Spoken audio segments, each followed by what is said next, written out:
Hello, everybody.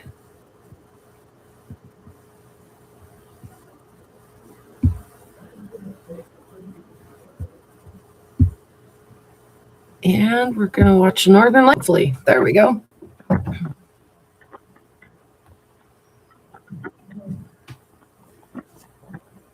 They're just kicking off. It's awful early, 7:30.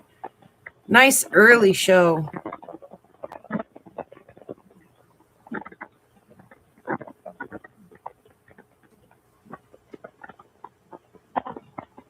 Hopefully they get super impressive for us.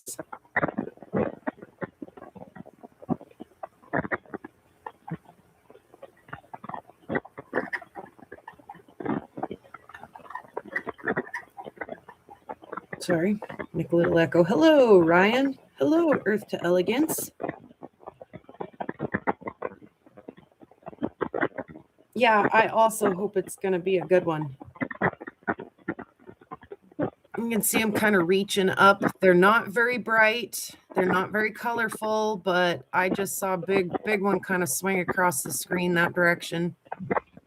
So, we'll hang out. We'll see. Like I say, it's awful early. It's 7:30 local time. We usually don't get them until midnight is usually when they get really awesome. But I have seen them a little here and there in the past few minutes, and I promised I would keep an eye on them. And if they got good, I'd let everybody know. So I thought we'd just go ahead and get started just in case. They're predicted to get really good. Hi, everybody. Greetings, Mr. Mule and Vicky. Good to see everybody.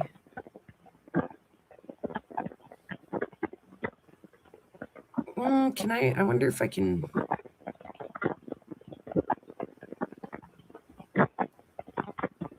Can I move this so you guys can see the timer? No, it doesn't really matter. It's okay. I'll just leave it alone. Get out of the way and let the lights do their thing, hopefully. Like I say, I do definitely see a little activity right in here. Now I see another little bit over here. So we'll just kind of, we'll watch it.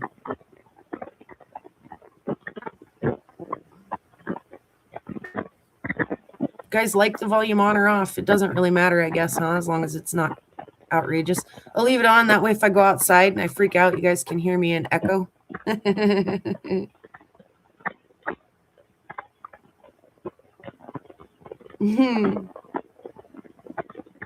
Hello, Chubby Hubby.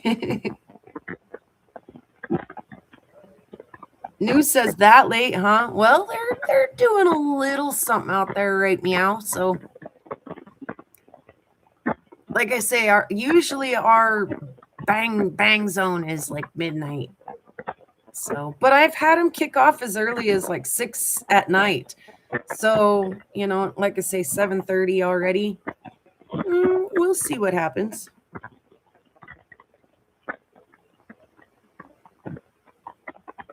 Hey, Candy. Oh, yeah, we're so lucky. No, thank you. I appreciate that. And I do realize how lucky I am to be able to get to see these just literally right out my back door. So, but it can be awful miserable literally right out my back door sometimes too. So, you win some, you lose some. You give a little, you take a little. Oh, I got confetti on me from wrapping packages. Hey, Phil's here. Welcome. Good to see everybody.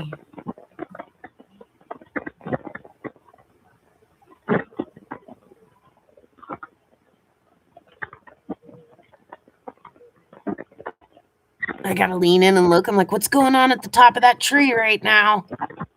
It's getting a little colorful over there. I wish I could take the camera down just a smidge more, but there's a cell phone tower on that end of town, and you can see the red and white blinking light on the top of the cell phone tower if I tip it down any lower. So we'll compromise. We'll look right there. I do definitely see some light up there, and it's definitely trying to reach, but like I say, not real super active yet. We'll see. We'll see what it does. It's expected to be quite magnificent, so yeah, it's definitely enough to be, you know, kind of freaking the camera out a little bit. Earlier I could see some green down here, like obnoxious, and then it kind of went away. So why? Oh, if I go all the way over, it goes away. So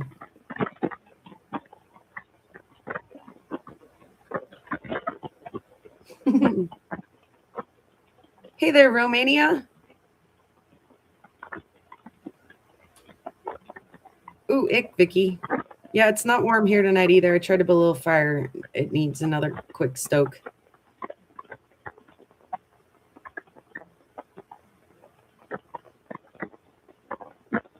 Good to know, Ryan. And if you see any updates on there that might be useful, please do let us know. For me, it's 4:40 on the 20th. Right on, Romania.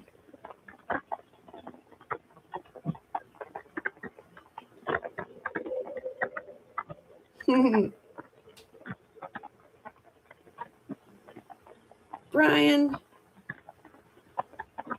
I mean, it wasn't real terribly cold here today, luckily.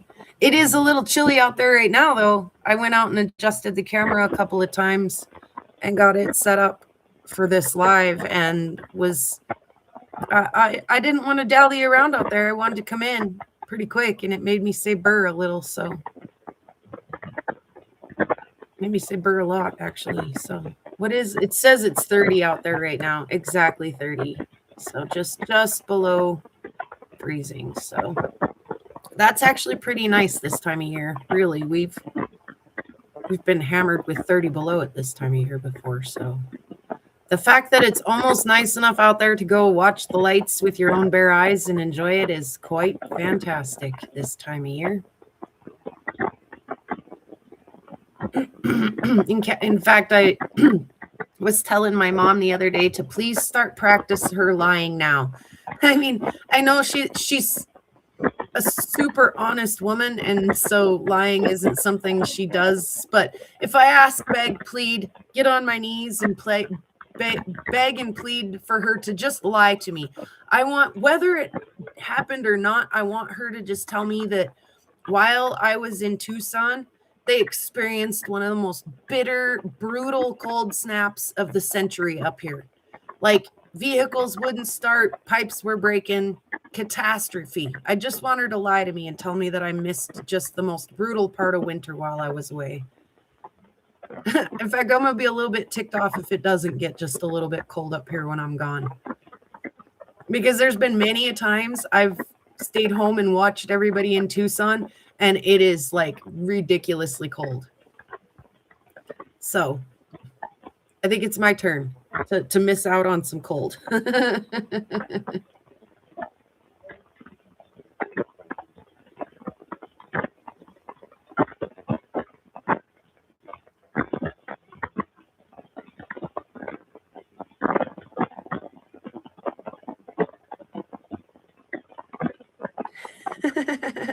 Brian.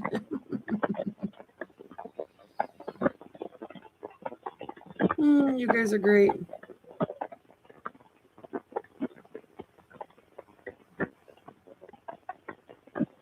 Right, Ryan?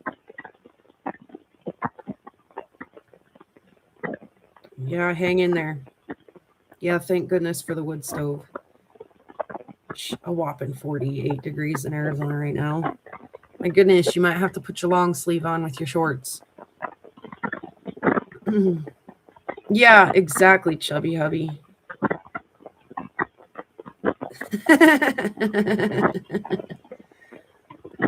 Oh, that's crazy. When I started this, there was a great big like wad of light, and it like shimmy danced its way on off to the left, and I haven't seen it any light since. Well, this little spiry little tease here in the middle, but that's all it is so far, which is fine, but I won't ask for more than I deserve. Just, I have a funny feeling that, I have a funny feeling that as the night progresses and then it gives a little like tease, we might get a little show here. So feel free to, head out, check back in a minute, go do a couple chores. I may also kind of be in and out while we wait for it to kind of pick up a little bit.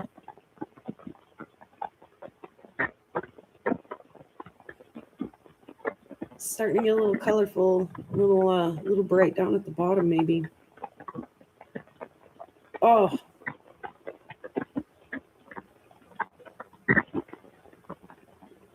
Yeah, we'll see.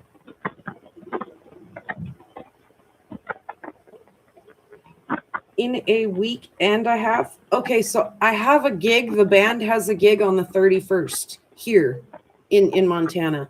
So I can't leave until after that. And the IMCA, the International Meteorite Collectors Association dinner, is Thursday the 5th, is that night. So I'd like to be there for that. So I'll be there, maybe a day or two before and maybe a day or two after the 5th. So that first week in February is when I plan to be there.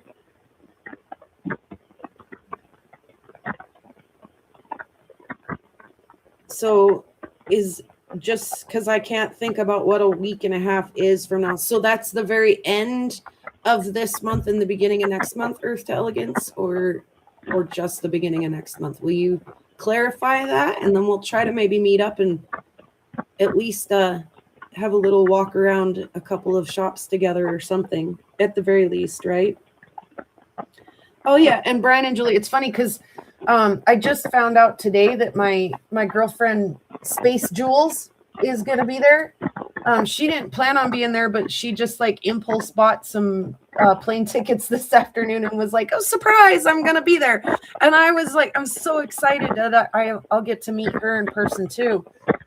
And I messaged Joseph and I was like, "Wow, I just heard from Jules and yeah, she's going to be down at Tucson." And he was like, "Oh, did you tell her that we found a restaurant called the Bison Witch? And has she ever eaten there?" And then he was like, "Oh, wait a minute, you're talking about Space Jules, not Brian and Julie Jules." And I was like, "Yeah, no, not Mule and Farrell, Space Jules." I told him. Anyway, by the way, we looked up restaurants and stuff where we can eat when we're down there, and he found one called Bison Witches, and it makes sandwiches. They specialize in sandwiches, and some of their sandwiches sounded really, really tasty. So I was scrolling through their menu like, "Oh, yummy. Those sound yummy. Oh, those sound yummy too." And I was getting ready to hand Lava back his phone. And I was like, what? I had to do it like a triple take. I was like, did that just say what I thought that just said? And I was like, a grilled peanut butter and jelly? And Joseph was like, "I would eat that." And I'm like, "I might too." So we might be trying a grilled peanut butter and jelly at the Bison Witch while we're down there. Maybe we could all meet up and try a Bison Witch. I've lost my notebook for Tucson, but here, I'm going to write it down right here. Brian and Julie, Mule and Farrell will be there from 1:30 to 2:04. And I assume we can maybe catch the two of you loitering around over at the Opal Guys from time to time. Or should I say be enslaved to death over at the Opal Guys from time to time. We will get there on the 31st and head back the 2nd. 31st and head back the 2nd. Earth to Elegance.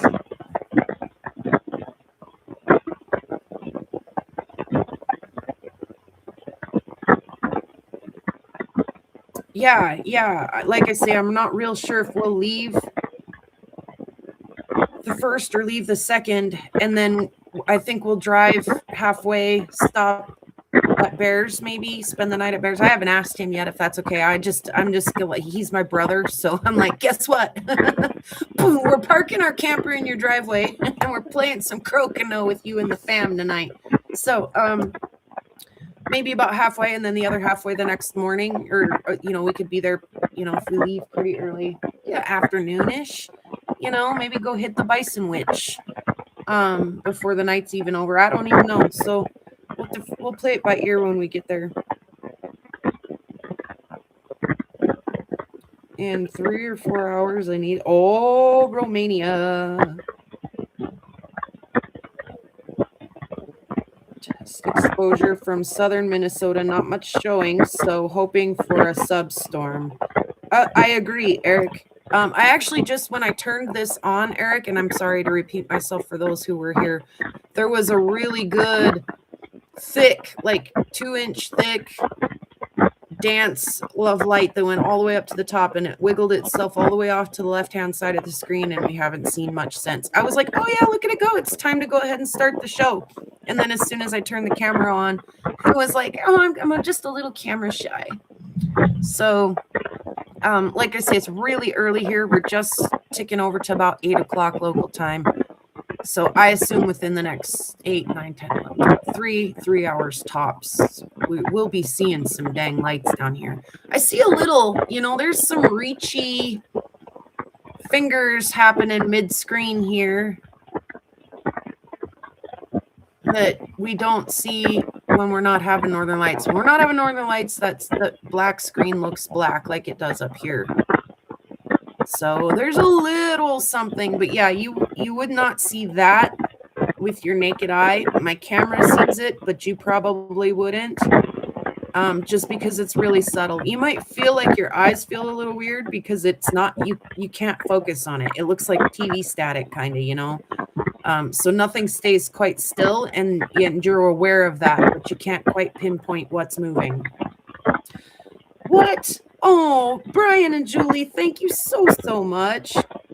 You guys rock. Yeah, we're gonna. I have actually a little list of when everybody's gonna be in Arizona, from Rockhounds to Meteorite Nerds, and I mostly know how to keep in touch with everybody. So, if you are headed, like, I can tell you, like, who will be there when you're there and who won't be. So thank you guys. Looking forward to seeing you again soon. Really, I am. Bison witches. Yeah, you guys, we might have to try that. Thank you so much. You guys rock. Yeah, I'm looking forward to it. I'm actually getting really excited. I'm starting to feel like the little kid in the back seat at the family vacation, like, hey, are we there yet? Are we there yet? Are we there yet? And yet I know that I'm probably going to have to, at some point in time, put my head between my knees and not pay attention to the traffic as we're going through some of the bigger cities, so.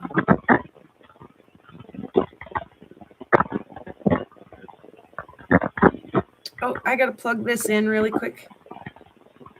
I'm going to go grab the charger, and we'll plug it in over here so I can hang out with you guys.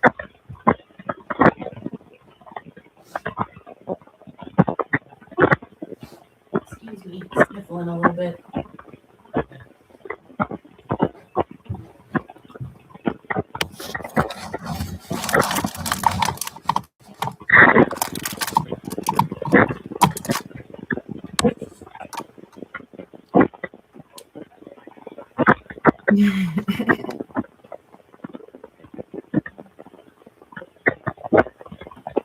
Okay, I am going to go, excuse me, really quickly, build a brew. Poke my fire.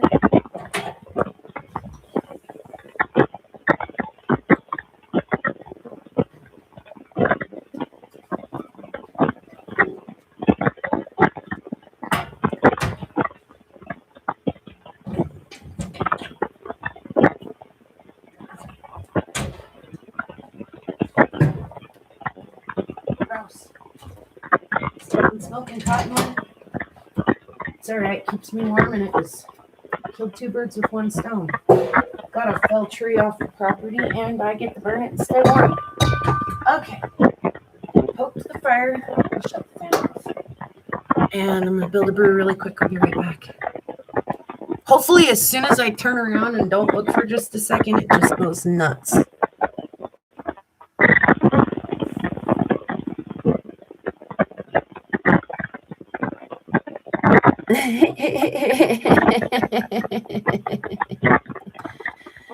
Awesome. Yeah. Okay. Let me build a brew. So I got a warm mug to hug while we strap in for hopefully a long haul. Hopefully a fantastic sky show. Nothing delights this prairie girl quite so much as a fantastic sky show. Oh, and by the way, I went back and checked. I don't know where I'm supposed to be looking. So if I'm looking everywhere, that's why. I checked the log on the Wise Cam before I got on, and had to, my God, like a fireball. Well, a couple of them were, let's be real, shooting stars, and a couple of them were like, there was a couple downright like bolide sized events.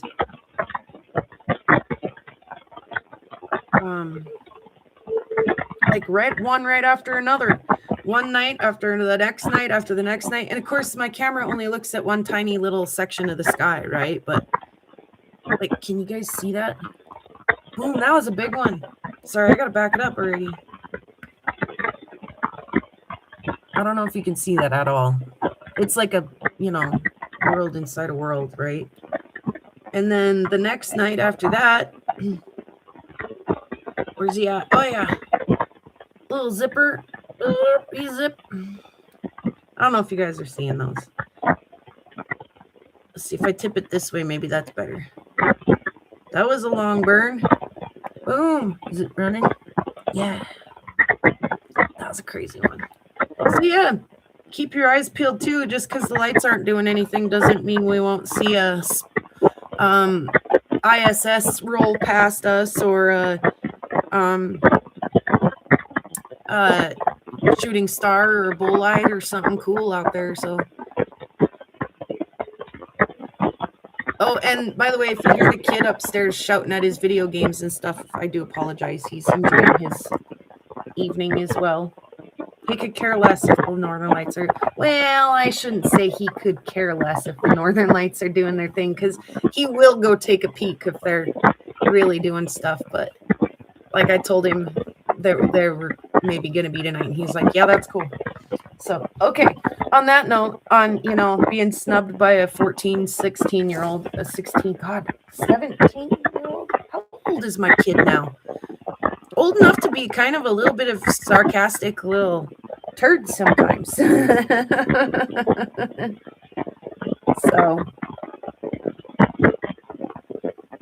it was pretty. The Northern Lights were quite bright over in, well, they are even currently, I think, like Greenland stuff right now. I can't remember where the heck the live camera was at. But yeah. All we got to do is be in the right path and get those ions and electrons excited up in the sky, and we'll get us a good show. So, oh, I have garbage in my pocket. Packing garbage in my pocket. Okay, I'm making a kitchen run, guys. Gonna go build a coffee and throw this in the garbage, and I'll be right back.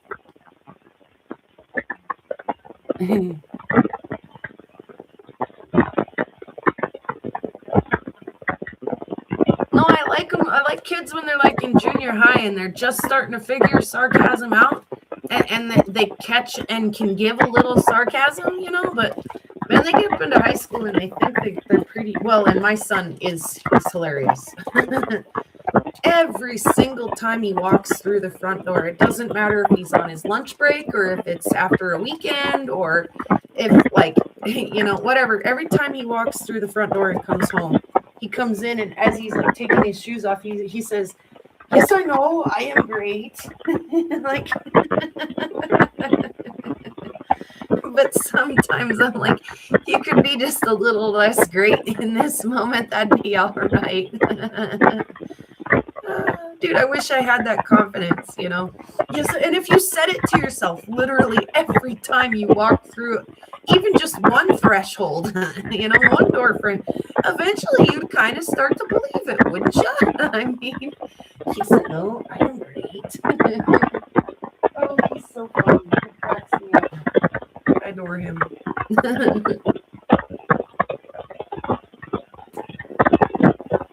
He is pretty great. Oh, Maybe I can get him to come tell you guys about robotics really quick. While I didn't share, they competed on Saturday. My show was on Friday. His competition was on Saturday. That's right.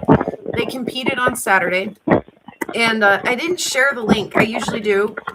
I started watching, and I was like, "Ooh, like it's actually kind of not going so great." And I was watching, and I was maybe like getting a little excited, you know. That was like that was call that kid out on that. That was a foul, you know, as like most moms do from the sidelines.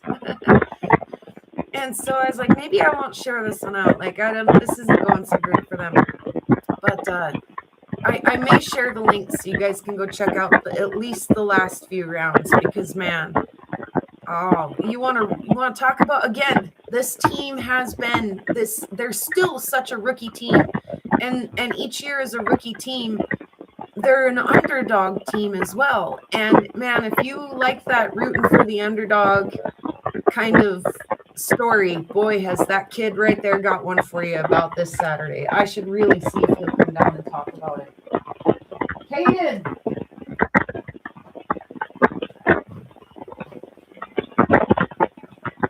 Hey, Caden. Caden. Son. If you get a minute, can you come tell my live about robots? Okay, thank you. I love you.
Oh, thank you, Candy.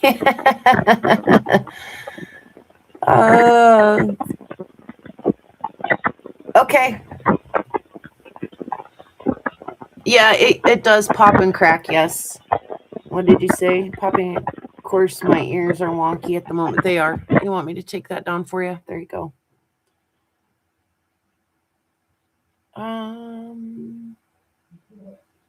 Yes, they do say that, and I have heard him. This is just the storm before the storm. Very true. Very true. I kind of wonder, is there like a little more active? Whoops, I don't know what that is, and hopefully we don't all need to know about it. Is there some activity over here, or is it just my imagination? Sometimes we miss it straight to the north, and it's more on the horizon, like east or west horizon, but Nah, it's kind of pixely through the whole tree, huh? So maybe not. But yes, I have heard the Northern Lights.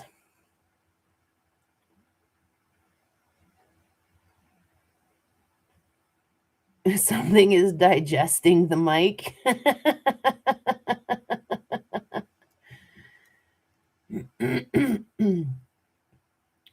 So if it goes S, I will have to break the rule and move the sleepy cat off my lap. Some yellow and almost red at the very end of their model. Okay, thank you, Ryan, for that update. Yeah, I shut the microphone to the outside camera off, Candy. And then a lot of people just kind of want to know, like, where the hell are we looking from? Where is the outside camera? So this will be a little tricky to do because we're watching today off of the tablet, off the webcam. But I'm just gonna walk. We're walking through my living room. My kitchen's on this side, bedrooms, bathrooms on that side, and we go back in here into the overflow rock room or the back entry. And you guys are going to see this camera light up as soon as I open this back door. Oops, got bounced off the bucket. I'm going to go ahead and turn the security light on, which is going to get very bright in the camera. And then just show you guys. It's this little camera right here. And he's pointed out there at the tree. So just this little camera right here on my back deck. Literally 1, 2, 2.5 steps out my back door. Shut the camera back off, close the back door again. And I'll leave this on so that as I'm coming in and out, I can see what I'm doing.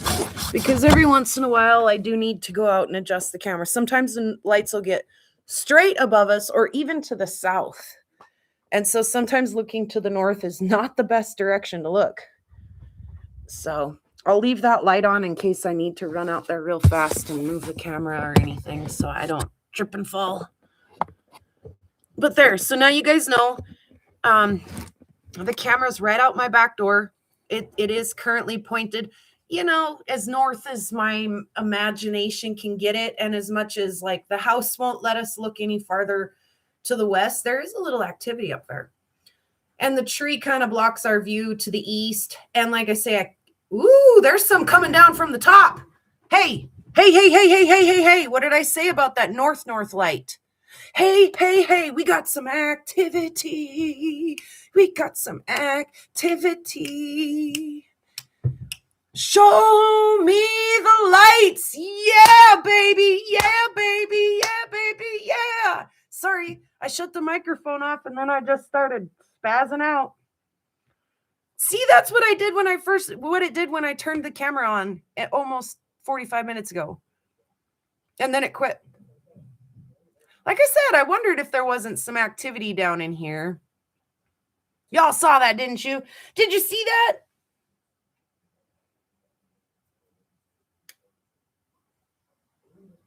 Good job, Kat. We'll see you soon. And I'm looking forward to seeing the footage Eric catches. If you haven't subscribed to Eric the Cosmic Cat, please do. Hell yeah, look at it, guys. Yeah. Oh, I'm so sorry. That's good stuff there. Let's have it. Yes.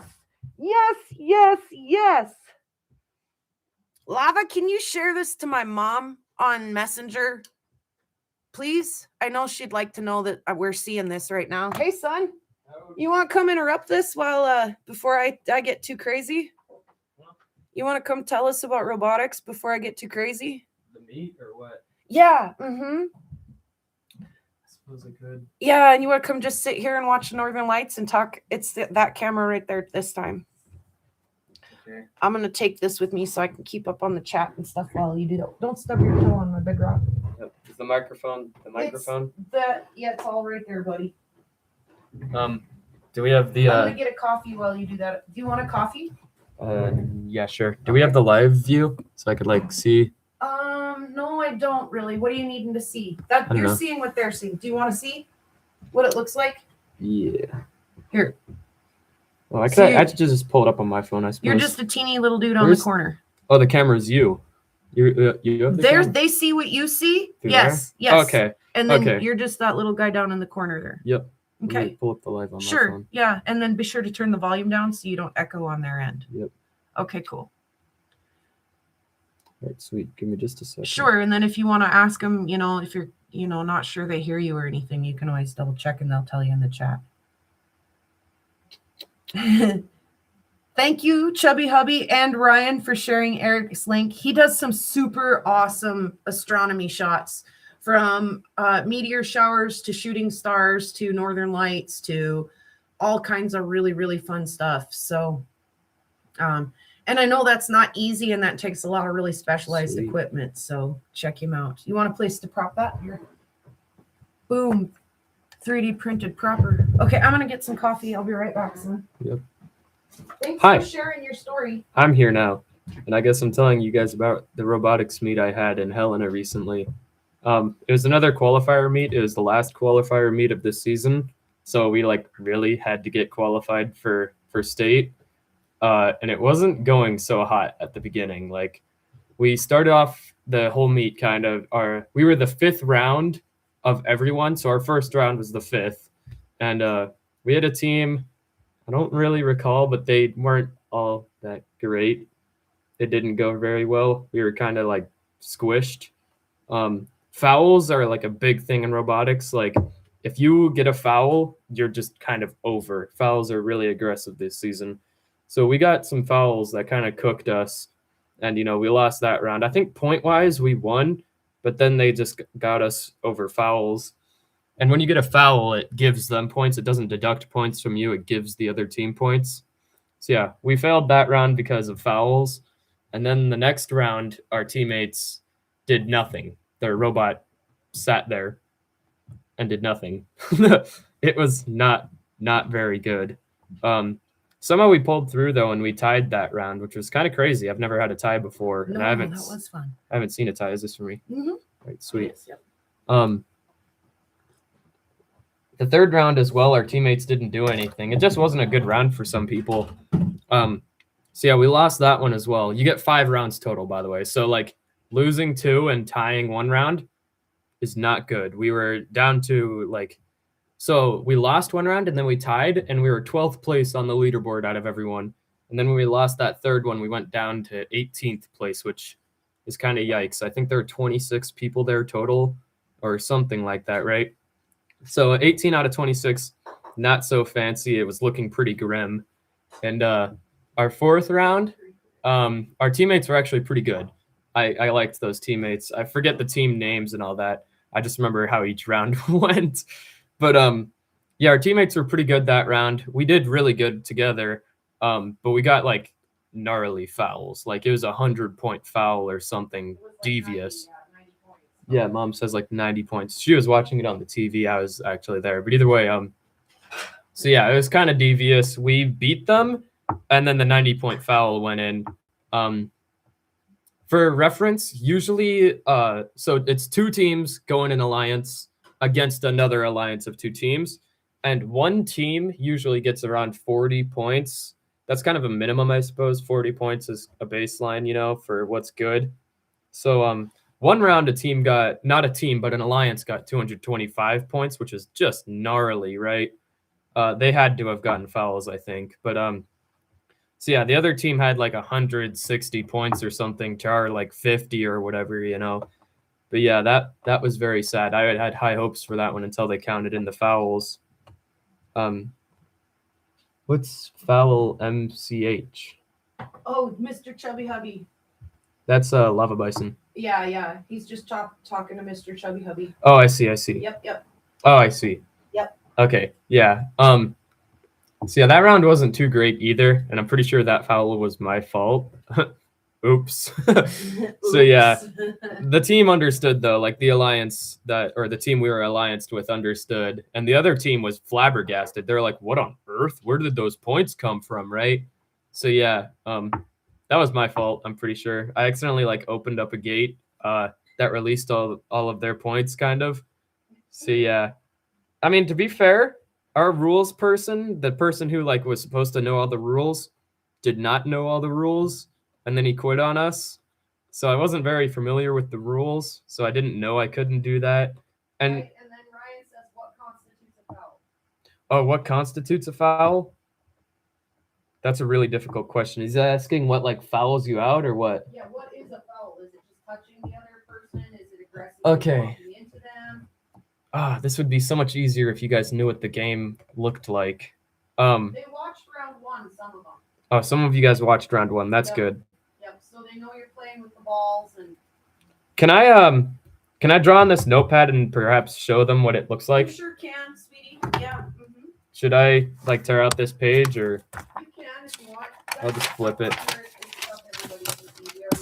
All right. This might end up mirrored for you guys, so we'll see how this goes. So the actual game field is a pretty big square. Sorry, I'm just seeing how this like looks for you guys, if you're even able to see it. Yeah, you guys kind of are able to. So it's a square field, and in 2 corners of the 4 corners of the field, there's a red and blue goal. So when you're on red team, let's say we have like this square. Let's say you're on red team. Your team stands over here, and your goal is on the opposite side, perfectly adjacent on the square than you. So it's kind of really hard to explain this.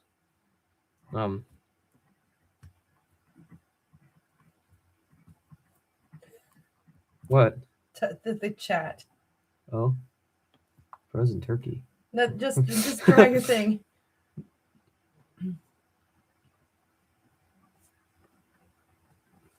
Okay. So they have you stand off to the side of the arena. You know, why doesn't it want to draw there? There we go. Here.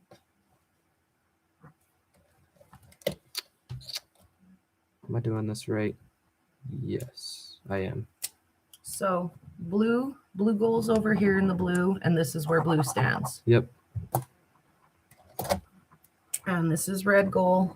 This is where red stands. Okay, so what's a foul? There's more to it. So It's okay, Ryan. I want to know what the heck constitutes a foul too. So these are parking areas. Yeah. That's okay. an R. Anyway, It's whatever. okay. And then there's a human player area. Yep. Okay. I'll mark that with an H. Sure. So let's see how this goes. I gotta wait for it to catch up. Yep. Yep. I'm flipping my phone that way I could. We gotta see after the delay. Okay. Do we have a light Yes. from behind? I Maybe. sure do. Oh, that ought to work all right. Line it up all right here. So, like he's saying, red's goal is over here, blue's goal is over there. They're opposites from where they're stationed. And then there's some play boxes that are also incorporated into the playing field. I don't know if they could see That's this good. at all. That's good. That's good. But Anyway, so I'm gonna hope you guys could still maybe see this. So the red stands over here, the blue stands over here, and blue, their robots start on the red side of the field, which is really kind of odd. But their goal is right there. They have to launch these like big old wiffle balls into the goal, and you might not be able to see it, but there's like a little off ramp there where they all go, all the artifacts balls, as they're called, the balls. There's a little lever on it. So if this ramp fills up, you could release the lever and launch, or not launch, but drop all the balls artifacts. back in the playing field. Yep. And usually they'll end up like in the human player field. The human player field. So each team consists of like 3 or 4 people. There's 2 drivers, a human player, and a drive coach if you want. The human player's goal is to like load up your robot. If your robot needs help loading these wiffle balls onto it, you could load it with the human player. Yeah, they go park in the human player spot. The human player can put the balls on the robot, and then it can go try to shoot. That's where a foul happens usually, is when they go try to shoot. Not when they try to shoot. It's not, because that's when I see the guys get in the way and be a-holes that I want to. That's when I want to send Chubby Hubby with his rubber chicken to go whack the judge for not calling that a foul. Bumping into people in the playing field, it depends on where you are, could or could not be a foul. But so there's one type of foul that's like the human player foul, we'll call it. if your robot is parked in the human player zone and the human player is loading the artifacts into it, you're not allowed to touch the robot the moment the robot's on for safety reasons. So if the human player touches the robot, it could be a foul. And if he touches the robot with the artifact, it's a foul. So that's So why no- they drop it. No touchy-touchy. They have to drop it onto the robot or just Right. drop it in the human player area and the robot comes in and loads it. Another foul is if like the human player, any part of the human player is in the human player zone when the robot's moving. So if you want to load your robot, you have to Right. stop it They- first. They can't be in there leaning or anything. Yep, right? the robot can be moving across the field and the human player could be moving in the box. But if the robot and human player are in the box, the robot cannot move or else it's a foul. Thank you, Brian. Yeah. Okay. Let's think here. If you load Chicken butcher. if you load your robot while it's outside of the human player zone, that's also a foul. So occasionally, So how the hell do you get 90 fouls in a game? okay, so that's where these little ramps come in.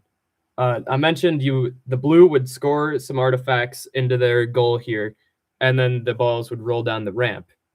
If red team releases their ramp, for every artifact that comes out of the ramp, it's 15 points. And just for touching the lever, it's another 15 points. Ooh, that's how you get 90 points in fouls. Yeah, we didn't know that. But like we Yes. could not get any artifacts. We couldn't get a single one. There were none. So we were like, "Oh, we got to empty out the ramp because that'll like give us artifacts to work with." So we did, and then that gave us nasty fouls. I don't know what we're supposed to do in that case. Just like deal with it, I guess. Yeah, just deal. But it worked out because then we move into alliance, right? Not quite. Not quite. Okay. You had one more round. No, there's more fouls. Oh, shoot. So you're probably wondering what these little boxes are. I'll wait for the stream to catch up. That way I could see if you guys could even see that. So there's two little I want boxes to get my copy. on the playing field as well. If a robot, so one's a blue box and one's a red box, right? And that's for the end game, as it's called. The last 15 seconds of the match, you try to park your robot in that little box. And the box is, so your robot could be 18 inches by 18 inches big, right? The box is that big. So you try to park your robot in there and it's like extra points. It's 10 points for a robot completely in there and 5 points for a robot that's partially in there. So what we do is in the end game, we park in there and then our robot lifts up and our teammates could like get a corner underneath of us so that it's a full robot. Yeah. So it's a full robot and a partial robot in there for 15 points. But if there's a robot in the parking zone and an opposite or opposing robot touches it, it's another 15-point foul or 10 points or something, you know? So that's another way to get a foul is if someone's in their dedicated zone and you bump them. That goes for any dedicated zone like the human player zone or where the artifacts come out and roll onto, there's like another taped out square there. Mm-hmm. If you touch them while they're in there, it's another foul. So those are like all the fouls, I'm pretty sure. Actually, if you're pushing into someone and you hold them in like a spot for more than 3 seconds, then it's a foul. And your robot's only allowed to hold 3 artifact ball things. If it holds a 4th for more than 3 seconds, that's also a foul for each second. For each second. Yep. There's more to it, but it's hard to explain. But so those are some of the things you guys got foul points for anyway, or others did anyway, huh? yeah. So then though, at this point in time, like you're in what, 18th place? Yep, we were in 18th place. So then the 4th match, I think I already said, but we fouled out again and Right. So failed. you had what, 3 losses and 1 tie? Yep. So it's not looking good. Like in one round, people are going to start thinking for alliances. The top 6 teams get to pick alliances. They're alliance captains, and they get to pick any other team that's there at the meet to be their teammates for the finals, as it's called. So it's not looking so great for us, and I'm going around and I'm talking to teams. Trying to build an alliance with teams, Yep. right? Trying Yep. to get chosen for an alliance. Yep. So we have like one more hope to like get an alliance, right? And that's to win this last round. So yeah, we get in the last round and like our teammates do nothing. And then like it all just goes south, you know. Fouls start getting pointed in and whatnot. It wasn't good. We got cooked. We got decimated. So then we're sitting here with 4 losses and a tie.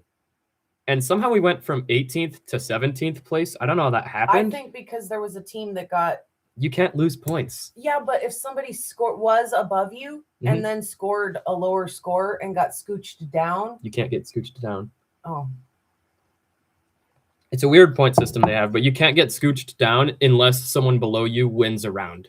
right, that's what I'm saying. So somebody above you must have lost one, is why No. you scooched up. Okay, anyway, it doesn't matter. So you're in 18th place. It's time to go start trying to convince. And I'm panicking. Like they call up the 6 team leaders to start choosing alliances, and the first handful of them pick their alliance, and it's down to like the last 3 kids. And I'm like, just pick Sunburst Big Brains, pick Sunburst Big Brains. And so from my end, not knowing that he's done the work to go get alliances from some of these teams to work it out, behind the scenes. Because I don't know. I'm over here like, come on, come on, come on. Would you say you had mathed it out? And I was like, hey, you can't math that out. But you were like, if the first team and the second team are taken and the third team, then I need to talk to the like 5th, 6th, 7th, and 8th teams, right? Or 8th and 9th or whatever, right? So I seen I do know a couple team names actually. I know a lot of them. I just don't remember who we were teamed up with most of the time. But the number 1 team, they have 7 mentors that just I theorize they just do all the work for the team. And they just have thousands of dollars to spend. It's insane. They win every single time. It's no competition for them. They just decimate, right? And they got all these fancy gadgets and gizmos. But the number 1 team, I watched them make a deal with like the number 4 team or whatever that they'd pick them. So I was like, okay, that's good to know. Like now I know I don't need to talk to those 2 teams. They're just already set, right? So I was like thinking about it and whatnot, and I'm watching other people make alliances and whatnot. So I'm knowing who's occupied and who's not. So I know who to talk to, right? And I talked to like a lot of teams. Of the top 12 teams, I think I talked to like 7 of them or whatever. And I got 4 of them to agree. Yes, we will pick you as our alliance members as long as we're not picked by someone above us in the rankings, because usually that's like better. But so yeah, I was doing the math and whatnot, and I knew that I didn't have to talk to people too far down, but I knew I should talk to like the number 9 team in particular. See lights? I'm seeing it, yeah. Anyway, go ahead. So the number 9 team is Fusion, right? That's their team name. And I went to their table and I was like, hey, have you guys figured out who you would alliance with if you guys are like up next to pick? Because the top 6 teams, if like the number 1 team picks another team from the top 6, then they bring in the 7th place team to be an alliance leader, I don't know if that makes sense. Yes. So when 2 gets picked, that moves 6 into 5 and 7 into 6. So look, the lights are excited about the story as it reaches a climax. The lights are so happy. Oh, keep telling your story. So the first team picked the 2nd place team, right? No. Who'd they pick? Like the 4th place team. Oh, okay. And then the 2nd place team picked like I don't remember how it all folded out, and it doesn't matter at all. But so yeah, I talked to Fusion, and I was like, "Have you guys figured out who you're gonna have an alliance?" And they're like, "No, not yet," and all that. Because right? they don't even know if they're gonna get to pick. Yep. There's no guarantee. And I asked them, I was like, "So, if you guys are up there to pick a team, would you guys think about picking us?" And they're like, "We're not the ones to talk to you about that." I was like, "Oh, who is?" And they're like, "Our team leader. He's up in the stands." I was like, "Okay." So, yeah, I got the team leader's little brother to show me, like, point him out in the stands. I forgot his name. Is like Corbin or something. I don't remember, honestly. It was a tough situation. I wasn't paying that much attention. No kidding. You're just trying to build the alliance, right? Anyway, yeah. So I go up to this team leader. I sit next to him in the benches. I was like, I was told by your brother, whatever his name was, that I'd have to talk to you about an alliance. He sent me here, right? I was like, I'm playing on him right here. He knows that I know his brother now. So he thinks that maybe his brother thinks that I'm a good teammate to have. And I was like, so would you guys potentially think about having us for an alliance? And I like pointed out what their robot does and what ours do that would like make them good for teaming. And he was like, yeah, our robot doesn't really work right now. I'm like, good enough for me. And he's like, Yeah, we'll pick you. No matter what, we will pick you. Sweet. So yeah, he was just gonna like deny any upper teams even if they picked him. Right. So He was just gonna go for us. Some of those upper teams though had agreed to take you, but they got chose by other upper teams, correct? Yep. So when he was, I think, what, in 10th place, Ninth. 9th place, and got bumped it up to be one of the team leaders that got to chose. And then, like I say, he was the last one. So these last 3 kids, I'm like, pick Sunburst Big Brains. The third to last kid doesn't. The second to last kid is looking in the opposite direction of Caden, and I'm like, he's not going to pick Sunburst. And he didn't. And then that very last kid, Sunburst Big Brains. Oh, my God. This mom about came off the couch. I was like, yes, yes, yes. My team had zero faith in me either. Like, I got up there, I was like, we graciously accept. And I look in the bleachers, and I see my entire team like, what are you doing? So, but you got to tell them. So the first round, how many did you play? 3, 4 in the finals? We made it 4 rounds. 4 rounds in? So the first round of finals. It was kind of funny. We're the 9th and 17th place teams, right? My cup up. I'll be right back. Yep. Yeah, you tell them. Finally, she's gone. Tell them. So yeah, it was us, the 9th place and 17th place team, and our first opponents were the 2nd and 3rd place team. Really? What is this matchmaking? Like, womp womp. But anyway, we decimated them. We absolutely destroyed them. It was amazing. It was a good one. I think they got like 50 points or something. I think you guys got like 104. I think we got we got 156 or something. Yeah. You at least we tripled them, I think. Yeah. Yeah, we stomped them. It was disgusting. With one broken robot, remember? They're kind of. They got it working pretty all right. It was pretty good that one round. So then you play the second round, and now their robot not their robot, their teammate's robot is having a hard time. It is undershooting. It just cannot shoot the ball all the way to the thing. So they actually were pretty smart about like staying out of your way, getting you guys loaded up and everything as fast as they could. And like they actually played a really smart game despite having a broken robot. Did you win that second round too? No, we kind of got destroyed by fouls. Fouls get the best of us every time. And so this was against like I think the 5th and 6th place teams. So like fair enough. I don't know. Ranking doesn't really matter. We had like the terrible another team called it a curse of bad teammates. So the moment we had a good teammate, we kind of did great. And they're in almost the same boat. But, they're just a good team to begin with. I think that's what got them there. But, yeah, those other teams were actually pretty good, and they worked really well together. It was a hard battle, yeah. They were sister teams, so they'd been, like, plotting to work together since the beginning, Yeah, they kind of got us good. And then the third match, we were in the losers bracket because it's like a double elimination bracket system. So yeah, the third match, it's a rematch, I'm pretty sure. Yeah, it was. And that was fun for me because, we got to destroy the 2nd and 3rd place team again. And then they were out. That's right. You eliminated them. They were out. They were done. And then you had one more round. And then in that round, by the way, they were overshooting. Your Alliance's robot had too much oomph and kept overshooting. So again, they were only scoring half the points they could have possibly been scoring if they'd have had 2 fully functional robots. So yeah, their code was having some problems. They had some physical issues. They used a launch system that took 2 wheels spinning together. And in one of the rounds that we lost, one of the wheels came unplugged somehow. We all have no clue how that happened. It just became unplugged, right? So they couldn't launch anything. It sucked a bit. But yeah, we kind of carried through as best we could. And like I said, that second round, we got decimated pretty well. But the third round, we cooked, right? Like their autonomous was very iffy. It was supposed to launch 9 artifacts, 3 of which at least in the motif. The motif is a certain order you have to launch it in for extra points. Yeah. It kind of didn't, but it got like 4 to 5 artifacts in every time with not being in motif. But that's fine, right? So struggles, we kind of were as well, but it is what it is. The fourth match, we were up against, I want to say like the 7th and 8th team or something like that. It's really common for teams to pick someone right below them on the bracket because that's the next best according to the numbers, which, like I said, their ranking system isn't spot on really.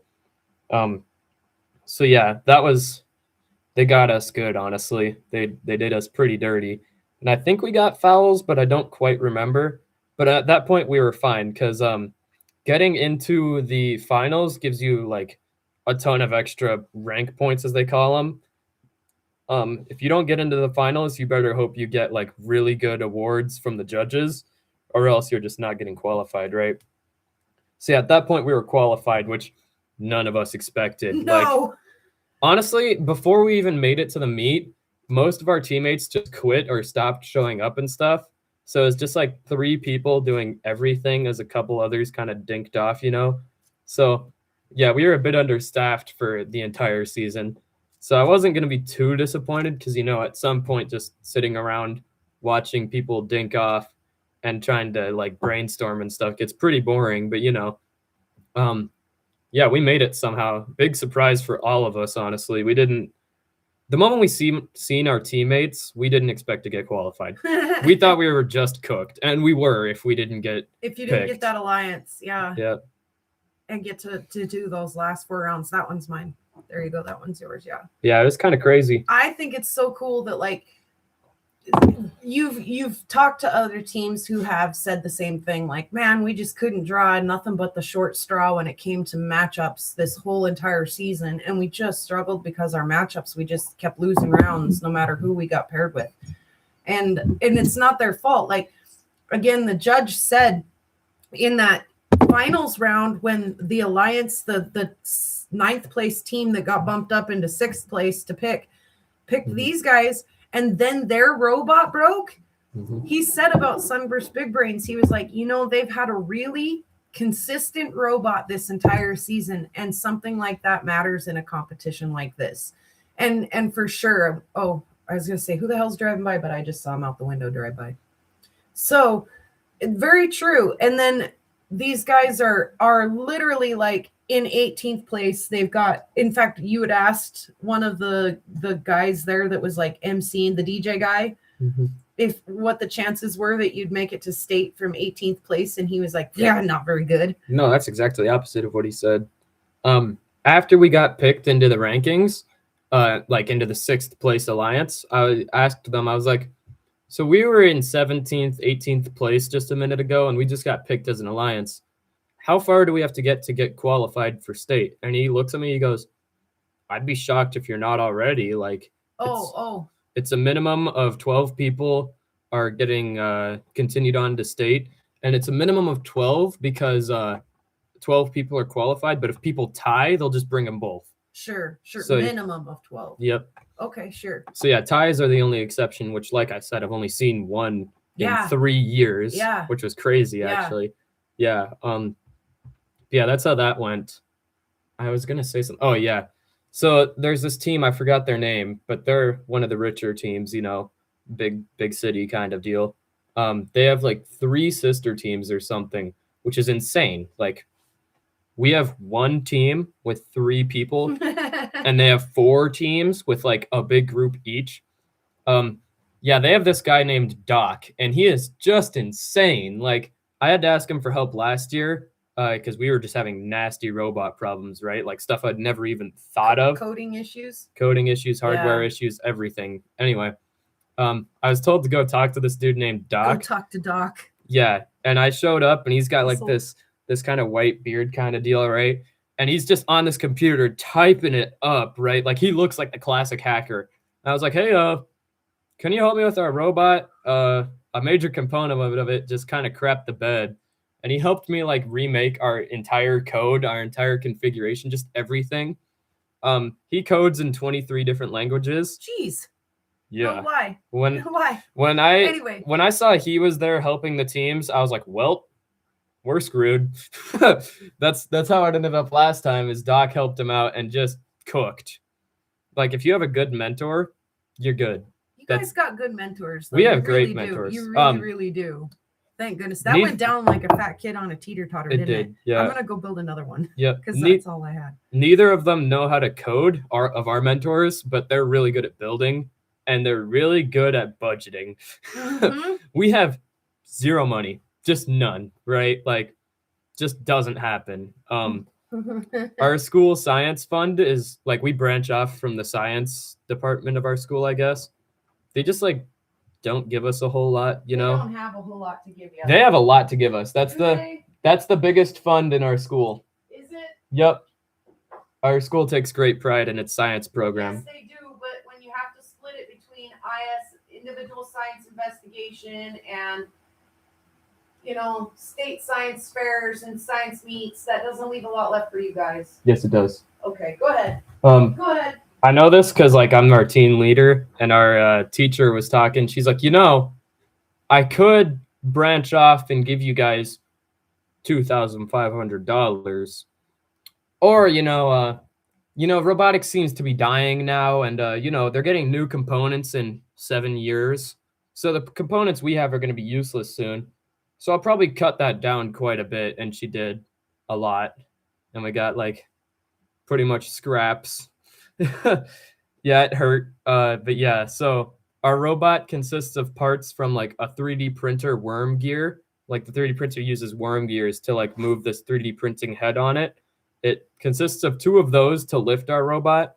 It consists of a ton of wires and whatnot from a farm. Like we use welding MIG wire to hold up a funnel system for our artifacts. We 3D print a ton of crap because it's just cheaper. Like we 3D print our gears because we can't afford gears.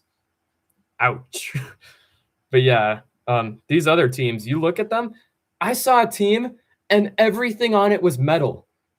They have a CNC machine in their robotics room. No, It's insane. Like, that'd be nice. that would be lovely. Yeah, these teams are insane. It's awesome to see these other robots that are just tech, That's fun. That's one of my favorite parts about robotics is seeing what other teams made. It's amazing. I like that part too. And then seeing like all the different ways that you guys come up with to do the same task. Yeah, the diversity's fun too. Yeah, the diversity blows my mind. The team I'm talking about, their name is Proto Stars, and they didn't make it to the first qualifier, but they made it to this one. And I don't know if they actually qualified or if they were counted out, basically. But they had this full metal robot. They said it weighed like 46 pounds. It's got some like glowing orange lights on it and stuff. That's like each team kind of has its like theme colors. There's this team called Thunder Labs. Their theme is blue and black. They have a completely 3D printed robot. It's insane. Like the only thing un-3D printed on it is a couple motors, a couple like of the essential components and wires, and their gears. But their entire frame is 3D printed. All the excess stuff they have is 3D printed. They have a CAD file of their robot. How did they do that? How do you make a CAD file? And this is in the first week of the competition. Wow. But yeah, some of the robots are insane and it's awesome. There was one team that was more rigged up than ours. That shocked me. It's a new sister team of a team, I think. But a sister team's just like another team that branches off from a team or it comes from like the same school or whatever. Which something I learned recently is the first tech challenge is not affiliated with like schools directly. Our team is affiliated with our schools, but there's like some Girl Scout teams with Girl Scout teams. Some families do it, which is kind of cool. It's kind of weird a bit though, because it's just like, all right, team, let's go. Let's do our family chant. Come on, you wouldn't like me to be your mentor? I would not like you to be there. But no, like they had like some lawnmower basket stuff on there. They had like duct tape and whatnot. It was funny. It was cool. Good stuff, man. Give it a Yeah. Girl Scout effort, like you said. Yeah. Speaking of Girl Scouts, they're talking about having a Rocks for Robots rock sale to raise you guys some funds. And then it's over now, guys. He's a senior, but maybe next year we could do a little fundraising for the Sunburst science community. That'd be fun. If I'm not like working If like you're a maybe dog next doing year, mentoring the team next year or something, Mhm. that's a really great idea, right? yeah, if I don't have some teenager job where I'm just And then they working. were talking about Lava was talking about hosting a rock hound bake sale, and he would bake some goodies, and they're all putting in their orders for peanut butter cookies and stuff right now, which is kind of funny because it actually reminds me. Do you want to be done?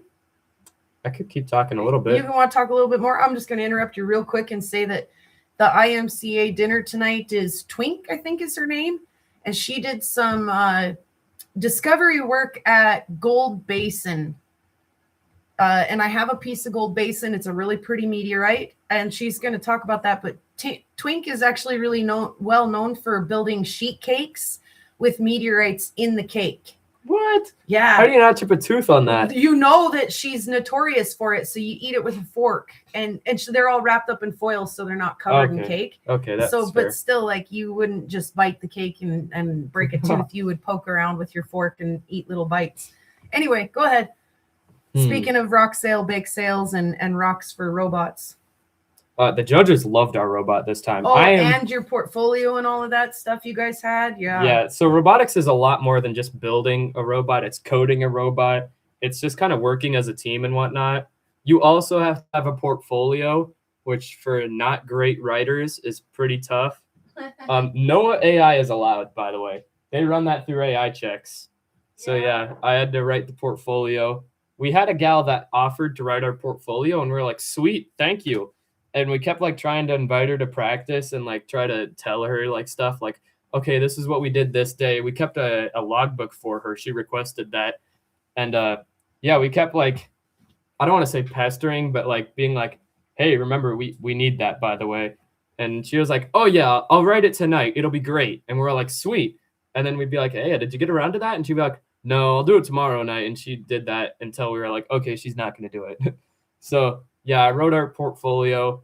Where do I go from here? The judges liked it. They read through it. They loved it. They loved our robot.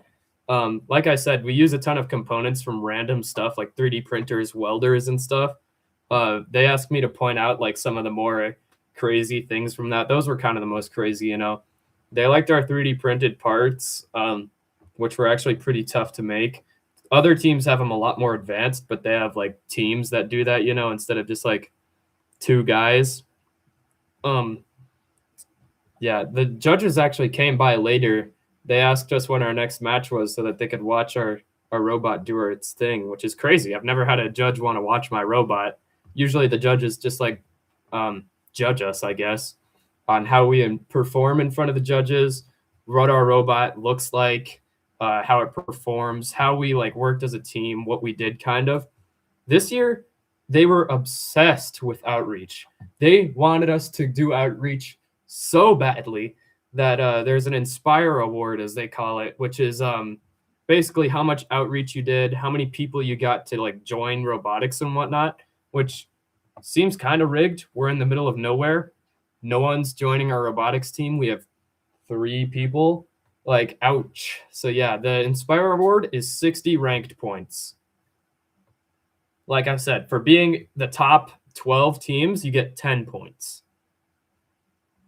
Each round, you could get like 3 ranked points max, and you have 5 of those. So if you get the Inspire Award, you basically just win. Like, it's crazy. But yeah, the judges came by. They asked us to show us the robot. Well, show them the robot again. They wanted to watch our match. That was lovely.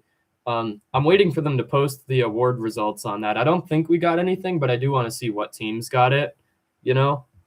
Yeah, it's pretty sweet. I like robotics for that reason. There was somewhere else I was going to go with this. Kind of the parts of doing robotics. Like I said, their outreach, they're obsessed with it.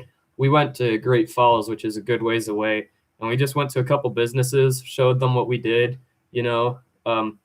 We did get like, I think it was like $100 or something from, or maybe it's 50. I don't know. We got some money from one of them, which was lovely.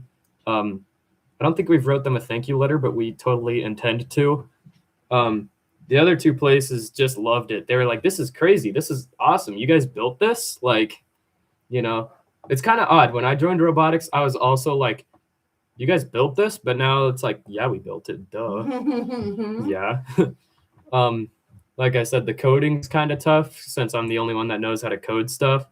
Oh, actually, that's a complete lie. We have another guy. He's in college, and he stops by every once in a while. He Stays up in your hotel room till 3 a.m. he carried us so hard. Like the code did what it had to do, and it did it fine-ish. Like launching the artifact sometimes just didn't work. Like we had our motor would like rev up and rev down randomly. It just didn't want to do the thing. I figured out why. It's because some other kid that's not even in robotics anymore, but insists he's the best coder in the school, got into our code and put a ton of AI code in there, and that's why it just wasn't working, which drives me up the wall. Like, really? We had a code that worked. Why did you put AI into it and break it? Beyond me. But yeah, the kids in college now, he was actually part of like the original robotic Trev's team, yeah. Yeah, he's part of the original robotics team here, and that's when they got offered to go to nationals but didn't because like funding. Yeah, our first qualifier meet was like right in the town that he goes to college in, which was sweet, right? He came over, checked it out, and then he's like, "This sucks. Your code is all messed up." And I was like, "I know. I've been trying to fix it, right?" So he showed up at like 6 or 8 o'clock. I don't really recall. But the moment he showed up, they kicked us all out for the night, and we'd all come back the next day. So we just brought the robot back to our hotel room, and he stayed up till 3 a.m. coding our robot. He made completely new codes, 2 of them, one for autonomous, one for not autonomous. I think he actually made 3, one for if we're red team autonomous and one for blue team autonomous. For anyone who doesn't know, autonomous is where the robot does things by itself. It's auto, right? So you just code it to do what you want it to do. It'll do it by itself. You know, there's a whole autonomous phase in robotics. That's like the first part of a match is autonomous. Then it goes to teleop, which is where you actually control it. And then the end game where you're still controlling it, but it's like a different objective at that point.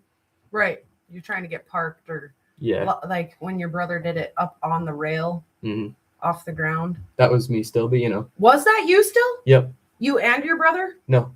Really? Oh, Trevin's did have like just a grab on and pull yourself up. We had the total Yours 3. did the somersault? Yeah. Oh, you guys have had some good robots. We've had some great robots. Yeah, you've had some good challenges and some good robots. Our team's theme, and everyone loves it. All the other robotics teams know this about us. Our one objective, we don't care about the main objective, actually. We care about the final objective, kind of the side objective that's really tricky. When Trevin was in robotics, the kind of final side objective thing was to launch a paper airplane into a goal, which they did. And I'm pretty sure they're like the only team that could do it. And like the only team that could do it consistently. Like others could throw the paper airplane, but not good. And that's what got them into the first place alliance in state, which qualified them for nationals. But they're like, yeah, we have like $100. We can't go to some other city, participate, spend the night in a big city at a hotel, and then come back. Like that's just not happening, you know. So they had to pass that up. But we got a cool trophy. Yeah. But yeah, so the last year's like side objective was to climb up onto a bar, lift yourself off the ground, get up onto another bar from that first bar, lift yourself up onto that bar, and then like stop touching the second or the first bar. So you're like high up in the air on the second bar, which we were the only people in the state that could do that as well. And this year, we're the only people that could just lift our robot in the end game for another robot to park underneath. So like the judges love it every time. They're it does. It freaks them out every time. They're like, oh my goodness, they did it again. They are. And every team's like, so like, oh, who was it? Nuclear Necromancers. They're our bestest of friends ever. Their coach is identical to our coach. Like they're both ladies, kind of short, kind of wider, short hair, you know. They both talk the same way. Basically just the same person, right? And they just are best friends. They met each other at robotics and stuff. Our teams have been great friends for a long, like since we started doing robotics, you know. So yeah, every year, well, not every year, but this year they came back to us and their coach is like, so do you guys do the thing? And we're like, what do you mean the thing? And she's like, you know, the thing you guys do. Did you guys get the final objective? And we're like, oh, obviously. So yeah, we're the only people in the state that could do that. There was a team that could lift up a corner of the robot, one singular corner, about 1 finger length, like finger width. And we were like, oh, congratulations. And then they got rid of it. And then they just decided Yep. to not try. They were like, why did we even do that? That doesn't give us any advantage. No, it doesn't. That's not enough to get a full robot No. underneath you. Ours isn't either because everyone made their robots like the max size, and people who don't have it the max size are too tall. But every team could get a corner of the robot underneath of ours. Yeah, a tire or something. Yeah, yeah, at Yep. least a tire. But yeah, the judges love that. That it blows their minds every time, and they'll be the other kids too. Like I remember that one year when you guys did it, and that other kid from the other team was like, look. Yep. We had teams coming up with cameras and whatnot and recording it last year. It was insane. It was really cool what you guys did. That like somersault up there, though. That was Mhm. really wild. Literal backflip. Like it was wild. You just like folded that robot up on itself, and up it went. it was just insane. crazy. Yeah.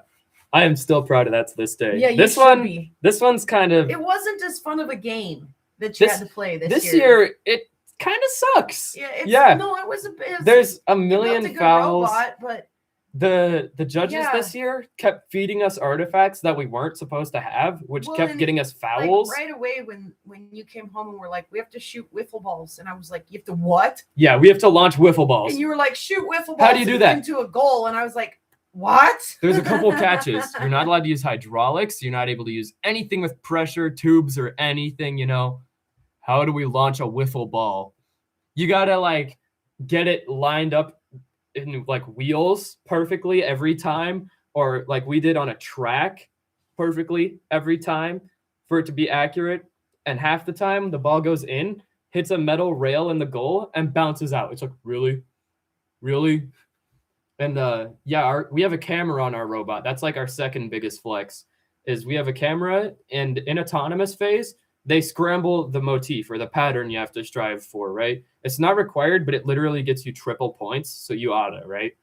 Our camera reads the motif tag and will launch the wiffle balls in the correct order every single time, right? Which most teams can't do. We could also do that in teleop phase when we're actually controlling it. Over half of the teams there just launch them willy-nilly and just go for like a mass amount of points, which how do you get 3 times the amount of points? Like, how do you get 3 times the amount of wiffle balls when there's a limited amount of wiffle balls? Like, Yeah. doesn't make sense to me. But like, the judges love us because we're super cheap. We have the really hard goal down. We could get like another really hard feat achieved. I'm kind of amazed we didn't get any what is it, like creativity award? I forgot what it's called. Ingenuity. Yeah, I think that's it. I Actually, think it is too. yeah, the Ingenuity Award. There's 3 tiers to each award, first, second, third. I don't think we got any of them. I haven't watched the video all the way through, and they haven't posted the results yet. But like, I don't know. We've met 3 other teams that could actually sort out the wiffle ball colors and launch them in the motif at all. So like, I don't know, man. And 2 of which don't work most of the time because they use color sensors in their robot, and the color sensors that they use can't see purple. It could see green, but not purple. The wiffle balls, there's 2 colors, a green and a purple. That's like the pattern you have to get is like purple, green, purple, or purple, purple, green. Yeah, 2 greens and a purple. Yeah. Yep, in any order, basically. Yep. But yeah, it can't see purple, so half of them don't work. Or the color sensor will see through the holes in the wiffle ball and not scan any color at all. So that's kind of yikes. So yeah, we're like one of 3 teams that could actually sort them out. We could lift in the end game. I don't know. We have a camera. So yeah, I'm surprised we didn't get some creativity award, but what can you do, eh? You might. It ain't over yet. That's fair. We'll see how state goes.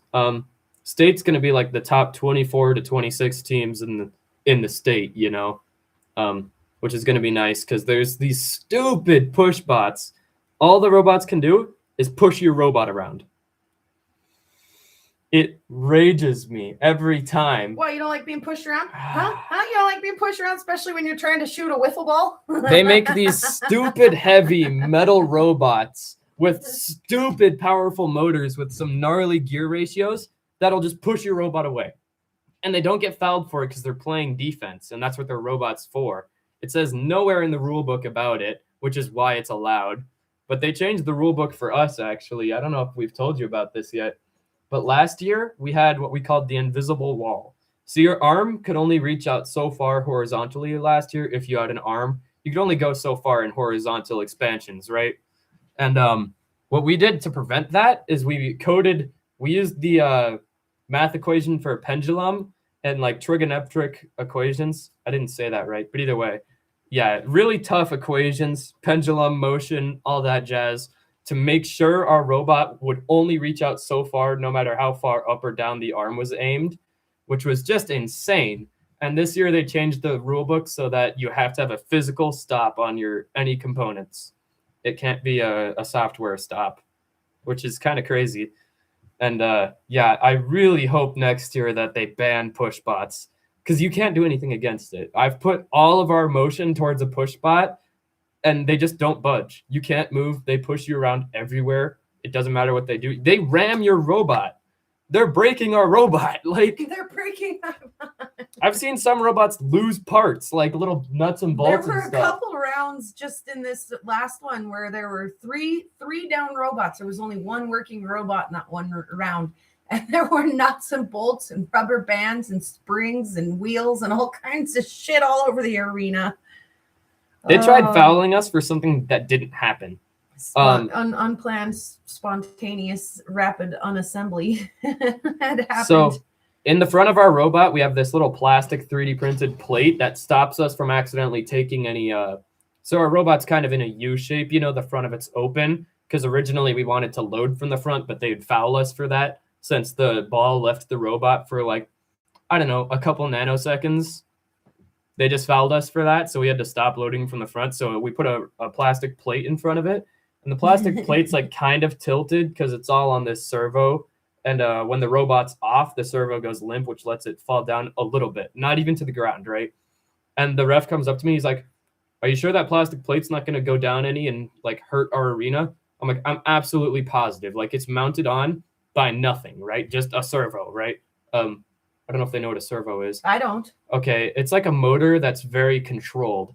So like instead of give the motor power and the motor spins, it'll be like set this motor to this position and it'll go wank and just do however much you want it to. It won't continuously spin, So it's mounted on by like what is a 4 millimeter diameter circle. I'm sure that'll hold up against their arena, right? No, it didn't. We ran into a wall by accident and it fell off, and they tried fouling us for hurting their arena. They came up to me after the match and they're like, "Did that make any nicks on our arena?" No, it's plastic, guys. And it fell off. And they're like, "All right, we were just wondering if we had to foul you for that or anything." Really? So don't use your eyes. Make sure to ask me, did that break anything? Because you can't see. Which I'm happy they did, or else they probably would have fouled us. They probably would have just called it, yeah. They actually kind of seem against us. No, I wondered that a little, sometimes. If they, not maybe against you, but more in favor for some of their hometown teams. They definitely are. Right? Since they have 4 hometown teams and sister teams and whatnot, and but these teams with thousands of dollars. It didn't even matter that you guys drew the short straw every time on your matchups. It didn't yes, it mattered, right? Okay. Mm-hmm. And you guys were feeling a little defeated at the end when you were in 17th place, mm-hmm. and they're picking from the top 6 teams for alliances. So but the moral of the story is that even though you guys, in racing they call that sandbagging, when you intentionally suck until the very last round and then you come out and cream the first and second team, mm-hmm. or second and third team. That was not intentional. Only it wasn't intentional sandbagging. You were getting sandbagged, so it sucked. So, but seriously, the moral of the story is that a 9th place team chose a 17th place team for that final alliance, you guys came out, smoked the second and third place team Twice. eliminated them. I do wonder how like and did was it one of those teams that said that they would pick you if they Yes. didn't get picked? So the two people we were against, the second and third place team, they both go, "We will pick you if we're not picked by anyone higher." And then the second place team was up to like pick a team, and they didn't pick us. They picked some other team that said they'd pick us if they weren't picked by someone higher, which like, ouch, I feel betrayed. Anyway, yeah, we get out on the course and I look across and like my bestest of friends a couple minutes ago are against me now. And my bestest of friends from like now 20 minutes ago just got shredded by me. It was amazing. I mean, I feel bad for one team because like he was picked by a higher up team. Yes. He held true. But yeah, like every time I walk by his station, he goes, and I go, yeah, we're getting picked by him. But yeah, he was actually really awesome. But yeah, I felt kind of bad about decimating him, but he not. could have declined, but Yeah, but and then still kept his position to choose his team. yeah, you but shouldn't. again, It's wise why not would to. you do that? You would obviously pair up with the higher ranked team, right? Mhm. Yeah, well, rank was just shot to shit when we put them, those country boys down there in 9th and 17th place in a pair together.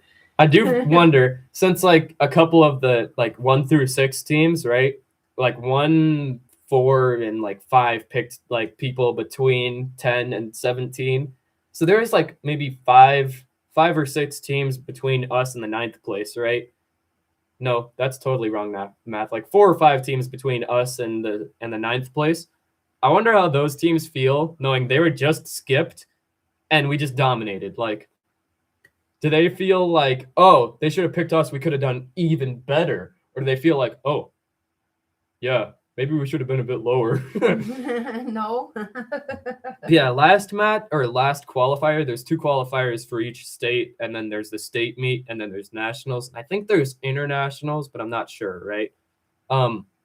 So last qualifier, the first qualifier, we were 12th place at the end. 1 through 11th place got picked, and 13th place got picked for moving on to state. Mm-hmm. Really? You perfectly skipped us. Really? And that was another one of those rounds. Like we won like 2 rounds and lost 3 because teammates just don't do it. Like, yeah, and that's just it. You could draw the long straw and just like get points the whole way through, or the short straw, or the middle, and not be able to gain, but really not be falling back either, but still just not be able to gain.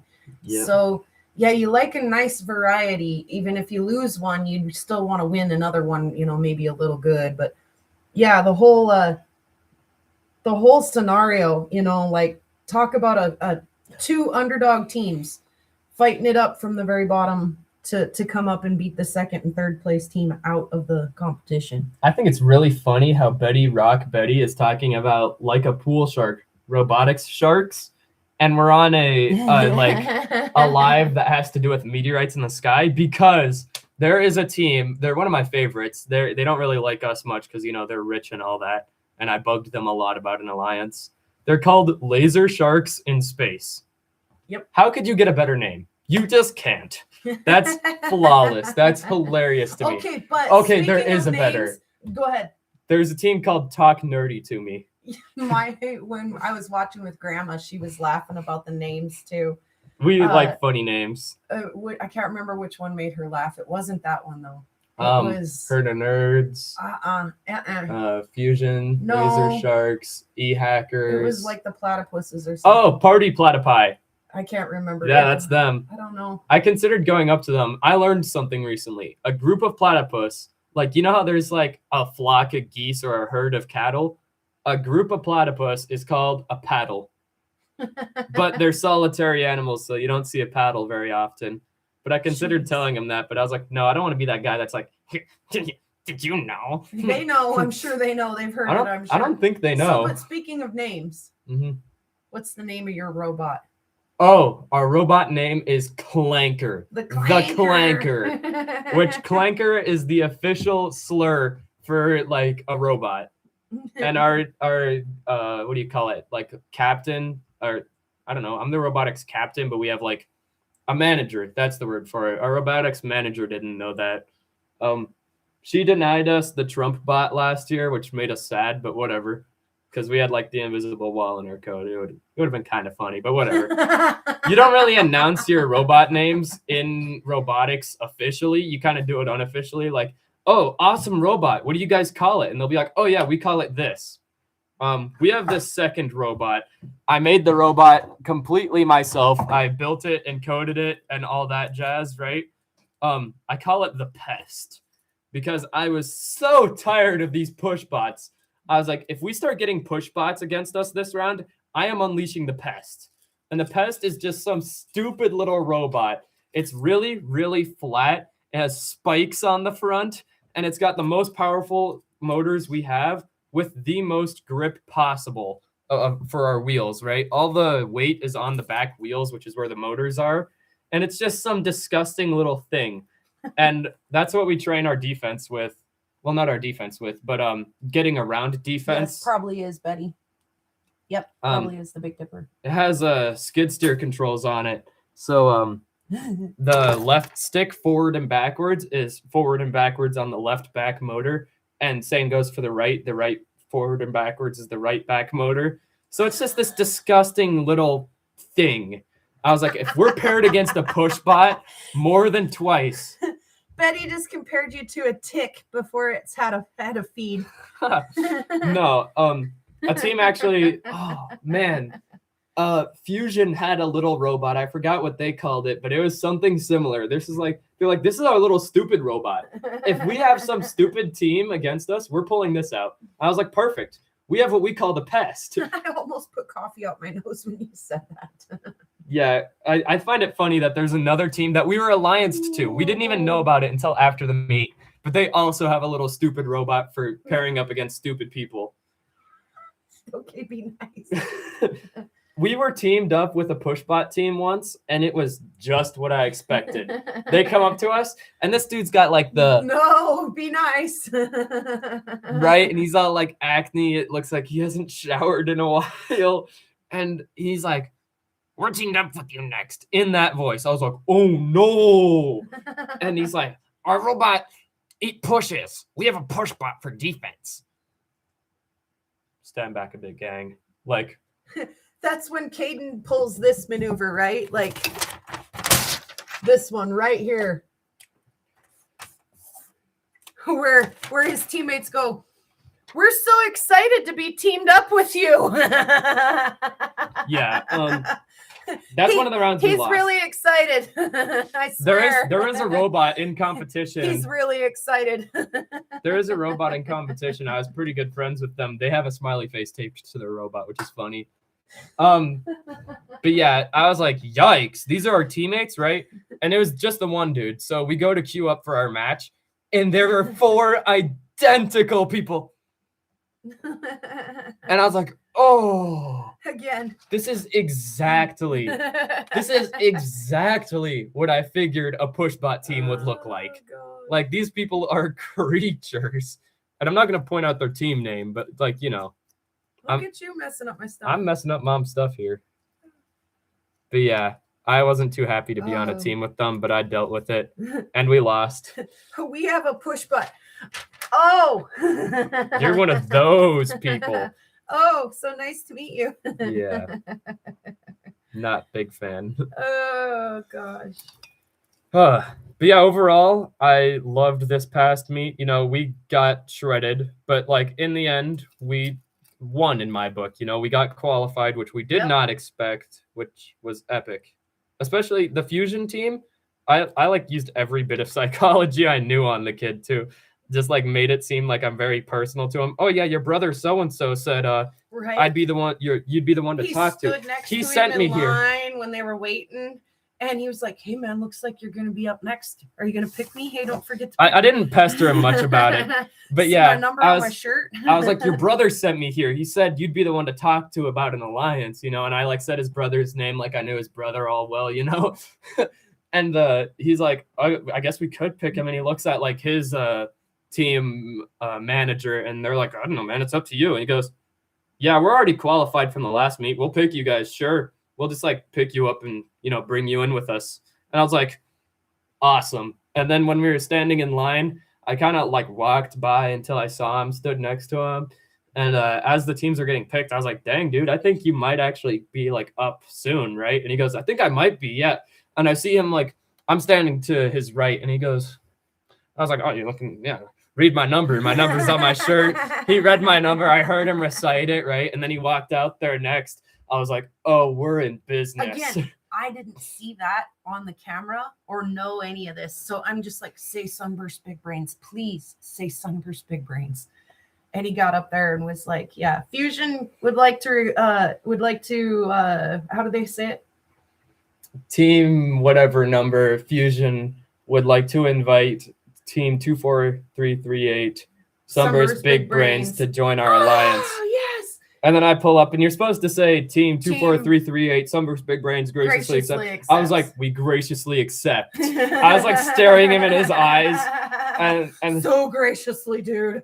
And yeah, I turned around and I was standing next to him. I'm like, thank you. He goes, I got you, dude. And I look up in the crowd and I see my team like, he did it. How did he pull that off? From 17th to 6th was crazy. We were the 6th place qualifying team after that.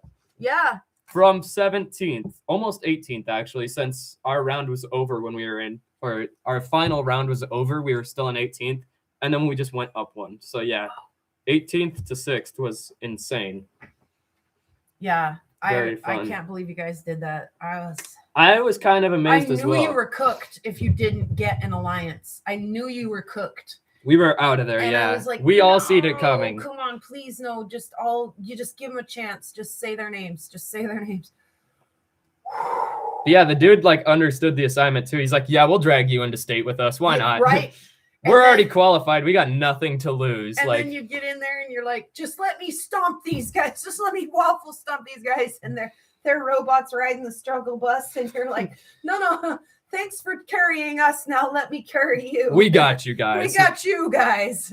Yeah, we somehow didn't go against the number 1 team, which E-Hackers just got it. Like I said, they have 7 mentors, which I theorize. I have no proof of this at all. Just does everything for them.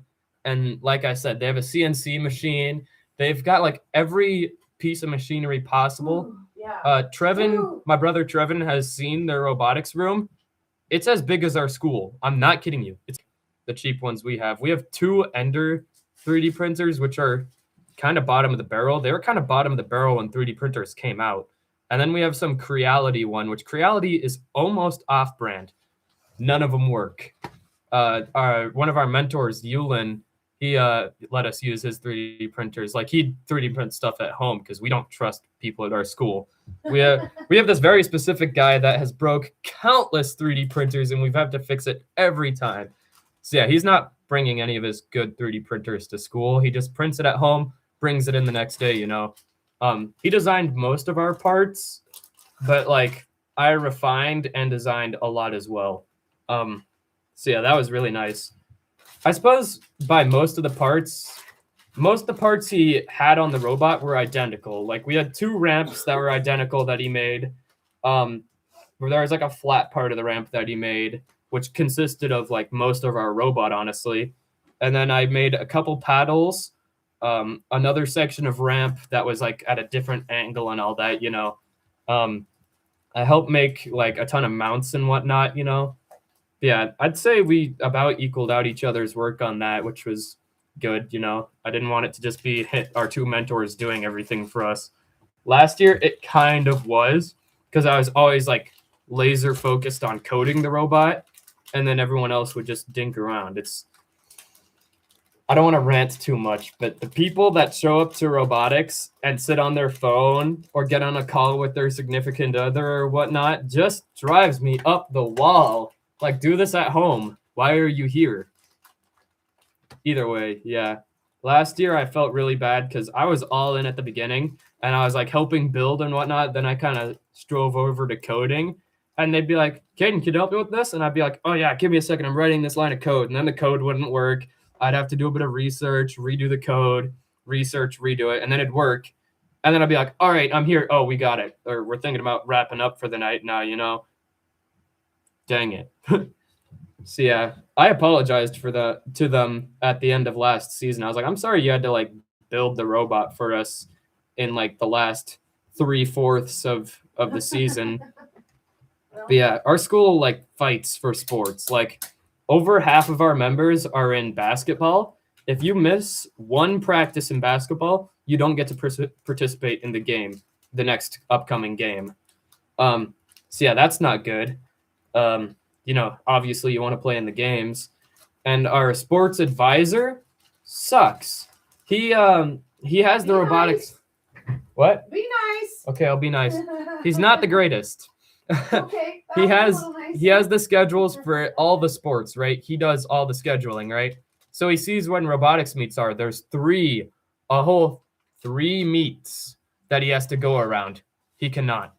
Every single meet from last year, the year before, and this year so far have been planned for a basketball game that he easily could have avoided.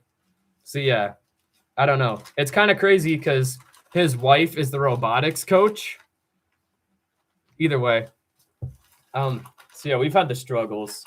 We have, like I said, 3 whole people that come to practice every day and our 2 mentors. So yeah. I wonder what's going to come up of next year's robotics because I'm going to be graduating and then we're going to have 2 people in robotics. Well, we'll see some of them 8th graders or whatever coming up or whatever might So be real overzealous about it. What about the McAlpine boys? Yep. So right now it's me, kind of my buddy Emily. We kind of just like are both in robotics. I don't talk to her much. And some other gal named Gianna. She's been ineligible the entire time. Every day she comes in, sits in the far corner of the room, and is on a call with her boyfriend. It's just the truth. I know. I'm being nice with it. I could be saying rude things. And this new kid joined just like a week ago. His name's Tucker, and he is the most helpful person we have on the team. You know, he actually participates. He helps build. He like looks over our shoulders when he's not like capable of doing something like 3D modeling, coding, or just like, you know, overall brainstorming. He's really handy. He's a really good member of the team. I hope he stays for next year. But allegedly, he's notorious for leaving sports, which gets me a bit nervous. But maybe the kid don't like sports. Maybe, I don't know. But yeah, this last meet, the kid Gianna, she was ineligible. And since we're affiliated with robotics through the school, she wasn't really allowed to come with us. But her mom drove her there, which was insane. That's over 100 miles. Her mom just drove her there so that she could watch the match. And like we're kind of hoping she wouldn't, honestly. Be nice. I am. We're hoping like she's ineligible. She won't be able to help. She might get in the way, you know, like people that are watching aren't allowed to go down into our area when we're working on our robots and whatnot. So we were worried she'd like try to do that and then like, I don't know, either get kicked out or kind of just like, you know, be there, not bothersome, but like, I don't want to be rude, but in the way, because everything is so packed in there, you know.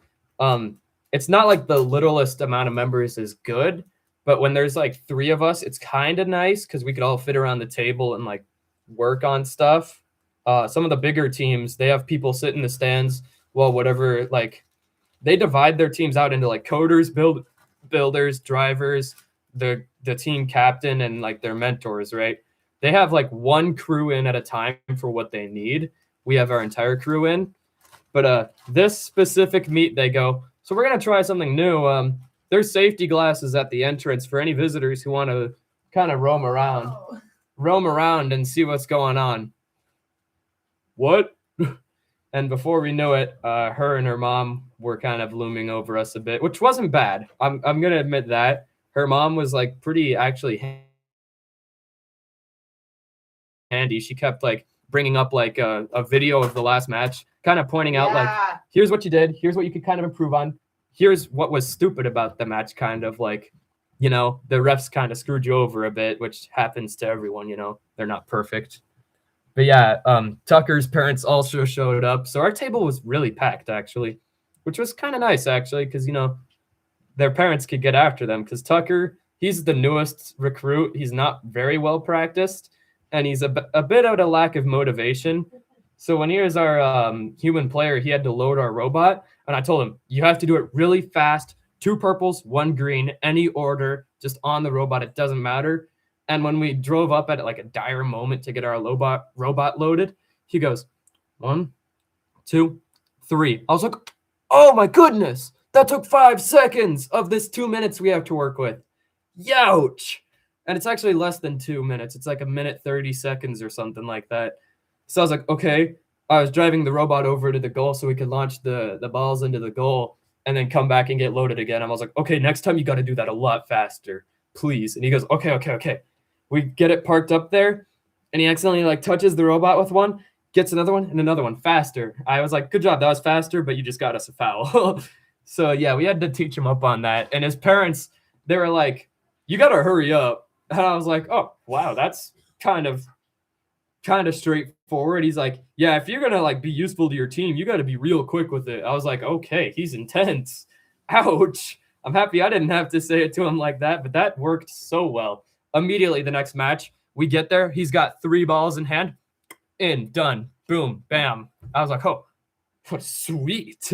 That was good. And I told him, I was like, that was epic, dude. That was congratulations. Right where it needed to be. And we got better through the match because, you know, we have practice like 2 or 3 times a week, and we have to go around every other sports schedule. That's like, I don't know if there's a contract that the robotics team signed with the school, but the school advertises it as no, what do you call it? No interruptions from other sports. So other sports have complete superiority over us. If you ever basketball practice, volleyball practice, any practice, football practice, speech and drama, any other thing, you have to go to that first if you choose, you know. We're not allowed to be like, no, we need you more, please. You know, we have to just be like, yep, your choice. But yeah, it's tough. Lights doing anything? The lights? Oh, the northern lights. No, not really, huh? Not a whole lot. What time is it? 9:30? 9:30. 11:30. Like 2.5 hours, man. If it hasn't done anything in 2.5 hours, I'm gonna be upset.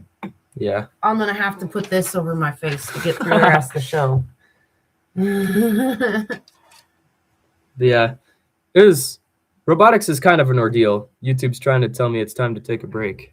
I deny. I don't want to if there isn't any. Yeah, right, Allison. I do believe there is still a chance, but we aren't currently seeing them here. And even like I say, this camera will pick up stuff that we can't necessarily pick out with our eye. So if you're even going to get photographs, you'll know, you'll see it on my camera for sure. So especially if you're in Colorado and I'm in Montana.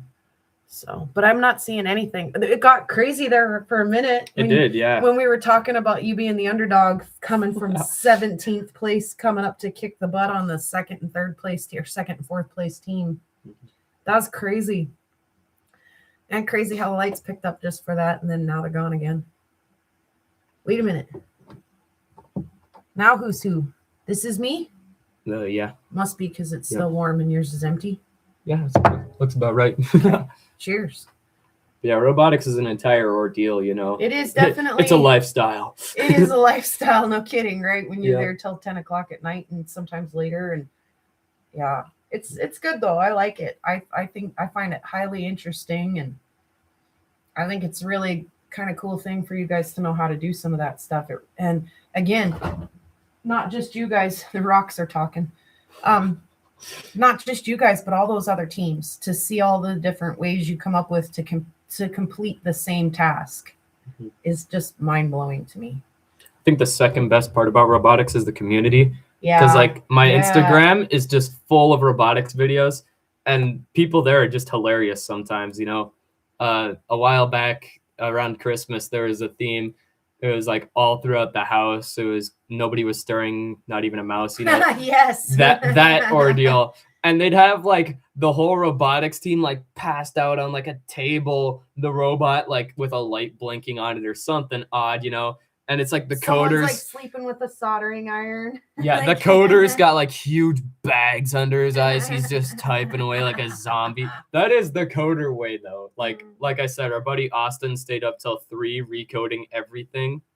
That's very common. Yeah. That is top 5 things that happens in robotics. That's editing in YouTube too. It's so funny Yeah. because like the community, and there's some so hilarious people in the rock hounding community, and those of us who are doing it are staying up until, a lot of us, not all of us, staying up till 3 o'clock in the morning doing editing or filming or whatever. So I'm sure a few people can kind of relate, even if it isn't robotics language that they speak. My So- favorite thing is when robotics teams like have an Instagram page, because I weaponize that. You're like, I am what am I up against? I am horrible. Yeah, I'm like, what am I up against? How do they play? What are their strategies? Mhm. How do I mess them up? There is this team, Thunder Labs. I've mentioned them a couple times. We were bestest of friends before any of the qualifiers happened this year. Like we were messaging back and forth, sharing like what we're doing and whatnot. And then while we were at a meet, we heard they were talking smack on us about something. I don't remember what, but like other teams like Prairie Bites and Nuclear Necromancers were like, yo, Thunder Labs is like talking mad smack on you guys. I was like, really? And it happened that next match we went against Thunder Labs, and I had like studied their robot on the Instagram page they have so much that like I just knew how to counter them. They can shoot up close or far away. Going back to our demonstration piece here, there's 2 launch You zones. probably see the lines on the back of it now, but Yep. So there's a big launch zone that's close to the goals, and then a further one, right? I knew they could launch from up close or far away, but they very much preferred far away. That's more accurate for them, just more consistent, you know? So I was like, I have a genius idea. And at the time, I wasn't driving. We had another driver before he quit. But I told him, I was like, park right in front of them right now. And he's like, okay, whatever, man. Because our other teammates were super effective. We were just getting in their way no matter what we did. So I was like, we got to come up with a new strategy. We got to stop them from getting points, right? And I was so fed up because I went against 2 push bots that day. Now this team's talking smack on us, and now we're their opponents. So he parks in front of Thunder Labs, and they scoot to the right and try to shoot, and the ball hits our robot. They scoot to the left and try to shoot, the ball hits the robot.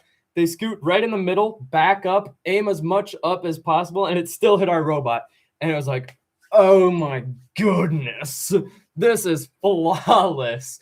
And in sync after those 3 shots, I watched their entire team. They're all sitting at their driver's station. They all go, all of them, the most mortified face, the most hatred ever. And I'm sitting here just joyful. I was like, yes, we did it. And we won that round with flying colors. And ever since, they have not messaged me. And I keep watching their Instagram page and a couple other teams' Instagram pages to see their weaknesses since that was so effective, you know?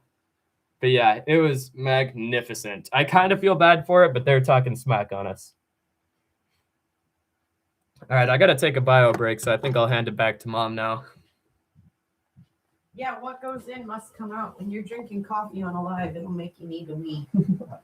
Thanks, son. Yep, happy I could rant on about No, my I was happy you could tell us all about coming from, the very bottom and coming up and just taking the cake, man. That was so cool to watch. was magnificent. It was so cool. Yeah. It's a little bit like chess, but also like robots. Oh, he's got the bathroom light on, guys, right now. He'll shut it off in a minute. Sorry about that. Over there in the corner for you. How come I see me and I don't see that?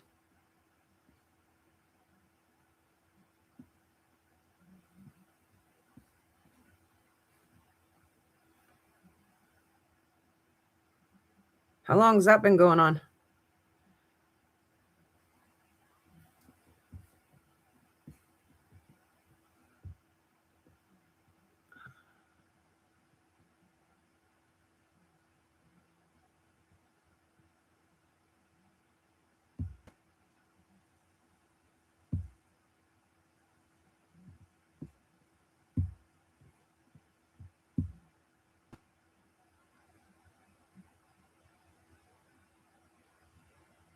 but we were so entertained. Like 20 minutes ago. Great. There you guys go. And like I say, I apologize. He's got the bathroom light on for you guys right there in the camera, and it will, as soon as he's done, he'll shut that off. But there's not a whole lot we're missing right now. So again, 9:30 p.m. here local time. What a wonderful little story hour we had there with Prairie Kid. So again, not super unusual that we don't have some lights out there right now. And I think, we will probably see them in the next couple hours. It's like, okay, yeah. So put that right about there so I can see what's happening. Sorry, guys, I got a little bit of a sore throat and kind of a stuffy nose sort of thing going on. So yeah, don't mess with Prairie Kid. He'll send his tick bot after you.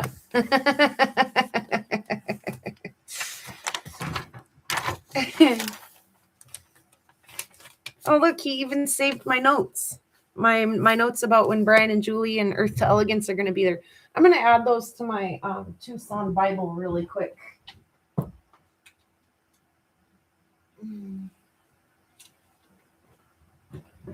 Like I say, I have an actual 1-page list where I'm keeping all of this information together so that when I wake up on the morning of the 3rd or whatever, I can be like, who's here? Oh, look, Brian's here. Looks like Earth to Elegance just went home. Pat's here. Les and Squirrel are here. My friend Boris is here. My friend Jules is here. I want to be able to just pick everybody on one page and say, this is who's here these days and who isn't on those days. So I'm going to update my Tucson Bible here real quick. It is very strong. I apologize, Romania. Like I say, he was just in the restroom there. It's going to shut off right now. Oh, the lights? Yeah, it's okay, sweetie. It ain't no big thing, Chicken Wang.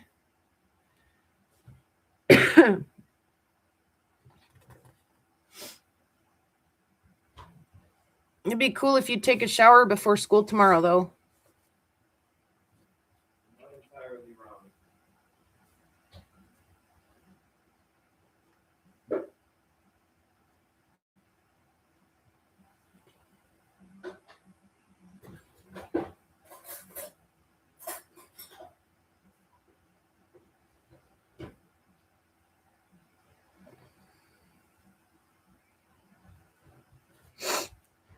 Sorry if I sniff a little here and there. I really can't help it right now.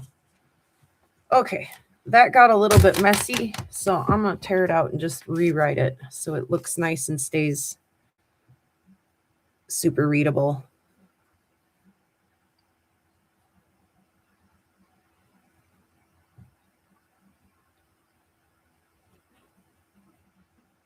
Does anybody know when Les and Squirrel are going to go for sure? Does anybody know for sure their dates?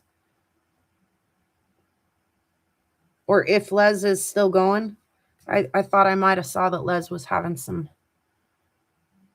family things happening. And welcome, Allison. And I kind of snuck in a welcome to Betty there while Kid was telling his story. But do you want to go take a shower right now? Suppose I could. Can I finish my ice cream? Yes, you can. It'd probably be a good idea if you're going to go in there to leave whatever, maybe just the hall light on and leave the door open, or put a candle in there, or the lowest light you can, and do it before the lights kick off at midnight. So yeah, you have time to eat ice cream. Lights kick off at midnight? They usually do at midnight. I've been wrong in the past, but they could kick off in the next 5 minutes, and I'll be screaming at you to I'm shutting the light off and you're showering in the dark. I don't know, So, but yeah, it'd be a good idea if you're not going to get in there tonight, do it tomorrow morning or something. But why not shoot for tonight? It might feel good.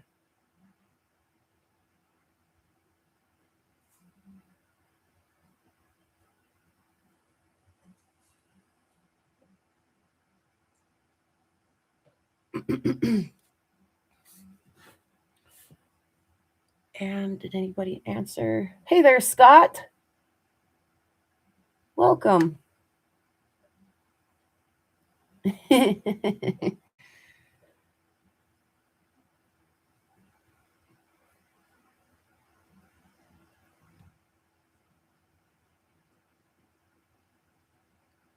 And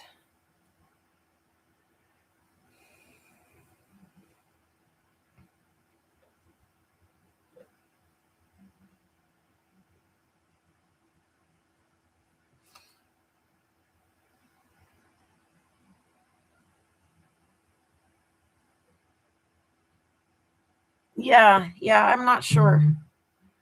Hey, I got a question for you. Are your outside cameras on to use it on night vision to capture the aurora? Okay, hang on just a minute.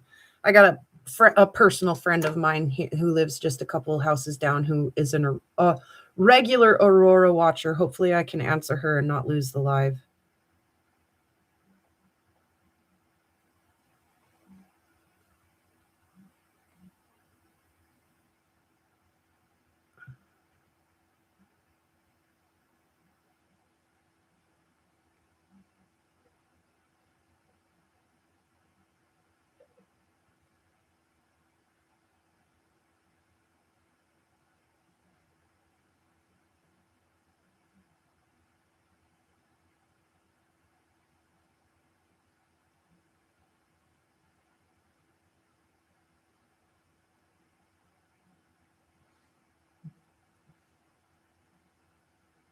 Okay, did I lose everything? Did I kill the live? Did you? Did I? No. No, because I'm not broadcasting on this. I'm broadcasting on that. Durr. I am good. Thanks, Ryan. Thank you.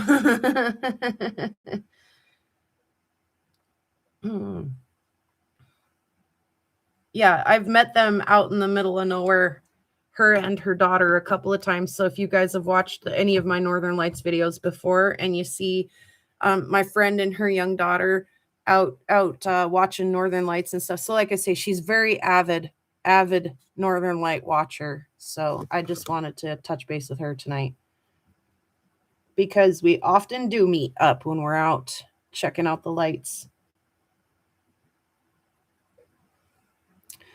Okay. Like I said, just give me a second. I'm just updating my thing here. 29th.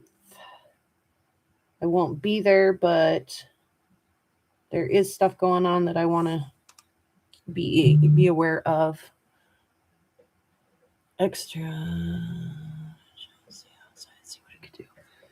Yeah, you never know. That's worth a shot. Let's see. Where was I at? There. Okay. Yep. Ed Lou and Mark Lyon's room. Okay. Oh, and Craig.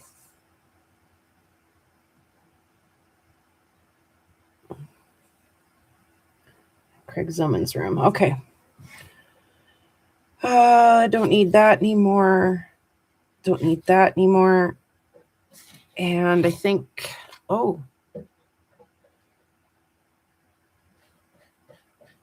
okay. Yep. Okay. Okay. Sorry about that. I'm back. Thanks for being patient with me. Yep. Good. Yeah, good. I didn't think about it. She didn't message my dang computer. She messaged my phone, and I actually am live off the computer tonight, which I don't usually do. So I was worried about it. But yeah, let me go ahead and answer her again real quick. I actually think this is not her, but the daughter talking to me. So again, kids asking questions. Absolutely. I'll do the best I can to answer and guide a kid. How's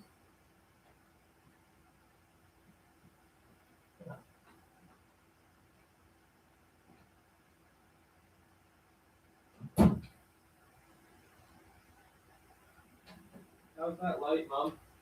It's okay for now, sweetie. Okay. Yep. Thank you for checking.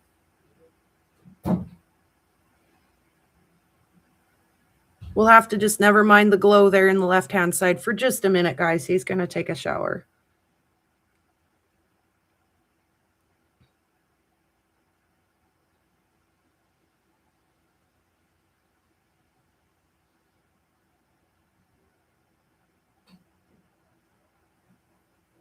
can't see through the window, can they? No, absolutely not. Do you want to come make sure? Yeah, a little bit. Go ahead, come see, just to be Okay, sure. I I see, I promise, see. baby, I would never let us spy on you through the window.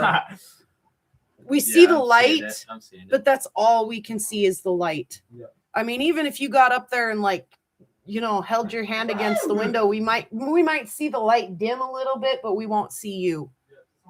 Yeah, I promise, baby, I wouldn't let that happen to you if I could avoid it. Certainly not on purpose. Certainly not on purpose.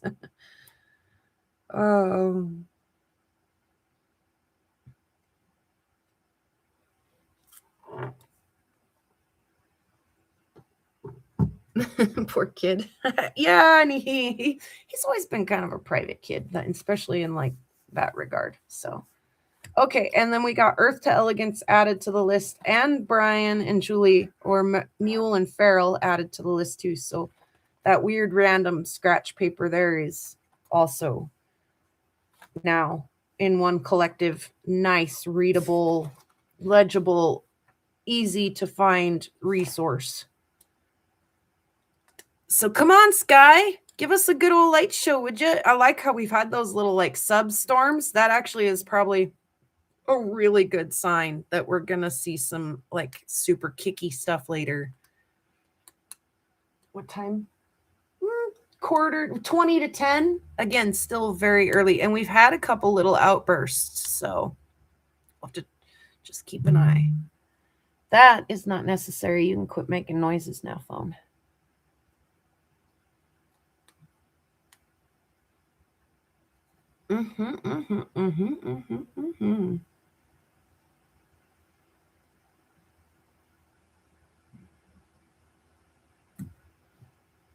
Yeah, I got a whole like list of stuff I want to take to Tucson with me.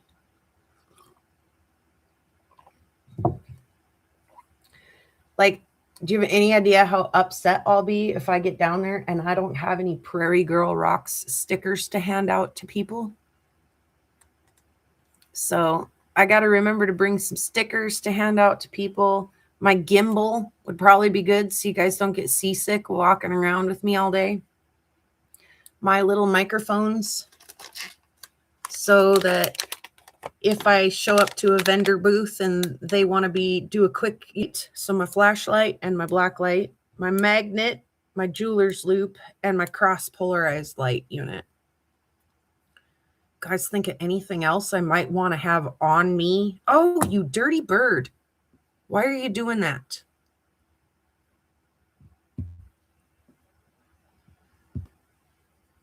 I know, I see it, Chubby Hubby. Thank you.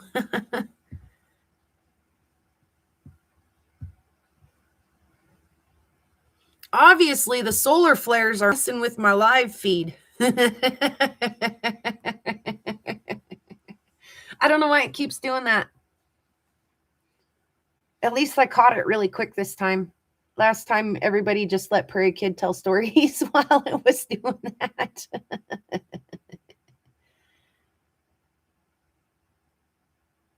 I might have forgot to put a sticker in your package, Candy. I usually am pretty good about it.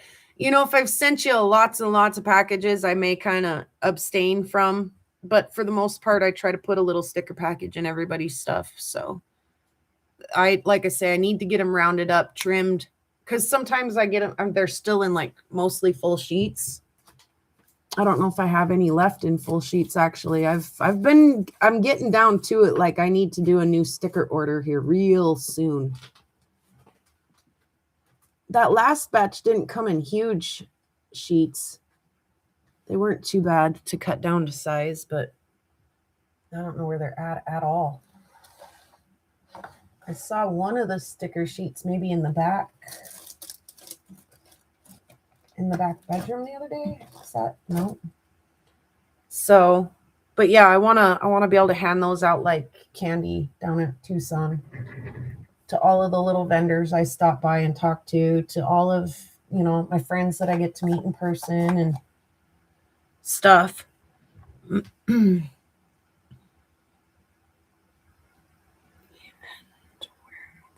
is showing now. Oh, is it now, Ryan? Okay, thanks again, Ryan, for updates tonight. Ryan's like gonna earn himself a piece of meteorite or something for being our relay between the Aurora Forecast Center and the Skycam that I'm giving you guys tonight. Thank you, Ryan, again for being the mediator. You're speaking both languages and you're translating. I love it. Thank you. Thank you. Thank you. Thank you for that.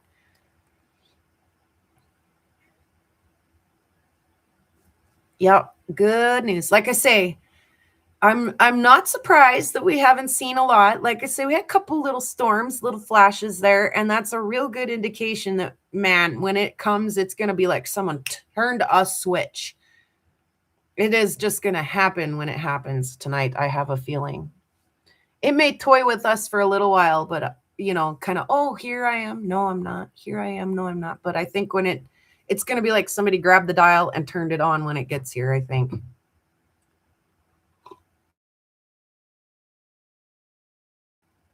It's hard to predict, exactly what'll happen, but when you make it this is a hobby of mine. My Skycam is a bit of a hobby of mine. Obvious. What the shit was that? Did you guys see a big light flash? Is that just my camera? What was that? You did see it. You just saw it just now, didn't you? With the delay. Timestamp on that. 21:51:56. 51:56 camera time. I'll have to watch that back in slow-mo later. They are watching the map kind of like a kitchen timer. Kind of like when you're waiting for the pot to boil. Yeah, for sure, right, Ryan? Anyway, like I say, this is kind of an extracurricular hobby of mine to have a Skycam, and I do pay a monthly subscription for it. So I'm actually really pleased to be able to share it with you guys. It makes it worth my dollars to be able to share it with you guys. Usually it's just kind of a passive thing that I have. It's set up in the backyard and it's always aimed at the sky, and it's waiting for night every night after night. It used to just drive me insane. I would stay up at night fascinated and just, fixed on, I can't sleep during a meteor shower because I want to watch it all, or what if there's a bolide out there tonight and I'm sleeping when it happens? So my lovely significant other lava bison, being as kind as he was, saw the need. He saw the absolute desperation in the way that I was living. And was like, you know what? Let's help you get set up with just a, like I say, this is a Wyze security camera, WYZE, Wyze security camera. Excuse me. And just being knowing that it's watching the sky for me while I'm sleeping, I rest a lot easier. The point of having it passively there every day and recording any movement that it sees is that I may catch, if there's a meteorite that falls near where I live, it may be caught on my camera, maybe not. I just saw something else weird. I'm gonna wait over here. I'm gonna watch over here for the delay and see what that was. Might have been somebody driving by or something. I don't know what that little bright line thing was, though. That was super weird.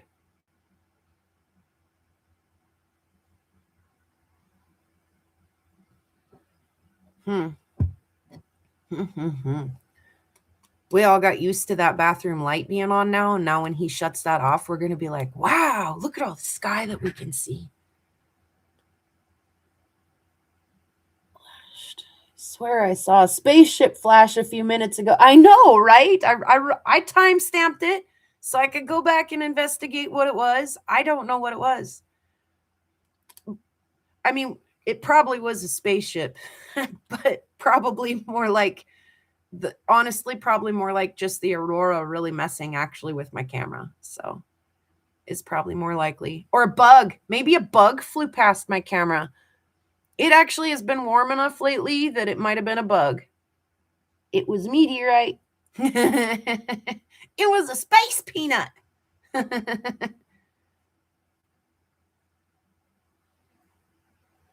Allison, I would bet that he's using the Aurora forecast, but we'll let him answer. Ryan, Allison's asking what forecast you're using.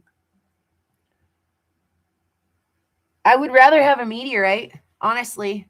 I honestly don't know how to negotiate the sales of a spaceship, but I think I could probably negotiate the sale of a meteorite. So if I had to pick between the two, I'd say, you know, a little more familiar with meteorites. I'd rather have one of those. But either way, whether a meteorite or a spaceship hit your house, if it ever should happen, call me. I can help you negotiate that sale.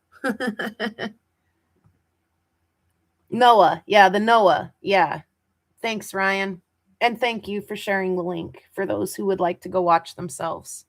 The forecast at Noah.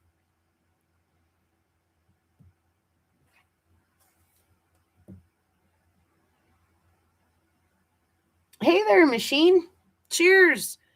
We've had a couple little bumps, couple random little outbursts where we did actually have some lights. Like one actually made me hoop, holler, and hooray, freak out and scream in poor Lava Bison's ear. He's not feeling well either. His ears are hurting him right now. And then I screamed in his poor ear. And then they went away. And then my kid came and told, we had story hour with Prairie Kid, and he came and told about robotics. And right when we talked about the part where they rose from the ashes to be victorious, we had another great little outburst of lights.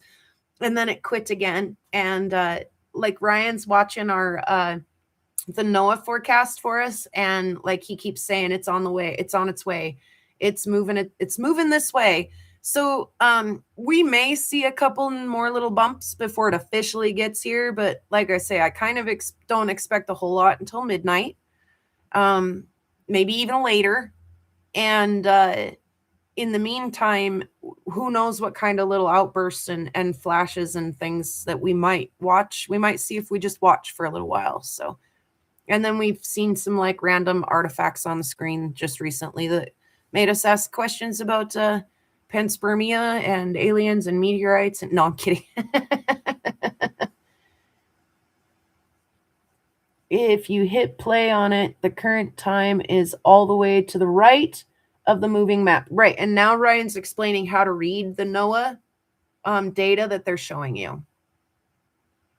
There was a meteorite too, like right after, Betty, right after the weird light that we saw. Because I will go back and watch the replay. I'm quite thrilled. If we got meteorites, I want to timestamp them. I actually have another piece of paper on the table from the last time we did this where I jotted down all the meteorite timestamps, and I haven't gone back on the video and timestamped the meteorites. So I'll try real hard to remember to do that this time if we see any.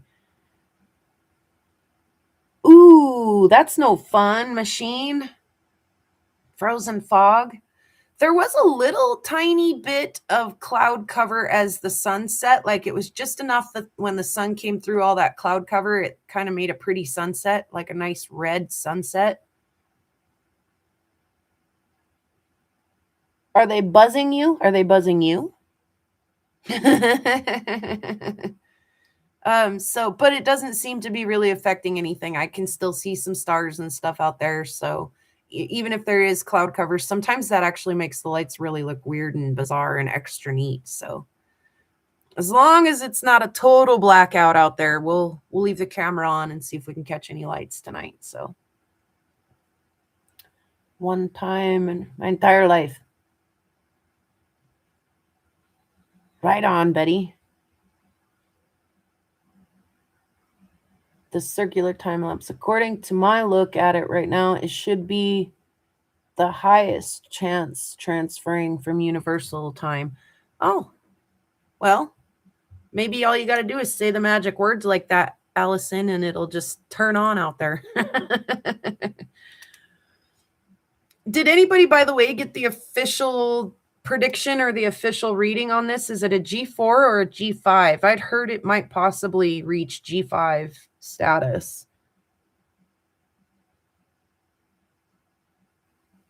Oh, speaking of the fire.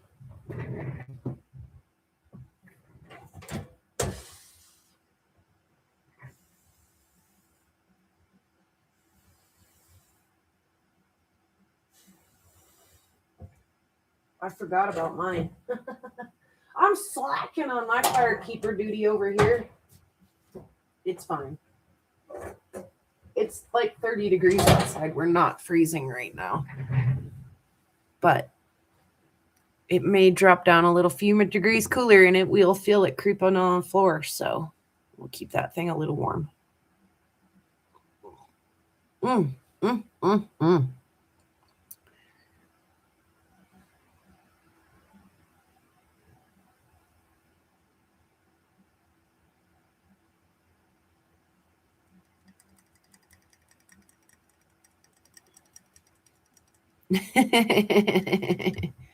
There was a little flash. Bing! I don't know if those are meteorites. I think those are satellites. I don't know what those are. Those bright little flashes. Does everybody know what those are?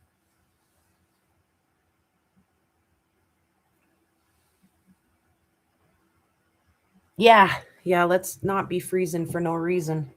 For sure.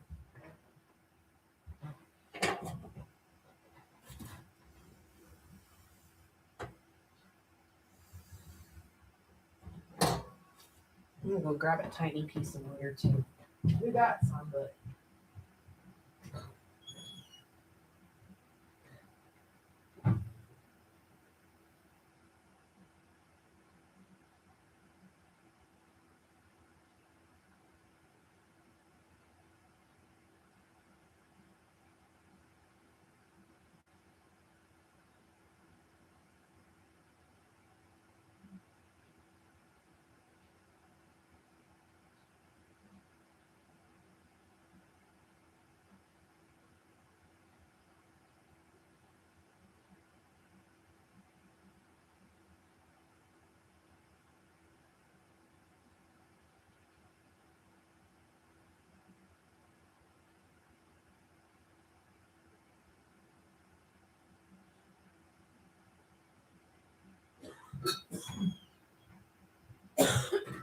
yuck.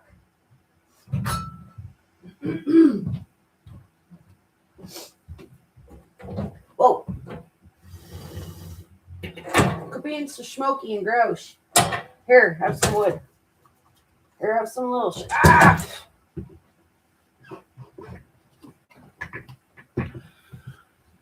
Mm-hmm. I'm gonna give it a little torch. I'm gonna give it a little Boy Scout juice. It's because it's being kind of gross.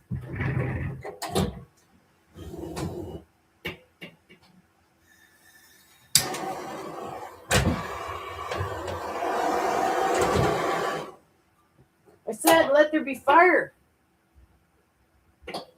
And then there was fire. All right.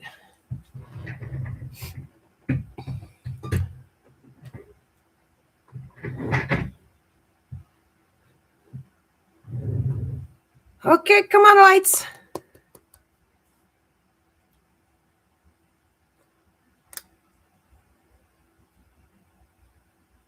You are at the camp beside the Stillwater. What you doing over there, machine? What you doing? Yeah, brr. Don't let the fire go out. You will freeze.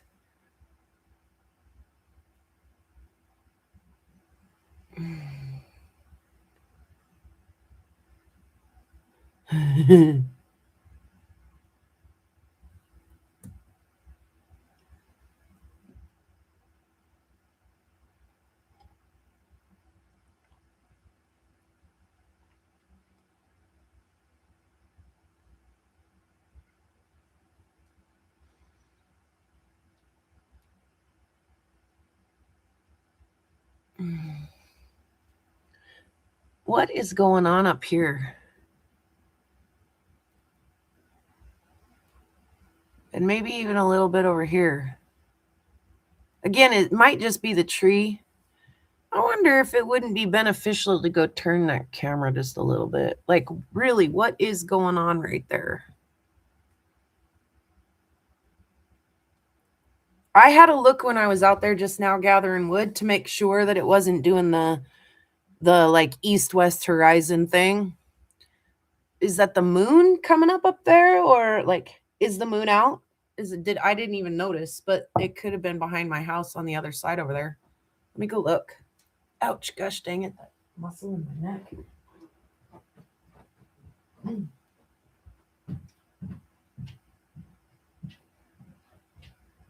What is going on?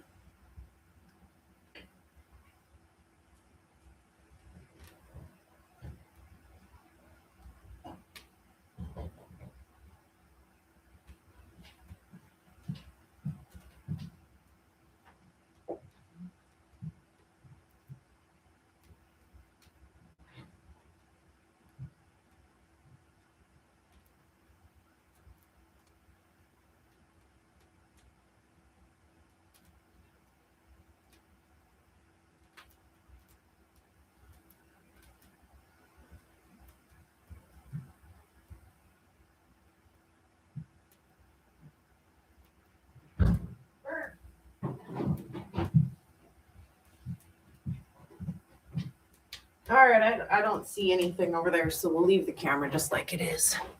Brr! It is a little chilly out there, isn't it, machine? Okay.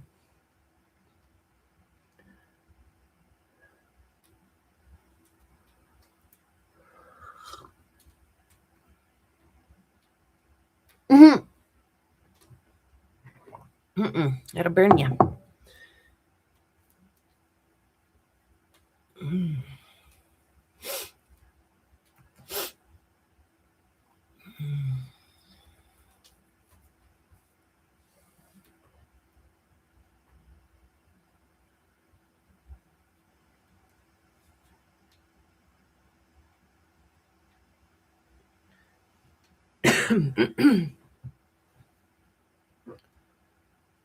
Ooh, that fire feels good.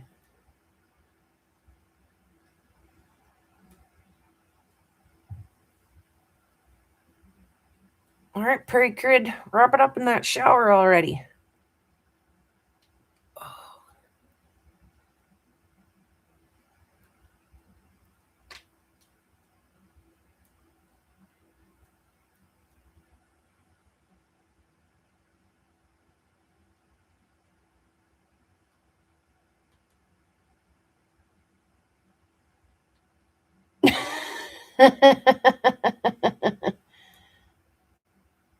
He is, right? He's watching robotics on Instagram. You're probably right, Ryan.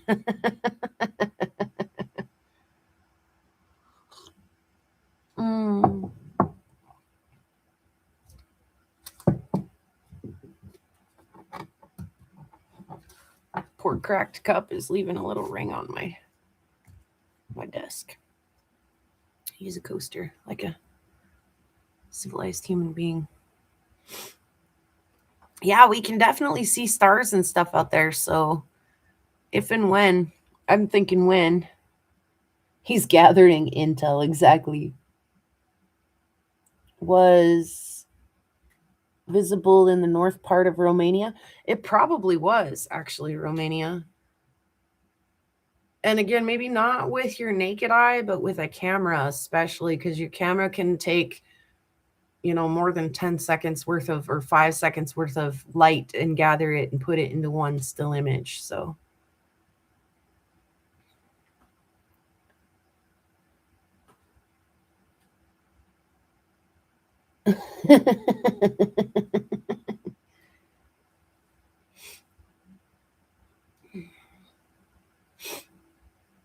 Sorry, guys. My sniffling nose. I'm telling you, that fire got hot right now. Hot enough to turn the fan on.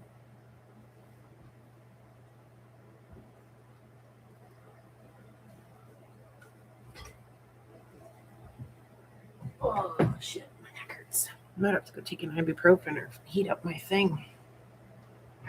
28 degrees. My weather just shifted from 30 to 28. That's it. Get good and cold. That's when the northern lights will come out.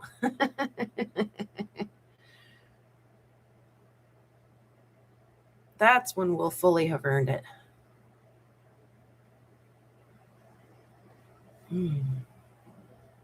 There we go. Thanks, son.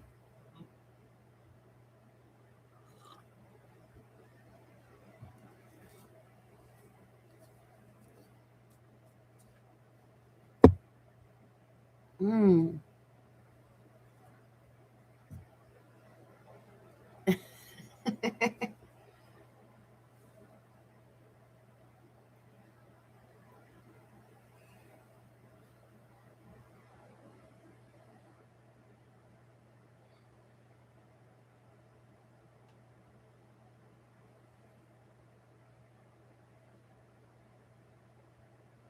Oh, come on now. Hey, hey, hey.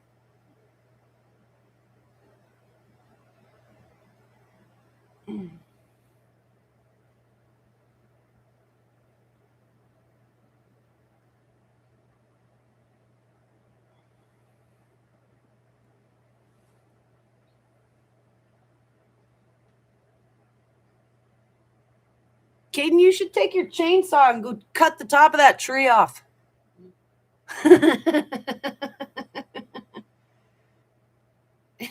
Caden got a kick-ass little tiny chainsaw for Christmas, and he also got Rex. Rex? What do you call that Rex guy?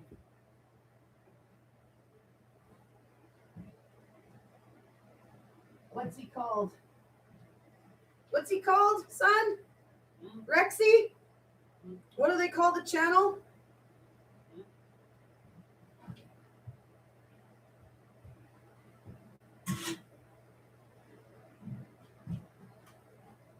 So Caden got these two things together for Christmas. Rexy and a tiny little chainsaw.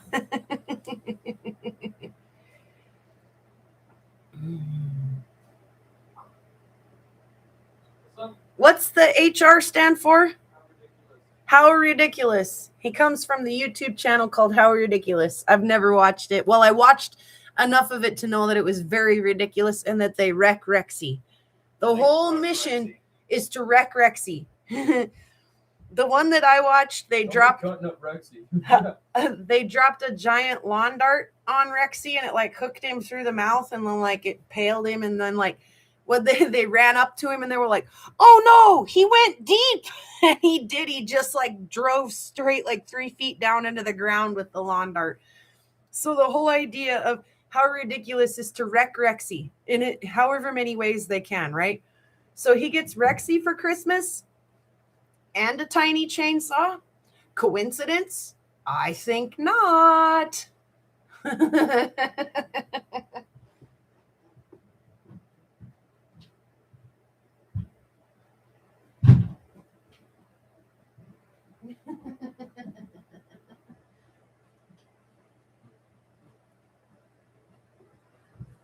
Oh gosh. Anyway, we won't wreck Rexy yet. Right now, anyway. Ooh, look at, there's a little bit of light, you guys. There's a little bit of light, you guys. Is it my imagination or is there a little bit of light in the sky?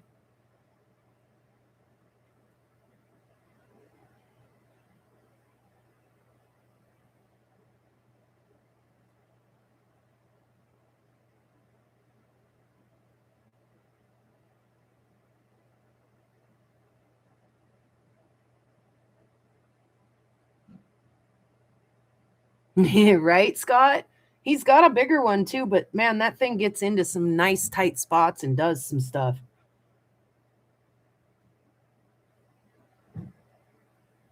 Tiny arms, but they get curled into a Volkswagen Beetle. I think it's a 4-face. Okay. The cord of wood thing, I can't even get in on. I don't know. I'm a prairie girl.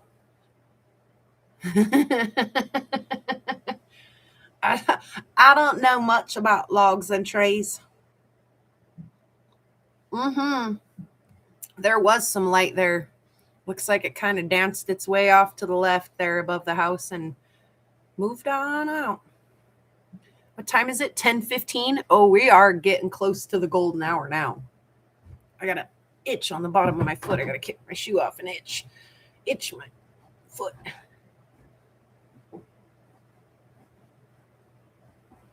Yeah, wreck Rexy.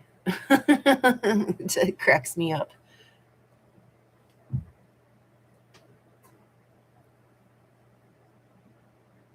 Face cards, right? I call Trump, Betty. I want it to be hearts. I want it to be hearts this hand, okay?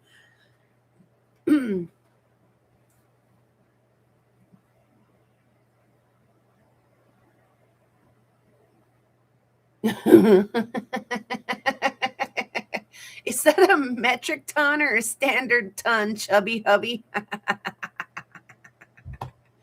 Get precise, would you? What did Ryan say? 3. It's 3. It's 3. Everybody, why are we talking about 3? Oh, it's there. 3 there. What? What is it? It's there. The light, Soul says, is there. Yeah. Thanks, Soul.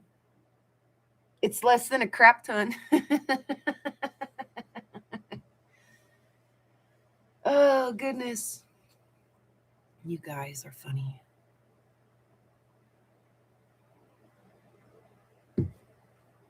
I'll laugh at you right now. You'll probably laugh at me later when I'm like, oh, look at the light. Look at the lights. I can't control myself. I get so excited. Like I say, it just deeply tickles me. In the same way, I suppose, as like polishing an opal, like you can see the color bar down in there, but you just don't know. Like you hope it's going to be just stunning, right? But as you get down to it, it gets pretty. And you're like, if I take it just a smidge farther, I'll get right into that color bar and it'll be even prettier. And so when you finally stop right on top of that, right in that color bar and polish that bad boy up, it's like, oh man, look at all the colors there.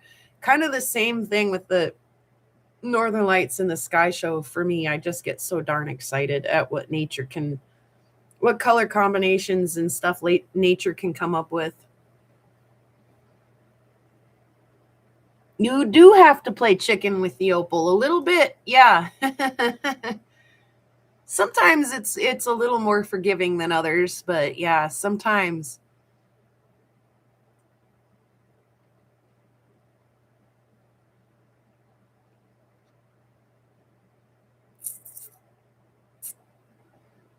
Come on, light. Oh, that fire feels so good.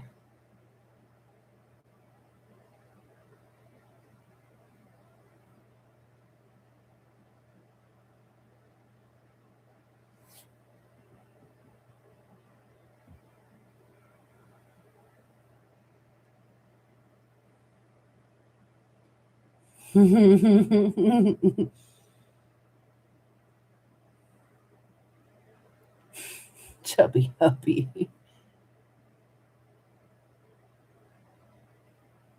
God.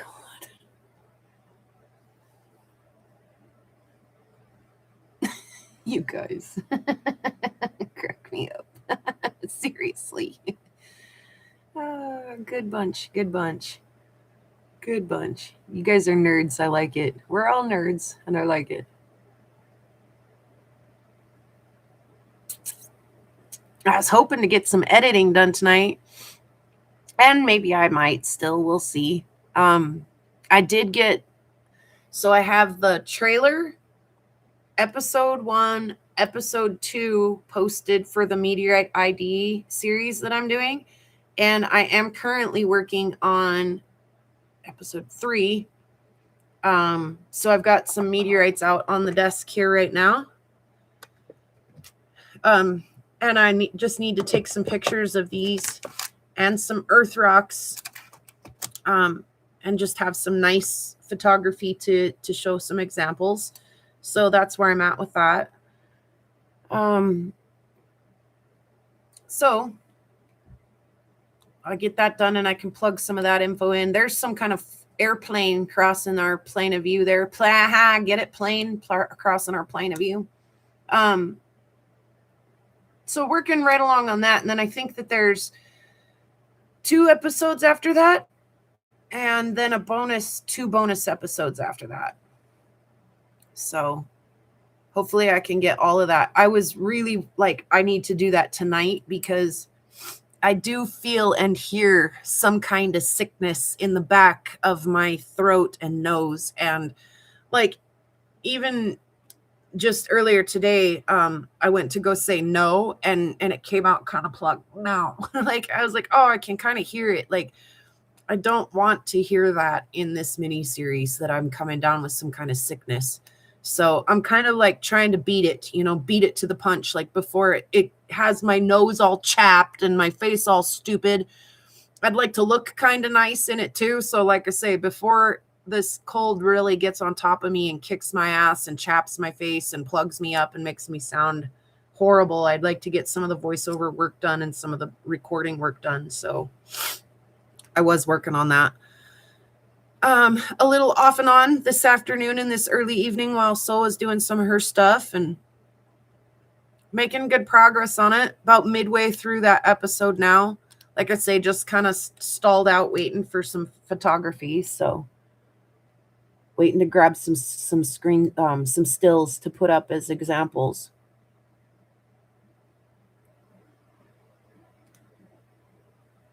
Have you found any meteor wrongs and had to talk yourself off the ledge? Yeah, absolutely. Uh-huh. Yep, absolutely. In fact, I still have my very first meteor wrong, and it's kind of got a little nostalgic spot in my heart because I spent so many hours going, are you or aren't you? Are you? And, of course, now I can look at it and I'm like, I can still see why I thought. I can still point out the things that I spent hours stumped on. But I know better now, right? Like I'm like, yeah, and now I find a lot of rocks like that out here, but yes, I have found a few that and not just me either. Not just me either. Like I'd mentioned earlier tonight, my friend Jules, Space Jules is kind of her nickname, or Mrs. Buttersworth, because she polishes stuff to just like the most smooth finish you've ever seen in your life, right? Anyway, she is an equestrian kind of gal. She got some horses out on her property, and so she's out quite a bit. And while she's out and about doing horse chores and things, she's looking at rocks, and she picks up some very interesting rocks. And she messaged me one time and was like, hey, can I get an opinion on this? Kind of on that ledge and I need help. Like, do I talk myself off of the ledge or over the ledge right now? I'm not sure. So not just me, but even other, very skilled individuals sometimes have to ask for a second or a third opinion. And sometimes the second, third, and fourth opinion are all like 100% positive. Send that puppy to the lab. And it gets to the lab and the lab's like, that plotted terrestrial on the isotopic tests. Do you want to continue? We could do some like really further detail work, but do you want to? And it's like, oh my God, are you kidding me? Like 5 experts said for sure that looked like a meteorite to them. Are you sure it tested terrestrial? Yes, of course the lab is sure. So again, no one can really say with 100% certainty except the lab. Of course, there's a lot of times with, ordinary meteorites. We're not talking things like lunars and Martians and, carbonaceous chondrites and kind of the oddball outliers. But for the most part, like ordinary meteorites, yeah, we can speculate and say with a great amount of certainty even what type of chondrite that might be, or that yes or no, it is a meteorite. But yeah, I have actually found some that I've had to talk myself seriously through, and others as well. And it still happens all the time. So, and as a matter of fact, like I say, I have actually a meteor wrong collection. And just recently added this Mendota meteor wrong to it. And I'm so freaking tickled. Like that Mendota, that rock is darn pretty. So, yeah, I don't find it a failure in any way, shape, or form to find a rock that stumps you for a minute. And you're definitely learning when you find those rocks, right? That's a new note in your mental book of, the possibilities that are out there. So,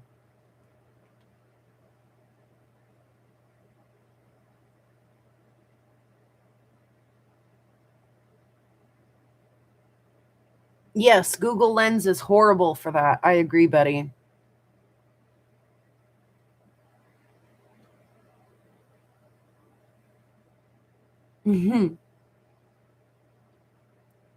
10:30 here local time.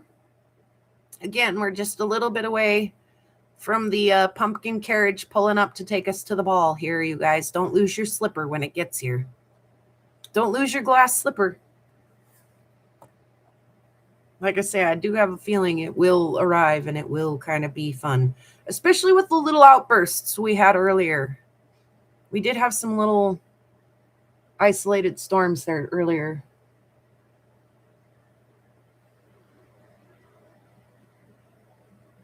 Right? Right? Some of those folks on the East Coast, it's really getting late for you.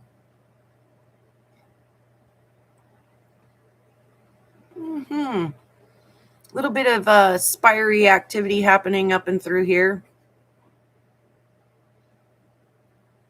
I love those long spires that reach. Oh,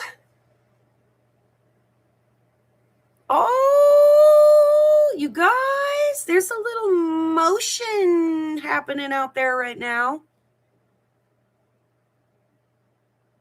That sky's starting to get a little awash with light, if I'm not mistaken. Oh, okay. I'll be right back. I'm going to go top my cup off and come back and get this. I'm going to poke the fire, top my cup off, all those things, and I'll be right back because this is getting close to T-minus takeoff here.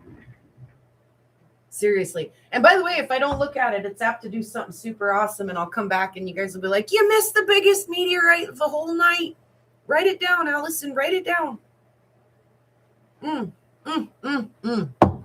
It's starting to act like it wants to pop off, guys. Okay, let me stoke my fire real quick. You gotta pick the right piece of wood. You can't just throw a piece in there willy-nilly. See, that one's still a little bit wet. Let's grab you gotta pick the right piece. Yeah, that's it. That's the one right there. Okay. Oh, shit. Oh, snap. Oh, snap. Oh, snap.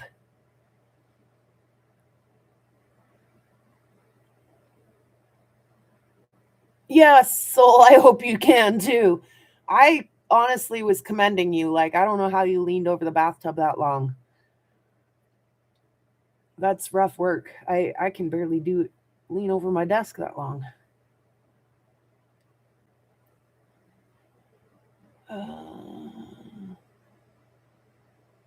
Yeah, I wondered that too, Ryan. Should be starting for Allison now. I gotta go get my coffee filled up. I'll be right back. Oh, snap, it's starting to do shit. Okay. Let's put a little music on too while we're at it. Just a little background music. So that the poor kid doesn't just get blasted when I'm like, blah! You can have a little bit of background noise so it's not quite so crazy. Playlists. Background music. Background music. Background music. I gotta take a medicine too, because I got a kink in my neck and my back.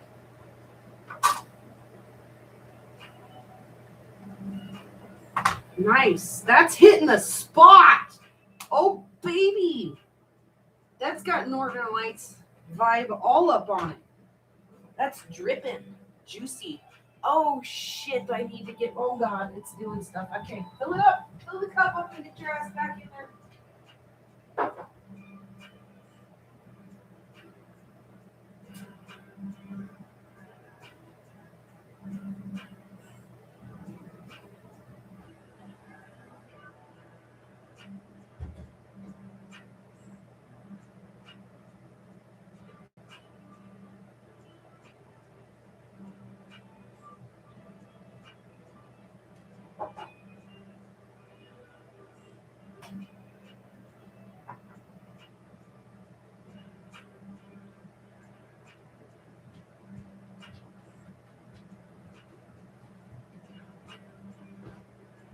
Oh, yeah. Oh, yeah.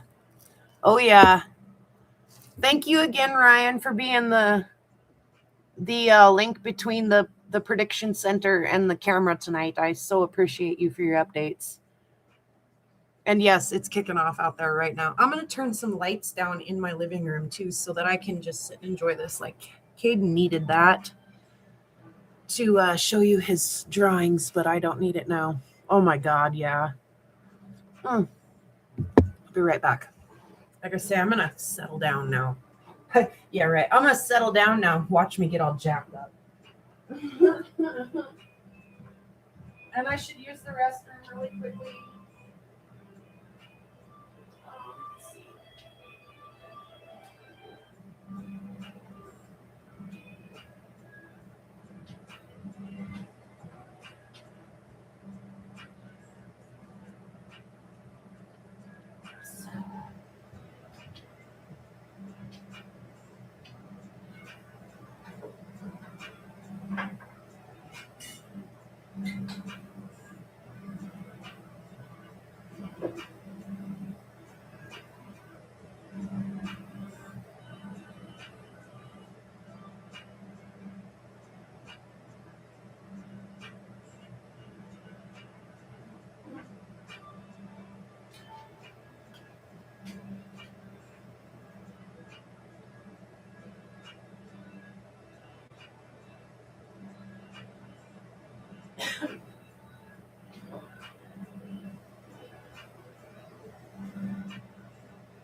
Hey.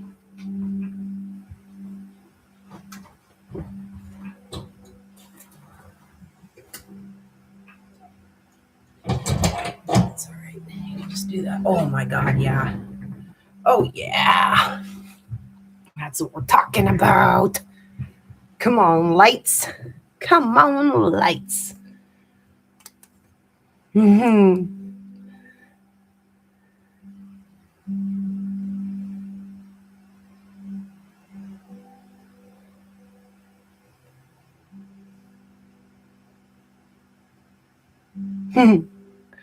I like that, chubby hubby. Hey, James, welcome.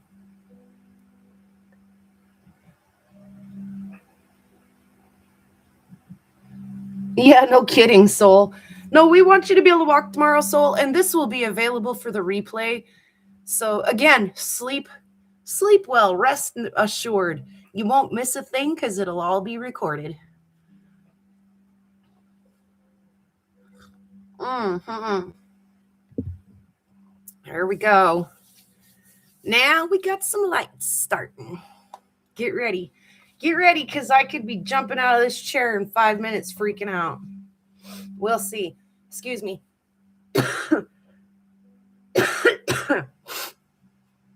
I apologize. Oh, I forgot to take a okay, hey, let's not be doing too much of that. please, chat. I forgot to take an ibuprofen. I should do that really quick. Excuse that sniffle. I do apologize, you guys. Yes, again, thank you, Soul. Yeah, we're glad to be the company. You were great company for all of us, inviting us over to your place earlier. I'm glad I could fill the void between then and now, so you weren't on the hook for entertainment the whole night. Instead, you could kick back and be entertained after you were done.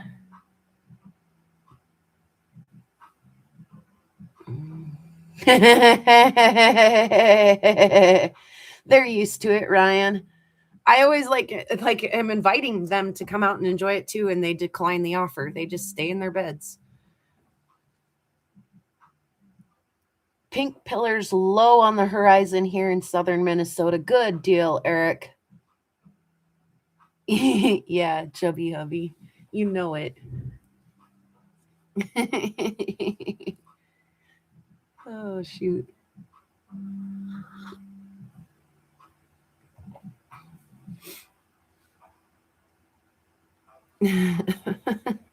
I stop and wonder sometime what it's like to be my kids too. Like sometimes they're trying to go to bed and I've got the rock saw running until, midnight or 1. They say it doesn't bother them, but I try to not do it to them. I really do. And then still, the kind of chores that a mom usually asks for are take the trash out and do the dishes and, things like that. And I'm like, help me change the blade on my rock saw. Help me fix the belt on my rock saw.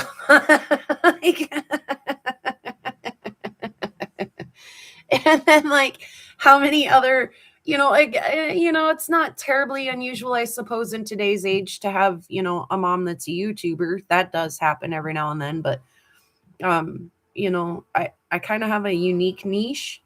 I know when I first started getting into meteorites, especially in Montana, you mentioned something like meteorites and people are like, sure. Right. The meteorite girl over there, but I think especially locally and as, in this community online, I've kind of earned my spot there, right? I've done my time and I definitely know my stuff. Right. And so, what originally started as kind of, the crazy girl over there talking about meteorite has grown into, hey, would you give me your opinion on this, please? So, yes, it's a weird niche. How'd you like that though? If your mom was a meteorite YouTuber, a rockhound YouTuber, and every time something happened in the sky, it didn't matter, especially at night when you get a sky show, your mom's like, out the back door. And waking you up. Do you want to come see the lights or not?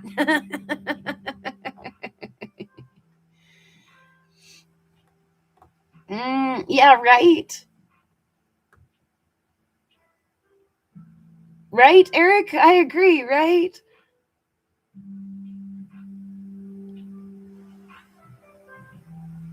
Yeah, Soul, I see. I like I say, I'm so glad to have this option. Look at that big bunch of light up there right now.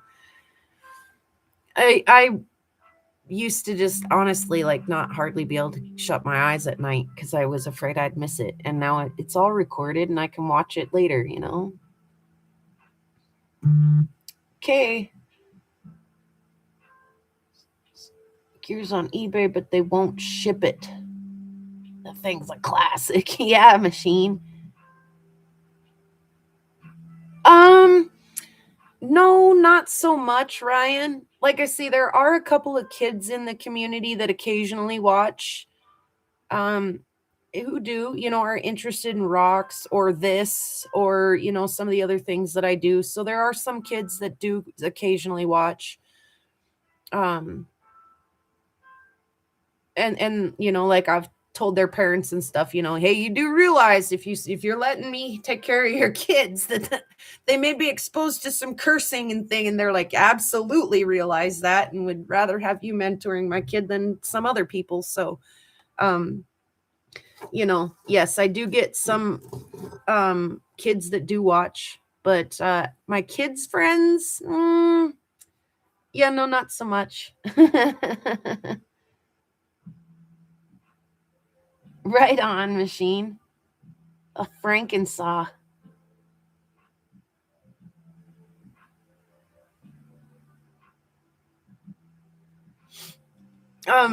My oldest son went to school with a kid who actually is really interested in doing some Mars work,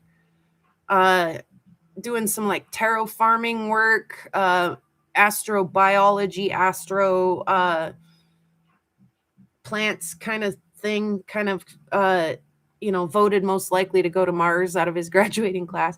I invited him one night. We were interviewing, was it Ed Lu, the astronaut? I can't remember who we were interviewing on Topher Spin that night, but I thought, gosh dang, that's like right up his alley.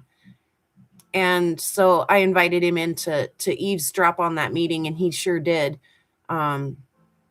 So occasionally, like, I can be a link between some of those kids and some other outreach stuff, but no, they don't usually watch my channel unless there's something going on where I'm like, hey, you especially should. Oh, there's a kid, a girl right now. It was really fun when I went and did that sale, the Christmas stroll sale here in town. And she walked by and she said something about doing a science project and she was looking at some thin sections through a microscope. And I was like, oh, meteorites through a microscope in a thin section are amazing. And she's like, I know, I had a few samples and and she's like, that blew my mind. And oh man, her and I were like, we nerded out. And it was funny because like she wouldn't even finish a sentence. And I'm like, oh, and I wouldn't even finish a sentence. And she was like, I know. And so we had like a whole conversation, like in half, like split completely in half. I was like, yeah, right. Right. Oh, dude, that was it. It was so funny. Like, and I'm telling her, I'm like, maybe you should consider going into that after, for college and stuff. And she was like, yeah, for college, I think I'm going to do this instead. But yeah, it was fun. So sometimes I can, like I say, be a link between some of the kids and an outside mentor or an opportunity or something like that. But for the most part, yeah, nah.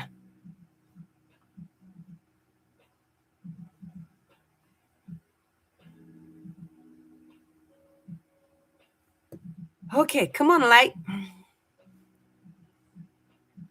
Being just a little bit teaserific still at this point, which we don't mind. Ooh, there we tried to get a little pop of green on the screen.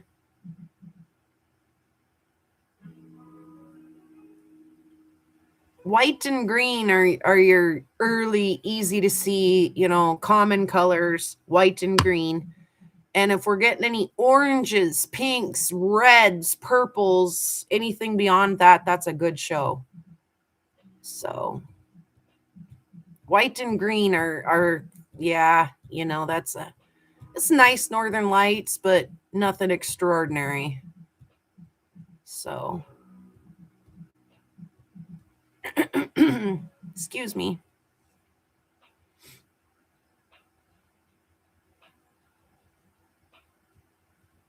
Oh, I was going to ask Prairie Kid to help me put my base away. That's all right. He has to come down for food and restroom responsibilities anyway. I'll catch him sooner or later. Wait. Ooh, there was another real bright pop of green. Oh, wait, like a little spider down here. Like, oh, there you are. Will you put the dishes away? Oh, there you are. Will you help me put my base away? Oh, there you are. Sweet. Come on.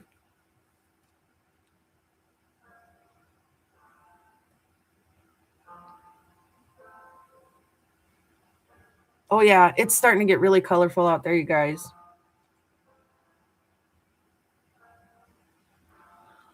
I should be a little more specific. Not colorful, just, starting to fill up a larger portion of the sky more often. Poor nose. Apologize. I'm not picking my nose. I promise you guys. I'm obviously having issues tonight. Trying to be as not disgusting as I possibly can about it. Ooh,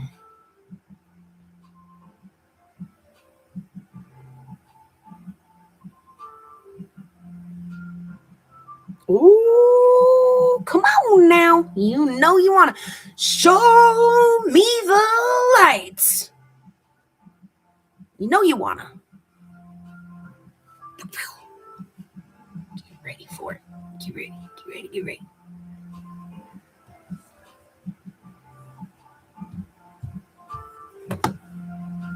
Oh, Chubby Herbies. Pin comment, make me laugh one more time.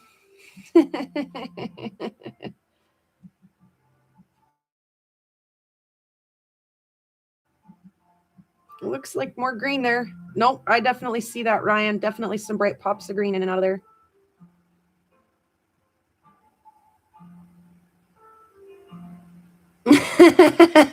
Eric took his boots off, so you know it's going to get good now.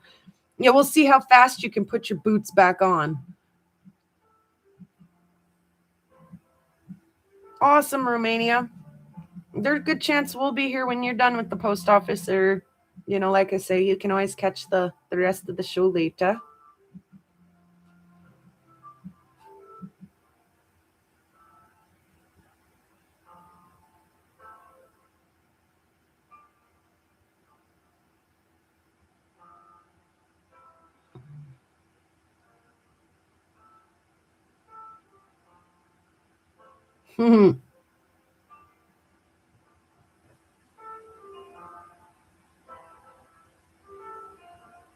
Ryan.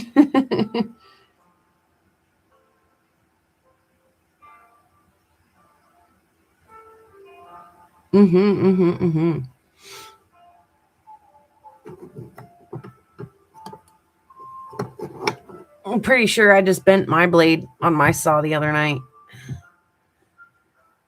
And we were going to replace it, and I don't have another one to, well, I do, but it's a different style. And I'm like, should I go for it? Well, I was like, yeah, let's just wait. And then, yeah, I don't know. I might put it on and try it. Might be the greatest thing since sliced bread. I don't know if I don't try it. It's just awful toothy. So I don't know. It'd be great for ripping through agates maybe, but come on now. I see you. I see you peeking in and out here and there, color.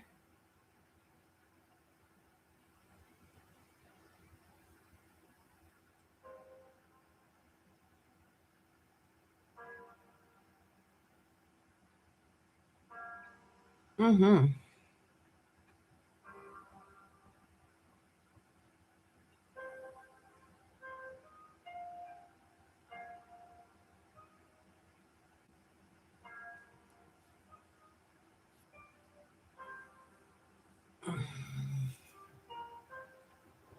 Ouch. Ooh, that was my hip. I'm all right. Just old people noises.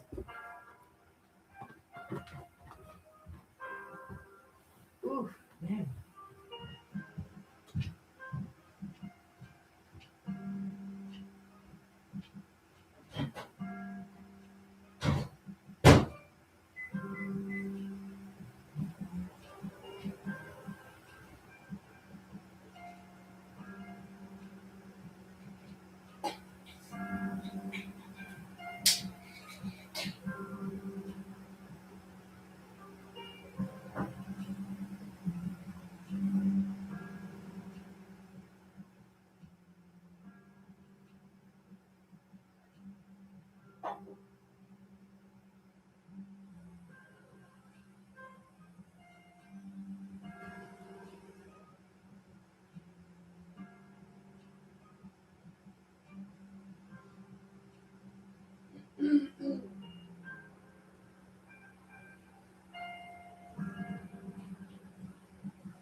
A flipper with short side. Oh, really, chubby hubby? That's an excellent idea. I've used like sour cream containers and stuff because you can kind of smash them and use them as like a scraper scooper. But a flipper, that's an excellent tool, I'm sure.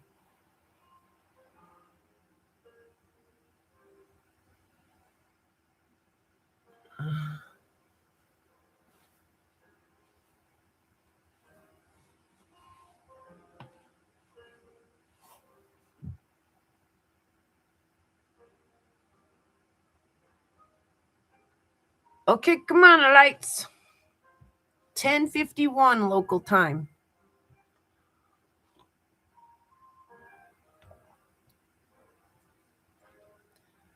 Oh, man. Come on. See you popping little greens every once in a while.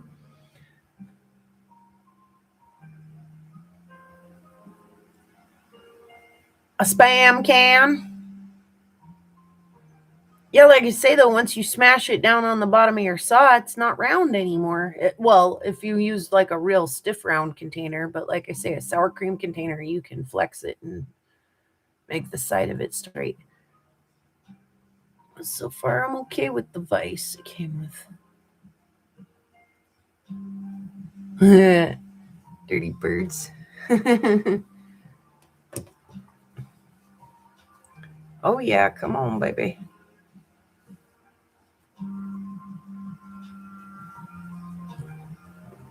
Pardon me.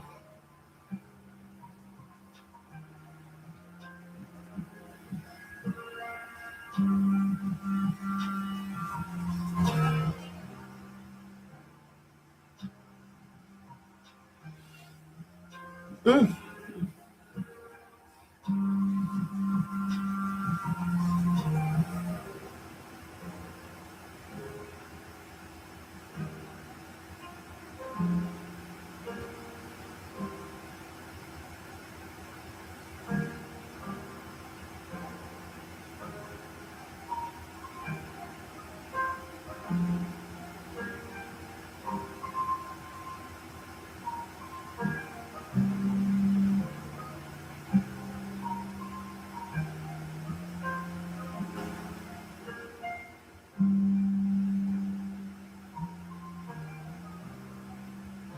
Mm-hmm.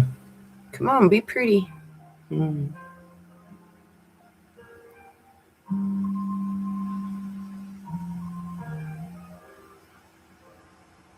It's making me smile. It's doing a little dance out there.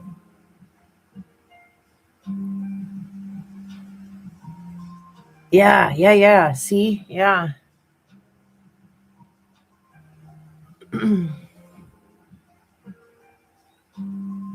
And Joseph got me a great big sucker tool too, which is kind of handy.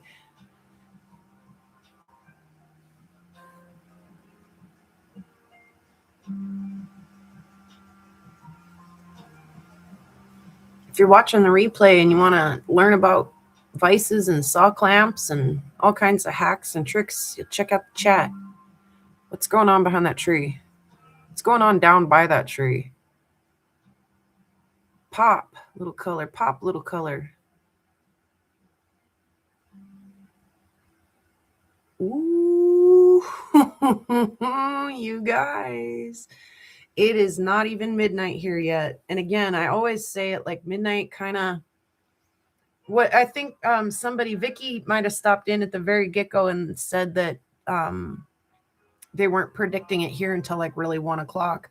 Ryan said I start peeking into the NOAA forecast here like right about now, or even just like what 10, 15, 20 minutes ago. Look at that. Look at that. Look at that.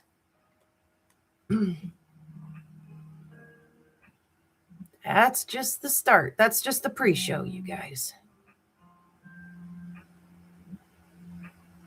Oh my gosh. Come on now.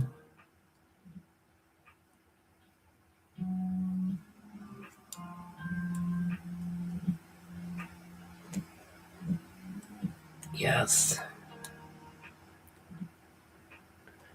That was just on the edge of the start. More peaking to come. Yep, I agree. Look at it, just starting to just really kind of. Okay. Which way the show don't spaz out.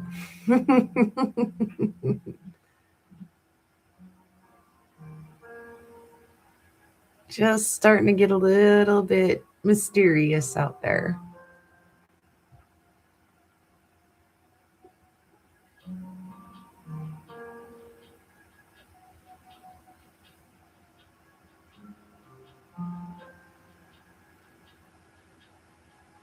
Mm. Mm-hmm.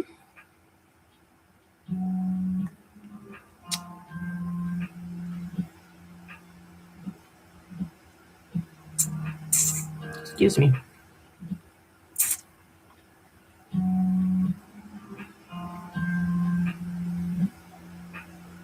Mm-hmm. Mm-hmm. Mm-hmm. Mm-hmm. I see you, light.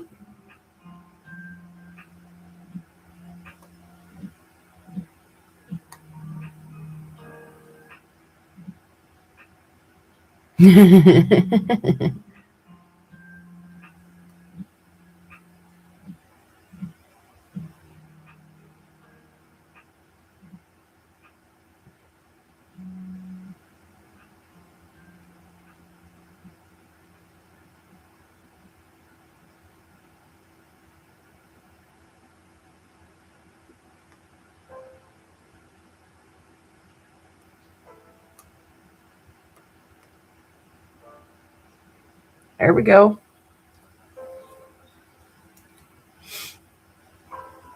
There we go. Mid-screen. Look at it go. Oh, yeah. Come on. Give us a little green. Oh, yeah. Oh, I did ask. I didn't see if anybody answered. Is it a G4 or a G5 storm tonight?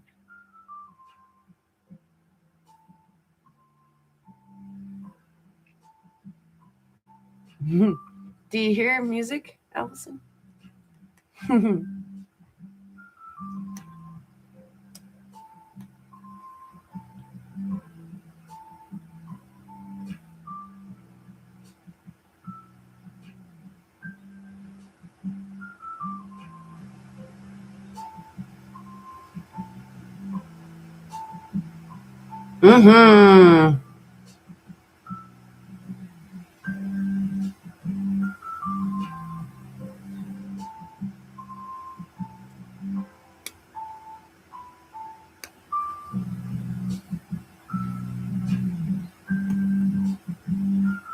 Move that over here where I can see it. That'd be cool, hey? Oh, yeah.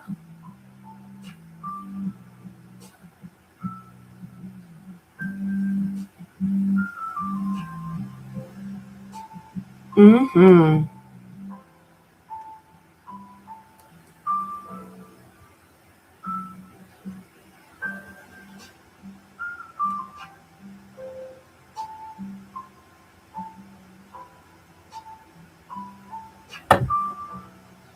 It's music wigging me out.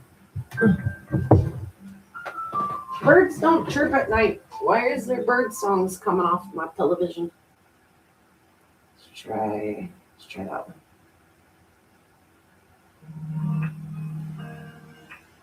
That's better.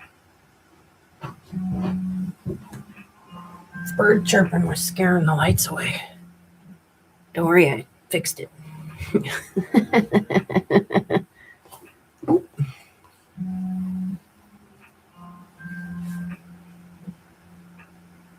Yeah, buddy. Come on now.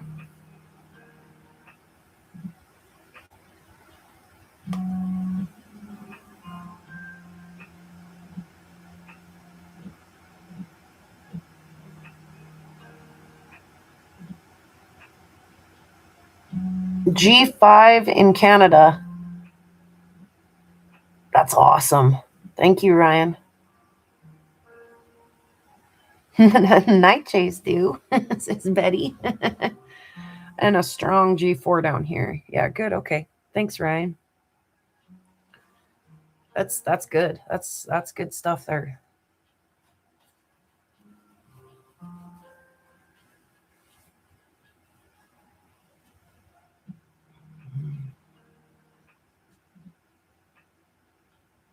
Mm-hmm. Getting a little bit persistent there where it's moving around down there, you know, up and down and to the left and, you know, stuff, but it's getting a little bit persistent where it's kind of not being dull too long before it lights up again. So kind of consistently covering the bottom portion of the camera a little bit more now.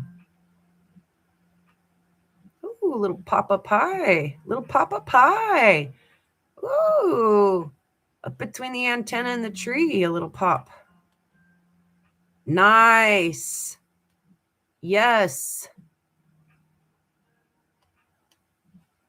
That's a good start for 11 o'clock.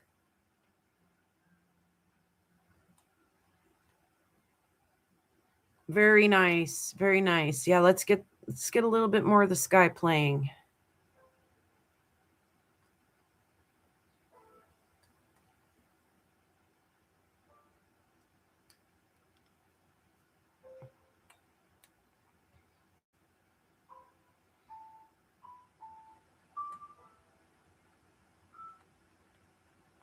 Well, that's okay, Ryan.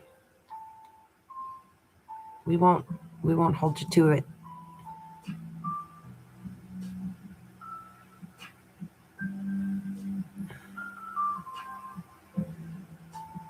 Yeah. Mm-hmm. Me too. Well, not necessarily newbie to it, but I just haven't checked any of the updates or heard anything. So I heard G4. So we'll stick with that for now until we hear otherwise. For sure, but time for popcorn, right, machine? Mm-hmm.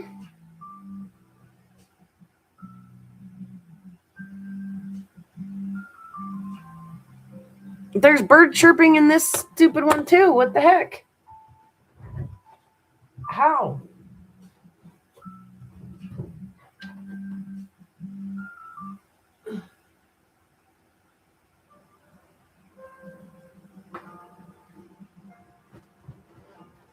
There we go.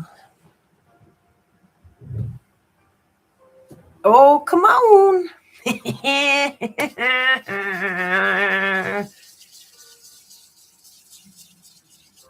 Let's get them ions excited up in that stratosphere. Let's get the atmosphere excited up in here. Excited in the atmosphere. There it is. There it is.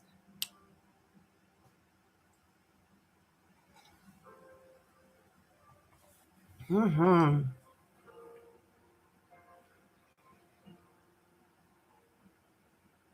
There we go. Yep. Coming out to play.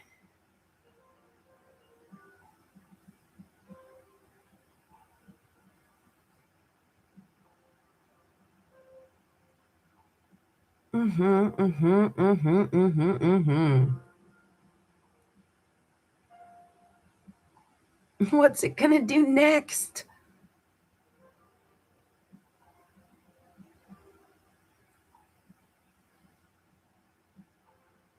Wow.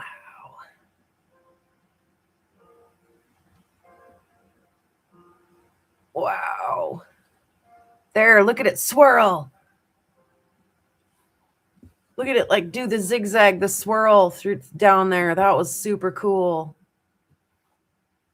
Heck yeah, that's super cool. That bottom of the dancer's skirt sort of ripple. I love that.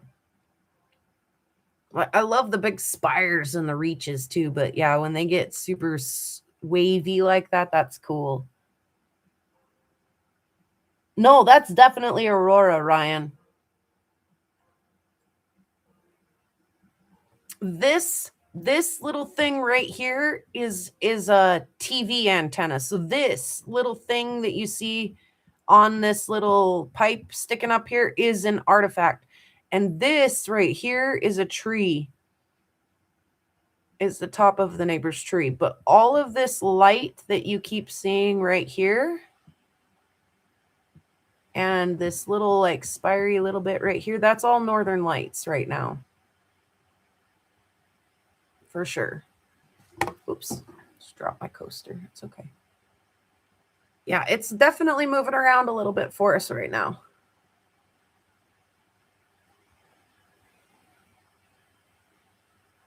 And interacting with, you know, quite a high spot in the sky there.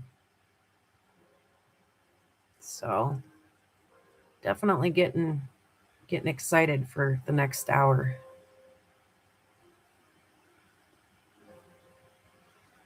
Mm-hmm.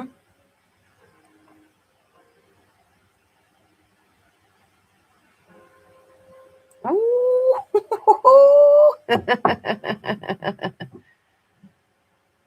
Yep, it's getting bright right there.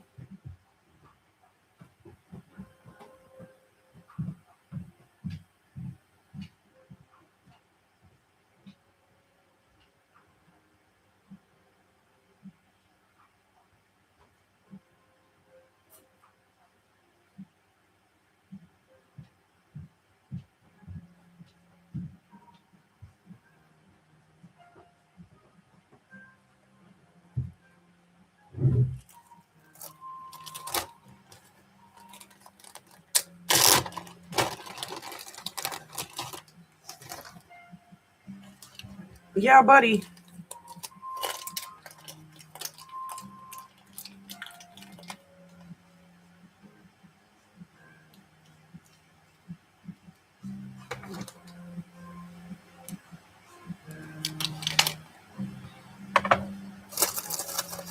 Get your snack.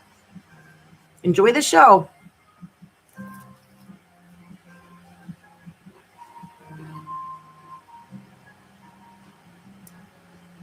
That's what I said, Chubby Hubby. I told him earlier, take your chainsaw and go cut the top of that tree off for me. He declined.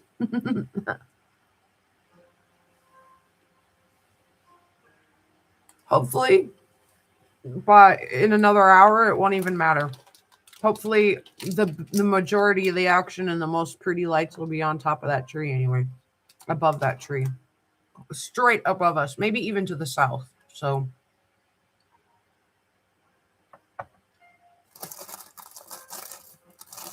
it might not be in our way here in a little while. Besides that, there ain't even any leaves on it. It's skin and bones. So we'll be able to see right through it.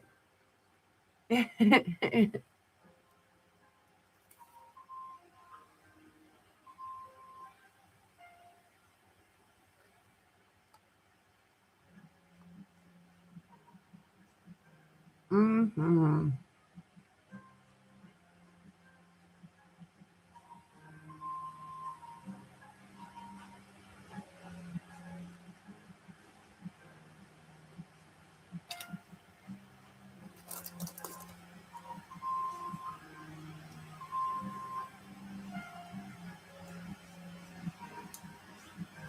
Mm-hmm.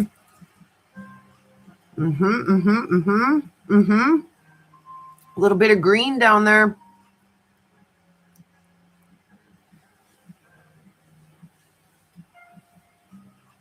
A lot of color over there right now. Holy cow. They're really light in that spot up in the sky. That's cool. That's super cool.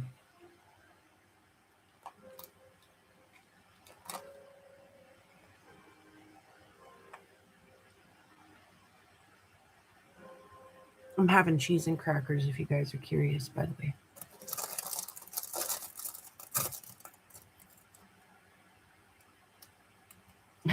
True that, Betty.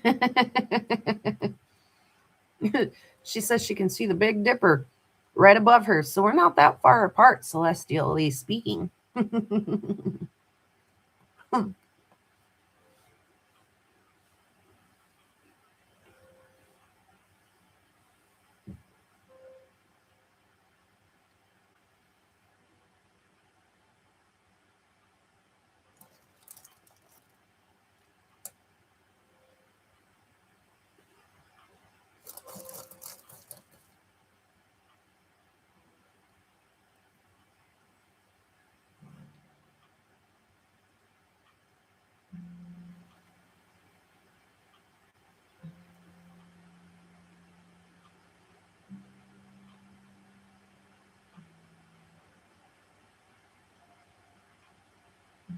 Mm-hmm.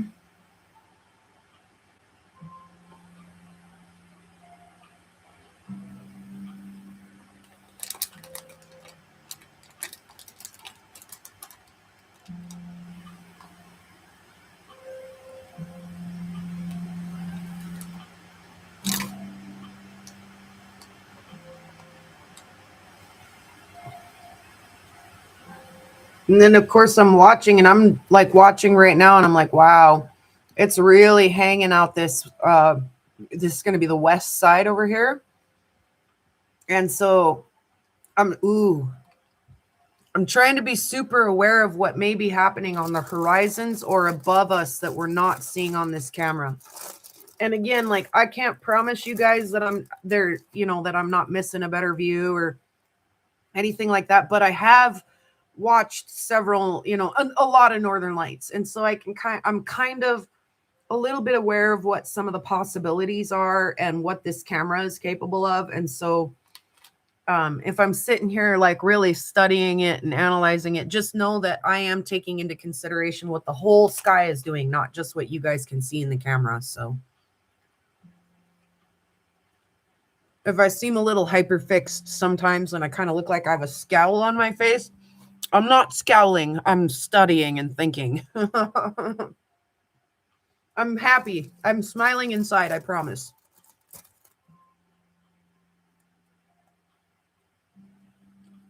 Mm.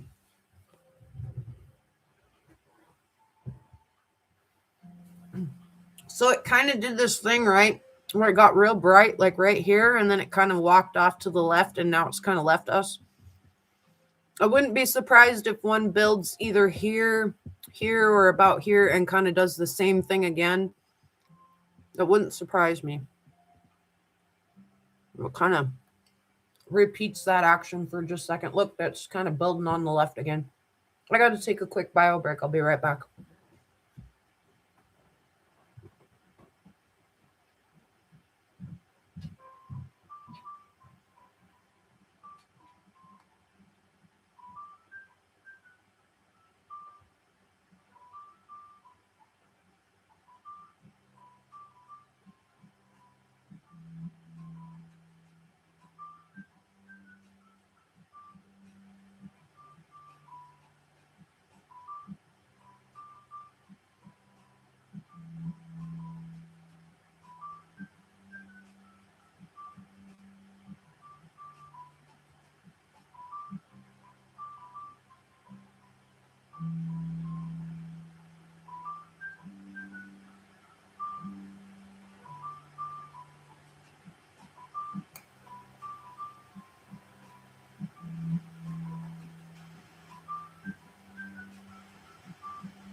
Furry kid fogged up the bathroom window.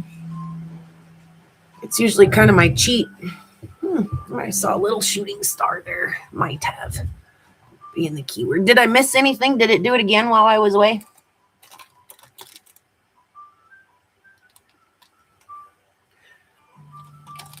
$11:15. So we're in the 45-minute mark countdown for midnight. Although I think, like I say, that I was distracted. I may have heard that we may really kind of hit our peak at like 1 a.m. So we'll see. I'll stay up all night. Well,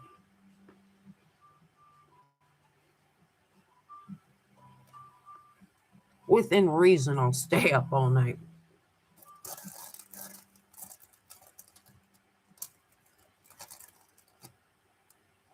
Yes, I did wash my hands. I know you were thinking it.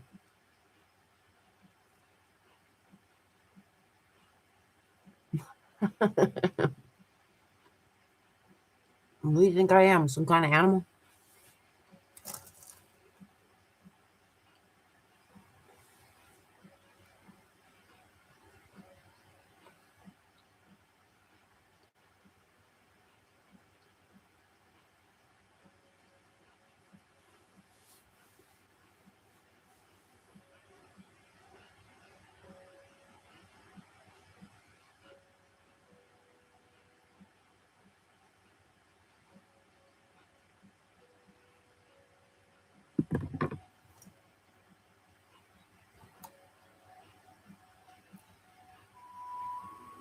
Oh my God.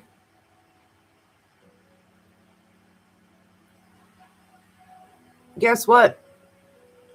Go click the higher picture quality if you want to. That actually was an option for me. Sometimes it isn't. Sometimes it auto selects the high quality for me, but it did not this time. I should probably not do that on my phone just so I don't suck up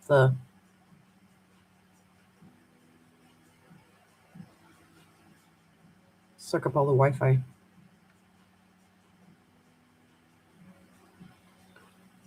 Yeah, for sure, Betty. Let us know. Sorry, Ryan. Have a little snack.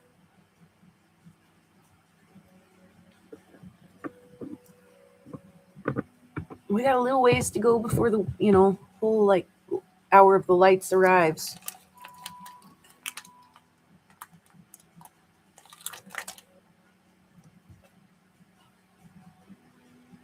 I've been hearing the coyotes out here lately. Holy cow. Past few nights. They've been getting after it.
I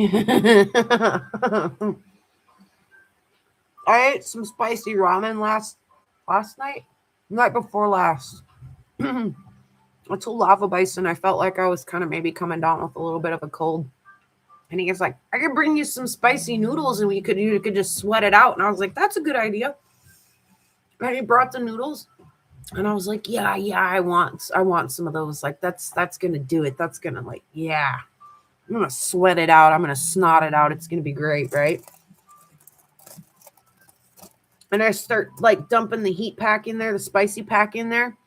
And I'm like, a whole one's okay. And he's like, I don't know. I was like, oh. So I stopped dumping it in and I started eating it. And I immediately my eyelids started sweating. And then my eyebrows and then the side of my nose. And then the whole face and the whole body. And I was like, wow. I really thought I wanted that, huh? And my lips are on fire, and I'm doing the hot breathe thing,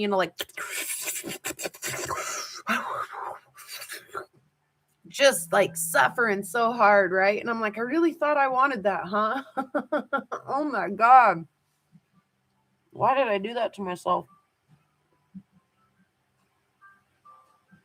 I bet, Ryan. Look, here it is building again, kind of like it just did that last time. Whoops.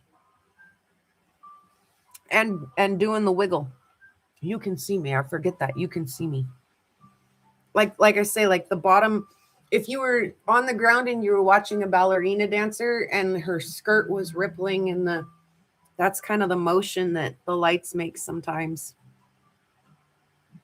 Like I said, it wouldn't surprise me if it kind of repeats that almost kind of that pattern that it's doing there a couple of times. And then maybe it'll do another kind of sort of thing a few times as it kind of builds up. And then it should hopefully just cut the F loose and we'll have the camera pointed straight up or even south, hopefully.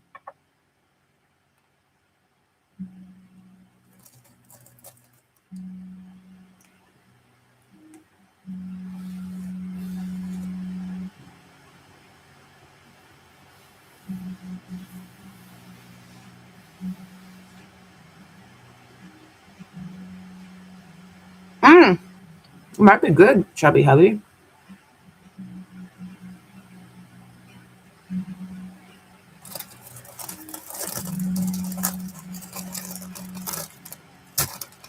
Yeah, anyway, I put myself through all that and it didn't even cure me of whatever it is that ails me. Not even close. It doesn't make me worse.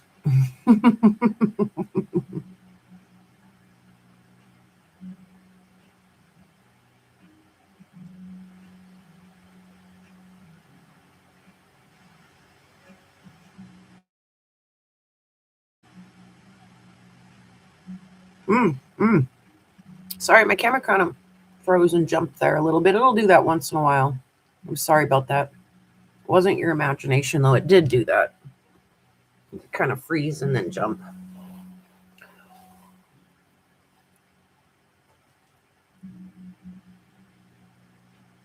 Getting pretty dancing-rific down there, though. Right behind that tree.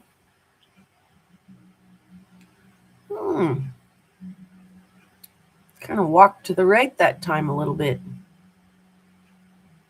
There we go, reaching up a little higher. Getting real thick.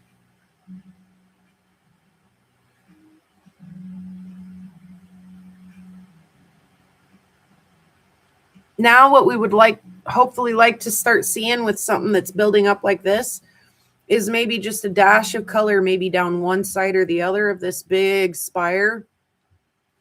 So maybe like some purples kind of filling in underneath of it, or, something like that. We didn't get it out of that one, and now it's kind of receding a little bit, but it could very easily just pop right back up there and start throwing out a little bit more, like I say, white and green are kind of, that's vanilla. That's vanilla ass Northern Lights. We want to see some of those, magentas and purples and oranges and reds, and we want to see them all at the same time.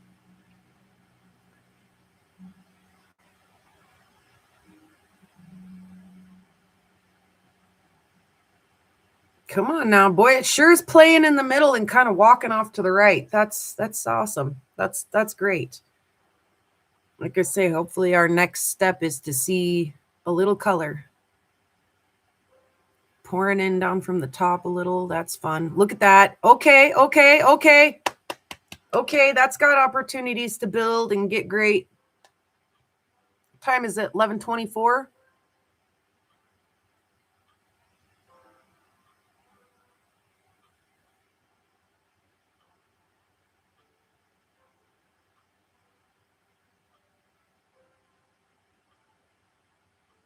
Could fizzle out one more time too, but that's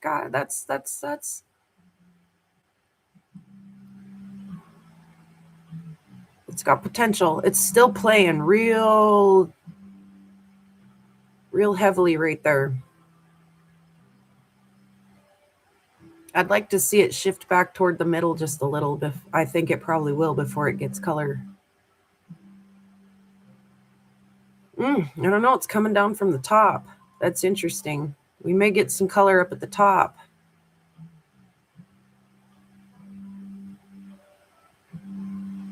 It's definitely getting active out there now. Now I have like a play-by-play to give you guys, a little narration to do here. Like, we're not just looking at a black screen right now. That's for darn sure. Not, again, not the most spectacular or magnificent show yet, but that's got potential to build. Yeah. Oh, for sure. Agree, Eric. He says cameras are rolling. Could see naked eye pillars here this time. Would stay out longer, but it's too cold. Yeah, for sure. Just sit and watch your cameras until it gets outrageous, and then go outside and have your mind be blown.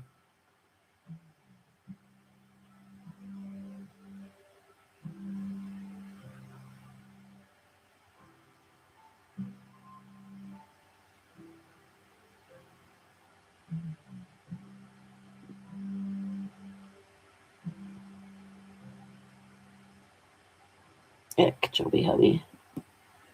We don't want vanilla. We want the Neapolitan, right?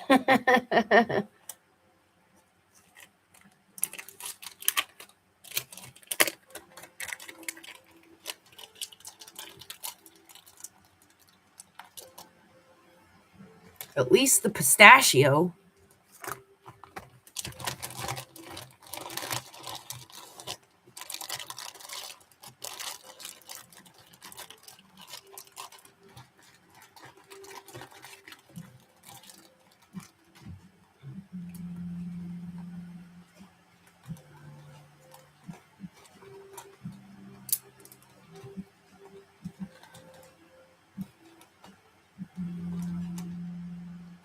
Mm-hmm.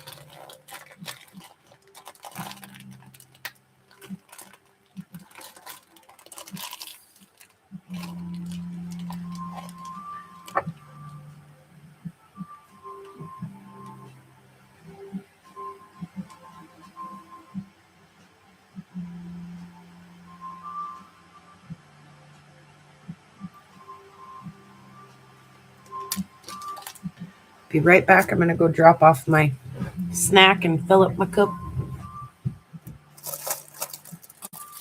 Yeah, buddy. Stuff is happening.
we're having a little mellow moment.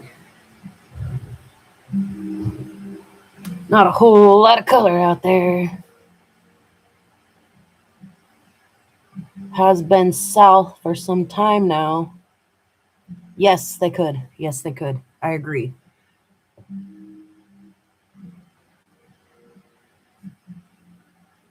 Mm-hmm. Excuse me.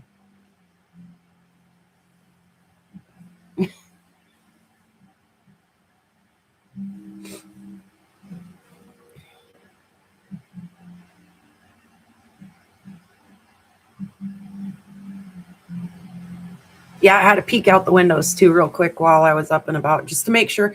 Sometimes it'll do like an arc thing where you really don't see the top of the arc, but because the light stacks when you look up against the horizon, it'll get like sundogs almost, like two really bright lights on both horizons, both the east and west horizon, and then just like a little bit of light above head. So I peeked out both the east and the west window just to make sure that we weren't having that. And if we are having that, it's not something I can see with my eye.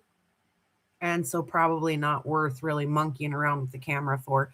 We'll just sit tight and hang on because like Eric just said, it could get really nice really soon. It really could. I know, did you see my solution to my sore neck, Mr. Chubby Hubby? I made this so long ago. Oh my God. It's full of rice, just dry rice. And then sometimes I used to put a little bit of like Epsom salt in them. Like, you know, you can get like scented Epsom salts and stuff. And that would make them smell like rosemary or like lemon or eucalyptus or whatever you need. But this poor thing, look how floppy it is now. I've had it for so long and used it so much. But yeah, I just sewed it together and filled it with rice. You drop it in the microwave for literally like 60 seconds. And then you can, like, I had it dangling over my shoulder because I've got that spot in between my shoulder blades bugging me tonight. Or if you're to the races. So I do like this thing. Uh-oh. Why does it keep doing that? It's all right. I just pop back over to the YouTube, tell it to stop sharing. Then I tell it to go ahead and start sharing, and it shares again. So there we go.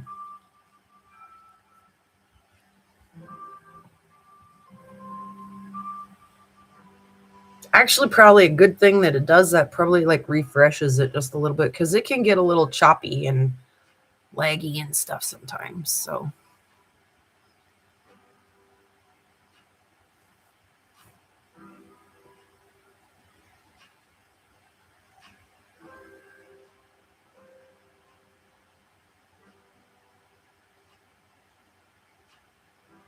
just over here listening to some music, waiting for the lights to put on a good show for us.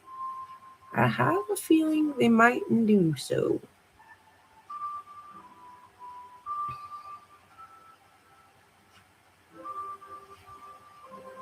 Mm-hmm.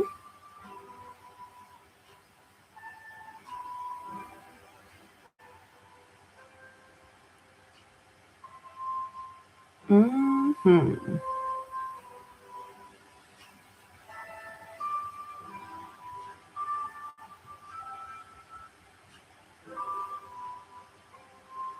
Mm-hmm. Mm-hmm. Aw. Right, chubby hubby? Doesn't that just bring you back to that smell of that hot heating pad too? You know, like, I wonder how many house fires those are responsible for.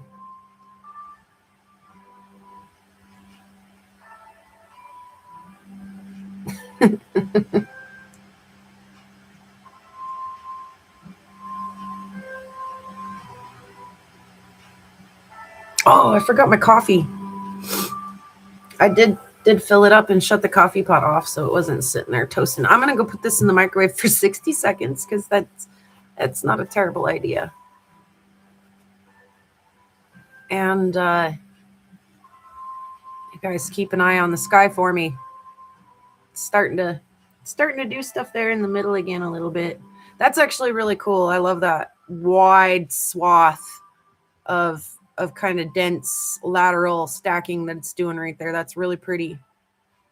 We'd like to see it just keep doing that all the way across the horizon and then start dancing and spiring off of that. That would be great.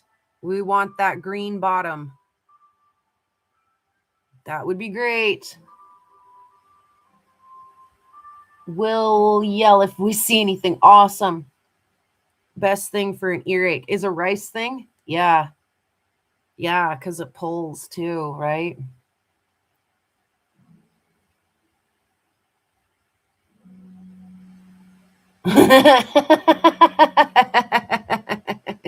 Carrick. My hand warmers. What's the heck? They're burning my hands. I like my hand warmers, man. I got some of them electronic hand warmers. The thing of it is, though, is that it'll get your hands feeling warm, and then you realize how shittily cold the rest of your body is. Where when you were just oblivious to it with cold hands, you didn't realize how miserably cold you were. I'll be right back, guys. All right, come on. 11:38. We're getting there. We're getting there. We're getting there. I think we're going to get an okay show. We'll see.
Those can get redonkulously hot. I do agree.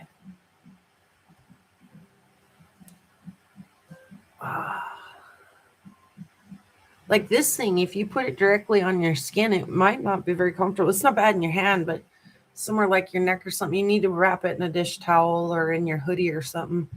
But wrapped up in a hoodie or a dish towel or something, and it's like just the perfect amount.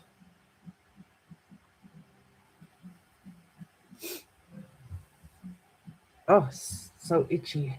Silly nose. Come on now. There's a little up high. Come on. That's a nice thick band all the way up. All the way up. Look at it go. Look at it go all the way up. All the way up. Hell yeah. Hell yeah. Come on. Hell yeah. That's a lot of color. Come on.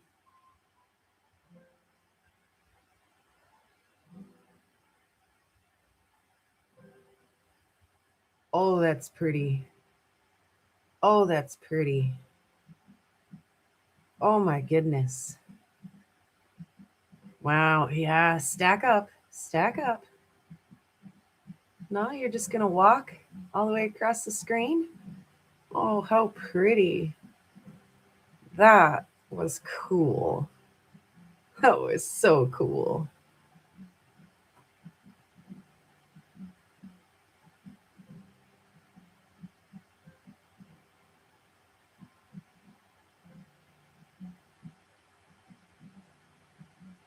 Yeah, no kidding. No, look at that. What are you doing over there now? No kidding, Opal guy. That's no good. Look at it dance behind the tree. Wow. Wow. Look at it fall all the way down. How cool. All right.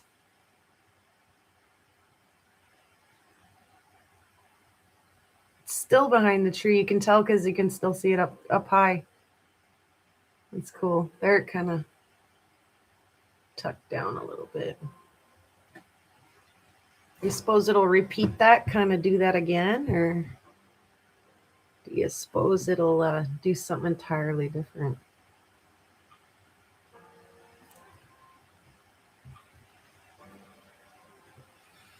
That was cool. It got pretty big. Here it comes. Here it comes. Here it comes. Holy cow.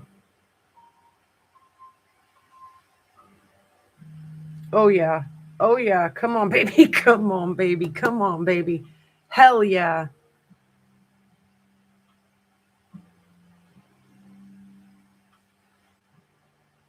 $11:45, you guys. My local time. Look at it. Just walk across the sky. How cool is that?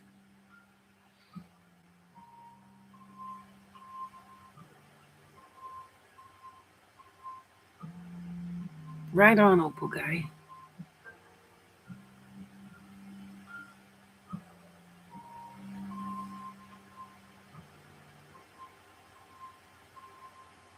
It's playing behind the big tree still a little bit right now. Sorry. Wow.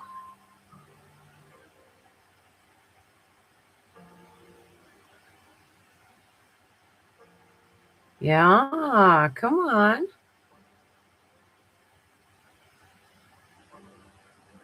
Sweet.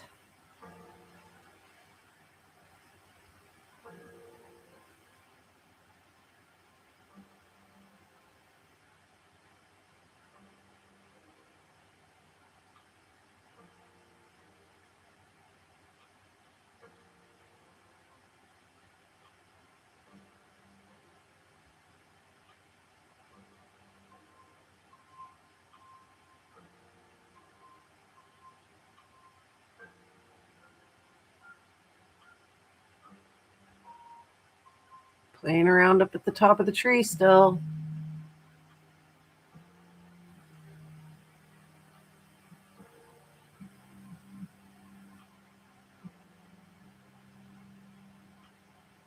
There it's coming back down. Makes me wonder if I shouldn't go tip the camera up just a little bit. Like, are we gonna just skip the low show and go straight to the straight up in the air show?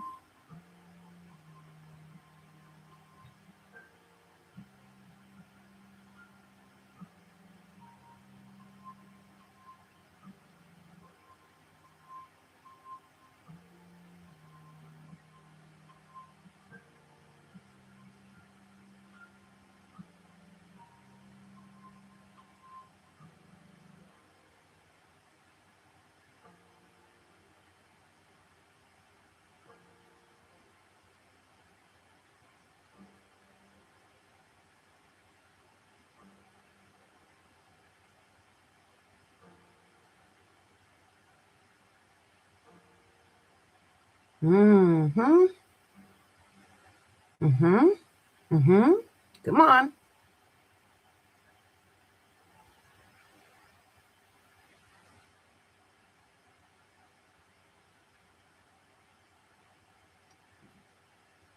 There you go. There you go. There you go. Come on. Mm-hmm. Yes. Yes. Yes. Yes.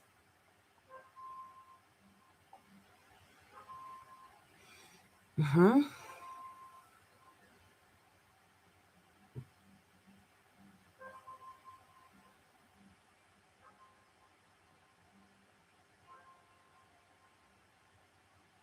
Come on. Yeah, mid screen. That's where we want you. Just put the show on right center screen for us, would you?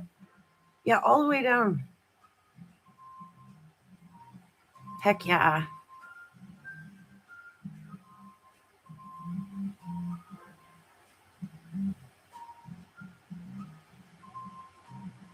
Oh, are you guys ready?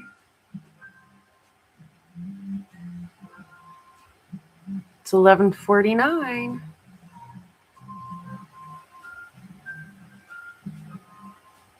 Here they come. Right on time.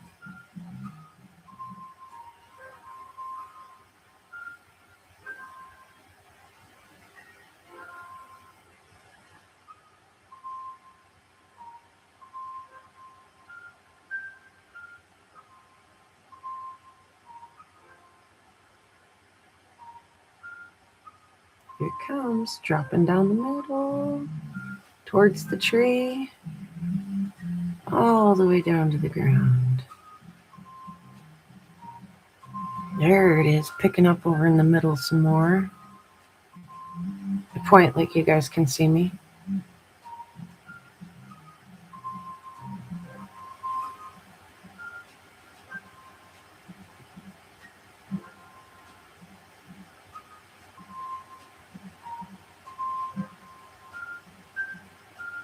Mm-hmm.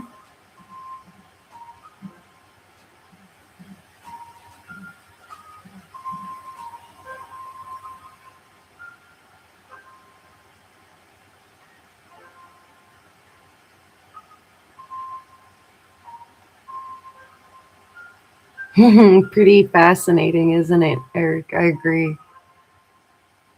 Like I say, it just mesmerizes me. It's like I say, it's my reward for paying my dues with all the cold weather and the, geographic isolation and, things like that.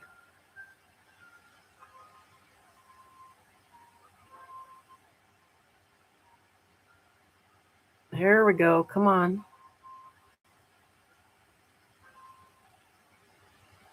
Yeah, buddy. There we go. Come on.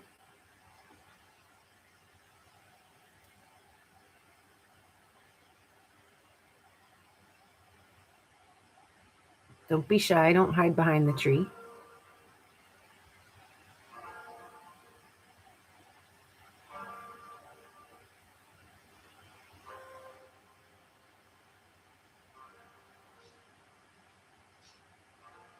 Hmm.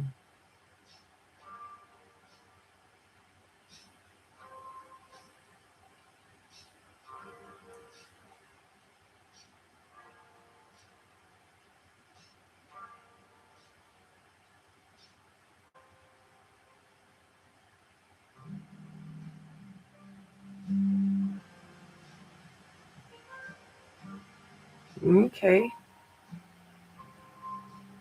Here we go in the middle again. Oh, yeah. Okay, come on.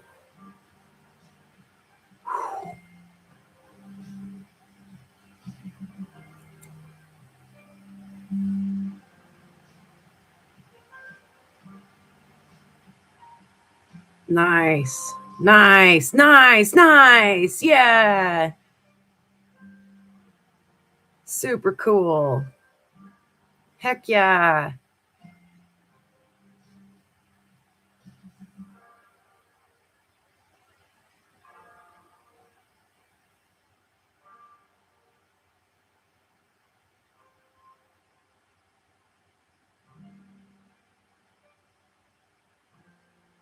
There we go. Yeah. Sweet. Sweet. Look at him chasing it's like just, yeah, strobe lights across the sky, just chasing each other across the sky. That's so cool. Oh, heck yeah. Look at it's picking up a little green. It is picking up a little green. It's getting a little green, you guys. Do you see the green?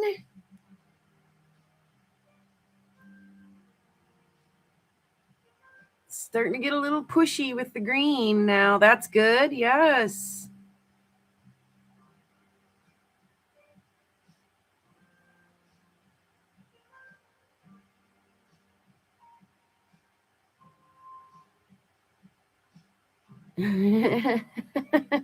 Right. Right, Ryan.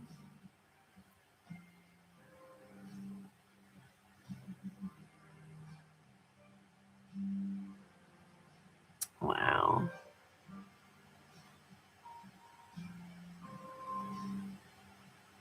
That's so cool how it's just playing right down the middle of the camera right now.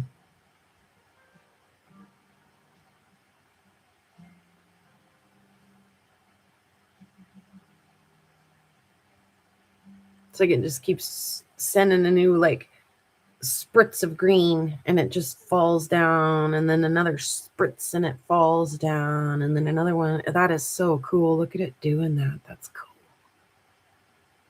Comes another one from way up high.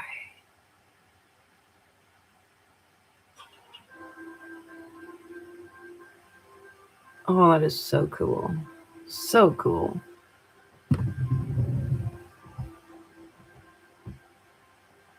Welcome, 949.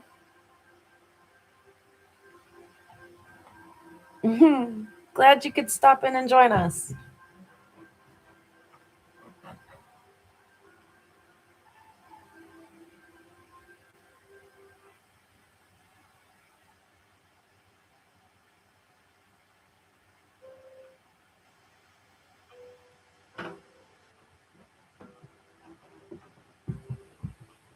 Nice. Look at that color.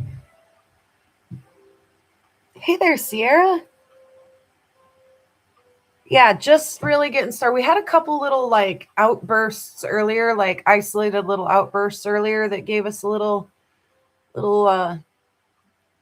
isolated show, but it's what 11:56 here. I usually start to see the northern lights pretty good here at like right about now, midnight my time. Although I think the NOAA forecast may have forecasted that my peak hour would be like an hour from now. So we'll just hang tight here, and I would expect it's definitely, kind of starting to wake up out there. So good time to be tuning in. You want to be there when it just turns on, you want to be here and watching when it blows your mind, right? So way to be here.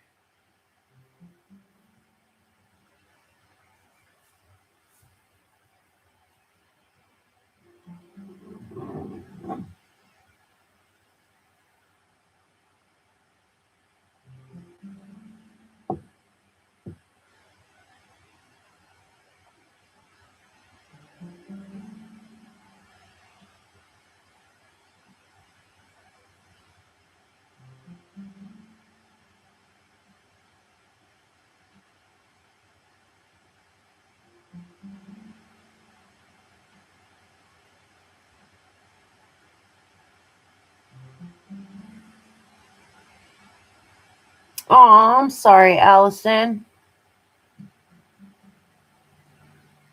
Through the whole night, you have a 0% chance, or just for like the next couple hours or whatever?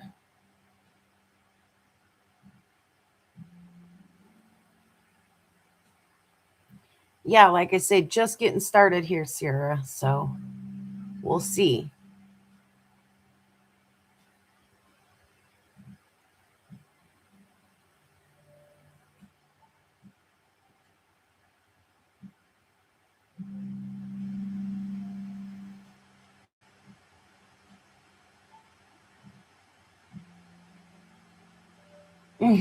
Chubby Hubby. That's a good one. I like that one.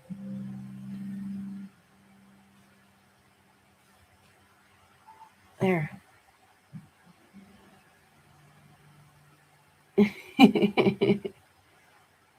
Hopefully, it doesn't ghost us. I don't think so, though. Has anybody seen or heard reports from anyone else in the States or Canada getting any kind of show tonight? There's a really good sky cam is it in Minnesota? Oh gosh, what's it called? I can't remember the name of their sky cam. There's one here in there's one here outside of Holter Lake or something to the Montana Learning Center. I don't think they share theirs live though.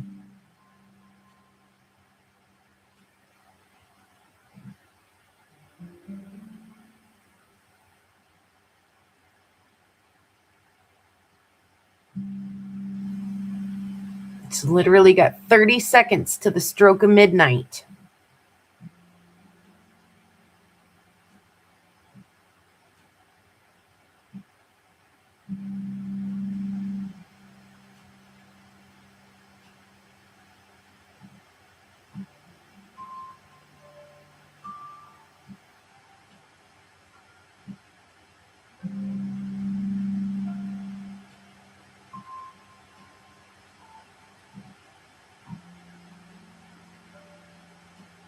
Oh, there it is, midnight.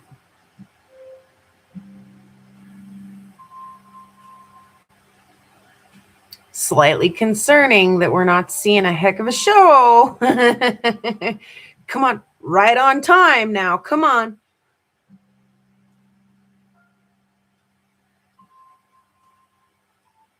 Like I say, the fact that we've had some little mini bursts really early and we just had that little burst there, like that's a good sign.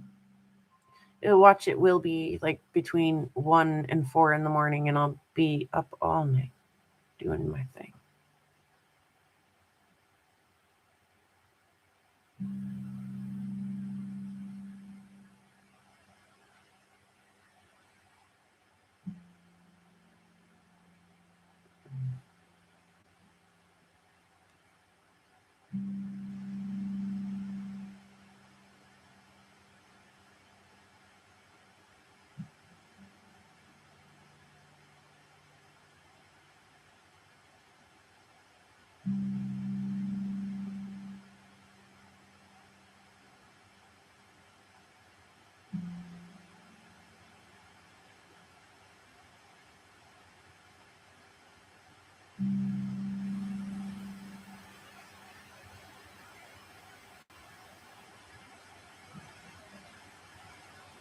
Sort of wonder if I shouldn't be looking a little farther up.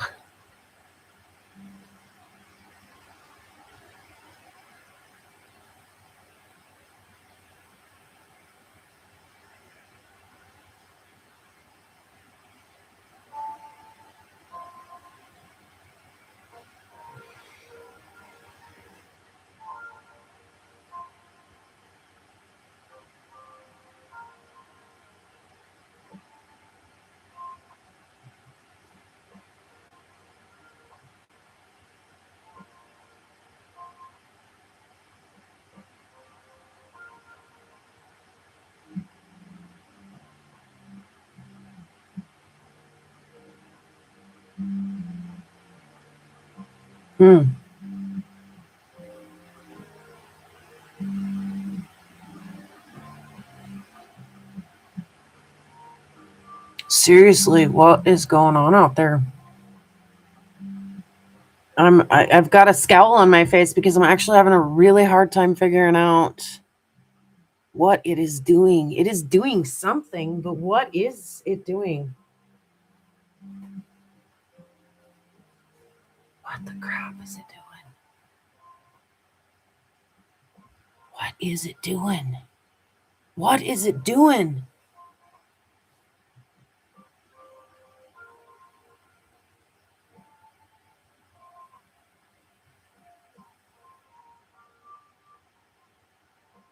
What is it doing?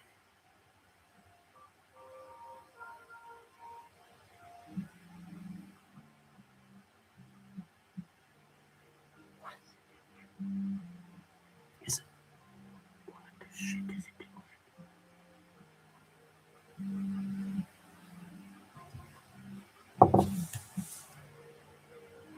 Southern Manitoba that captured some pillars. Yeah, it's. I wonder if it's trying to get pillory out there right now. It is like everything across the screen is super elongated, but it's like messy. It's staticky still. It's not structured, right?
God damn it, I don't want to go outside, but I can't. If my eye is not wrong, maybe we should go have a quick look. Brr, gosh dang it, it is cold out there. What did it?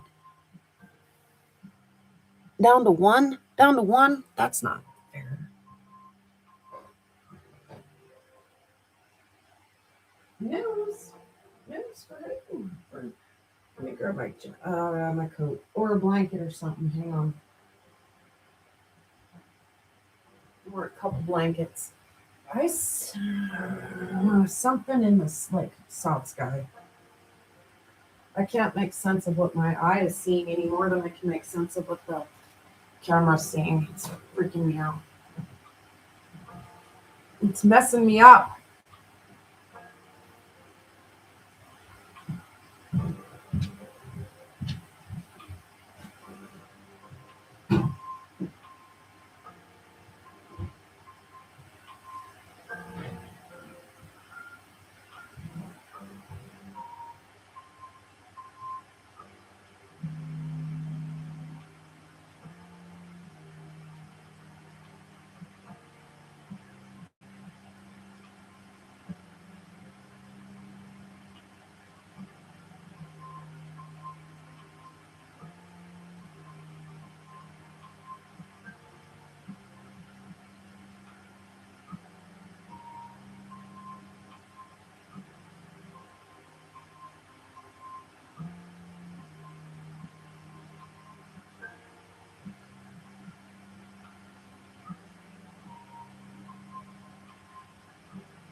Cat. Oh.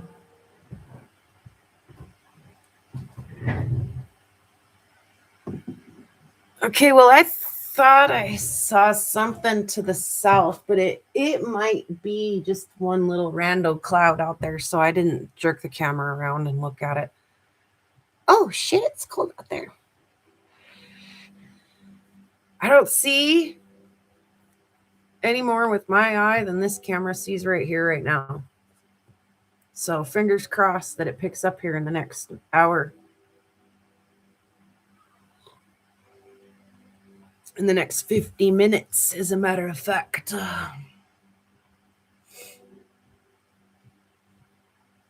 I mean, it still acts like it wants to play linear right there, you know? Sorry, I'm sure that's super offensive to your viewing privilege when I got my mouse all blasting in your viewing space, but there's the owl. I heard that fucking owl when I was outside just a second ago. He scared the shit out of me, not once, but twice. Look, we got him on camera. Look at him. He's so cool, you guys. He has no idea that I see him and that he is freaking me out right now. I mean, he's not freaking me excited wise. I heard him out there. Let's see. Actually, let's turn the camera or the noise on. See if he who's at us.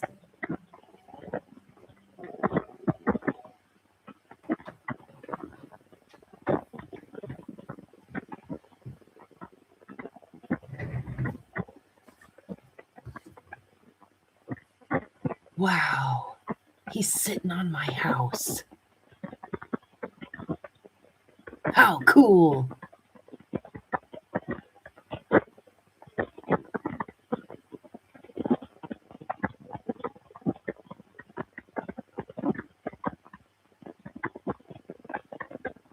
Check this out, guys.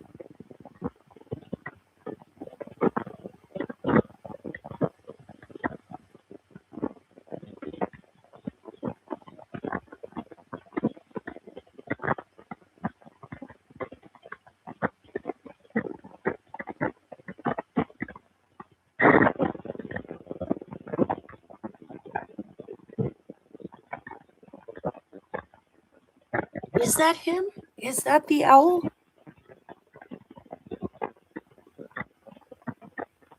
It's him, right? He's up there like turning his head around. We saw his eyes and everything, right? I'm not hallucinating right now.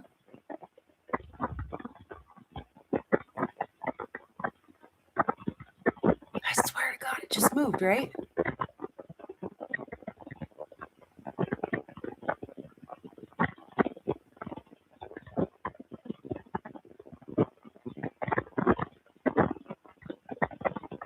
Is he sitting on the top of my house? Is that an owl? Do you guys see it?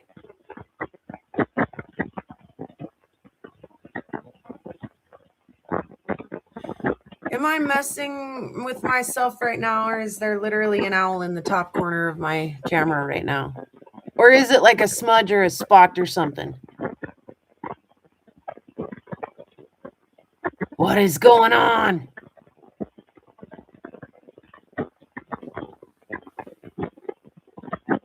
I don't hear him. I heard him twice when I went out just a few minutes ago. I can't tell either, Ryan.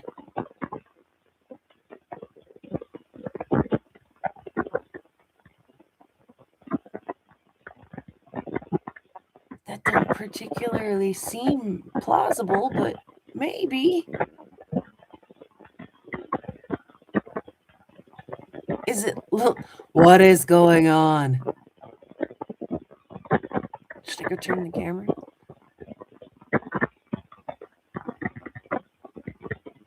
I don't hear him now. All I hear is that clippity clip noise. It's kind of annoying.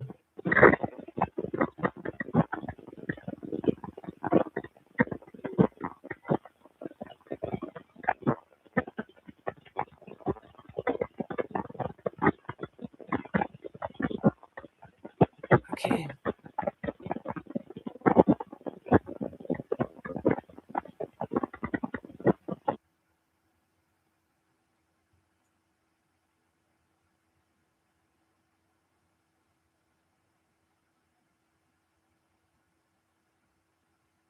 I don't know what that is. Is it my shitter pipe?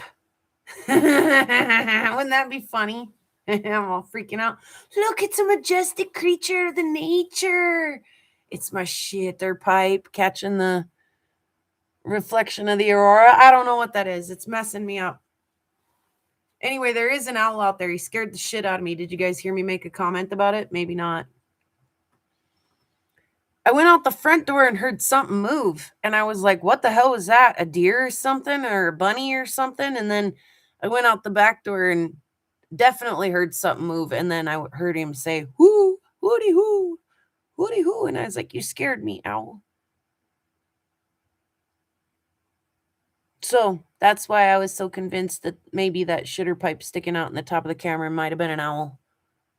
And then I got all hyper fixed on it and forgot to watch for shooting stars and northern lights. What time is it?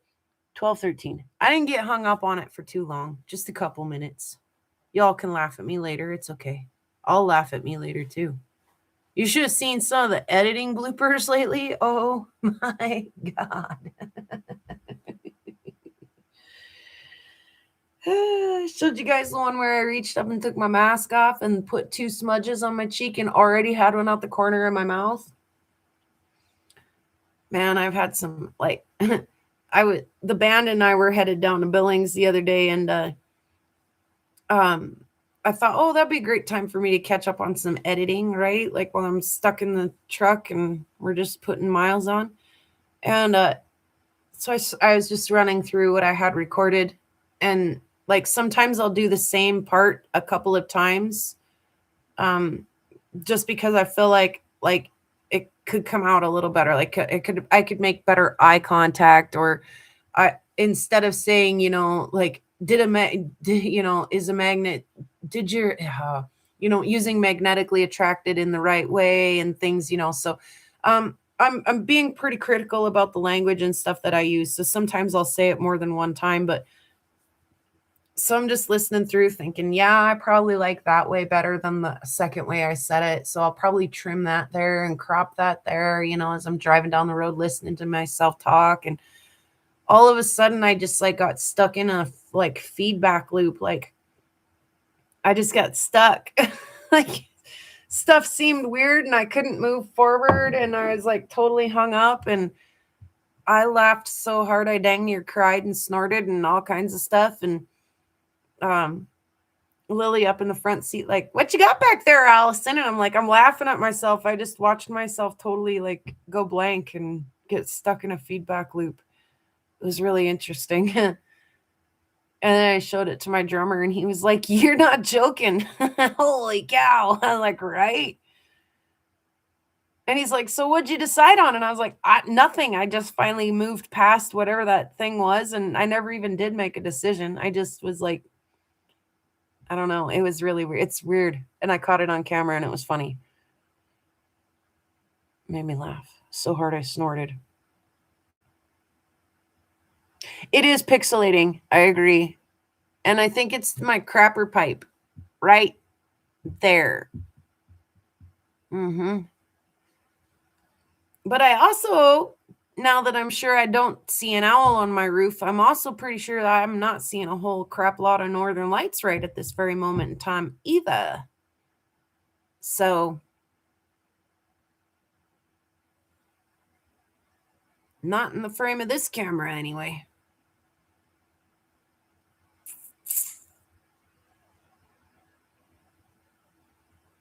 And we do have a little bit of time before the NOAA forecast at 1, but yeah, I'm kind of surprised. And well, we had some little bumps, like, so it's definitely not impossible that, sometimes it's like a dial and it just cranks straight up, and sometimes like it turns it up to like a 1 and then back down to a 0 and then up to a 2 and then back down to a 0 and then up to a 3 and then back down to a 0 and then up to a 4 and then back down to a 0 and then up to like a 6 and then back down to a 0 and then up to like a 9 and then back down to a 0 and then it just cranks it up to 10 and stays there. So we could be in that, like, back down to 0 little lull right before it cranks it up just to the next notch, Or before it just blastos and does it. Or before it does a big bunch of nothing.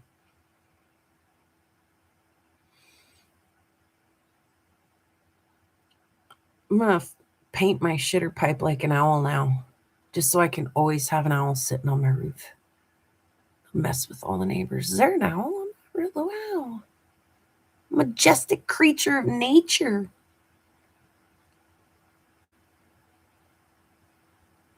Wonder when the coyotes are going to start singing too, because like I say, they've been raising a ruckus lately. Several times a night. Get all the neighborhood dogs going.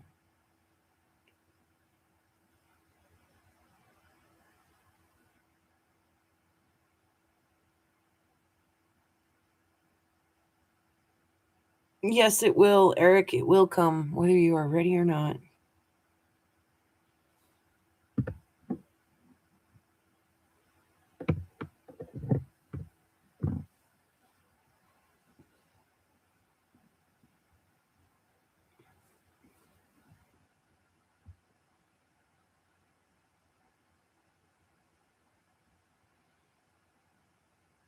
I can make that dark line go away. That's epic.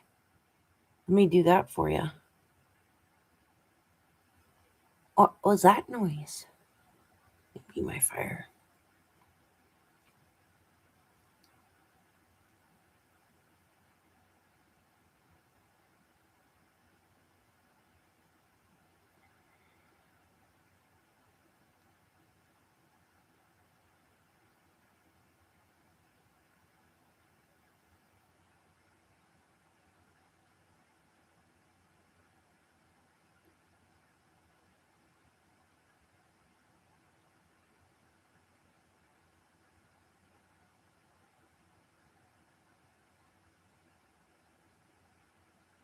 I'm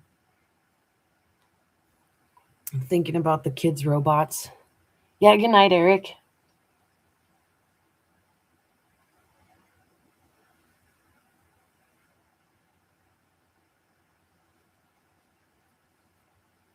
How super cool is that they were like pretty much tanked if they didn't get that alliance, and then they got the alliance and just went in there and was like, let me show you what we're made of. Ooh.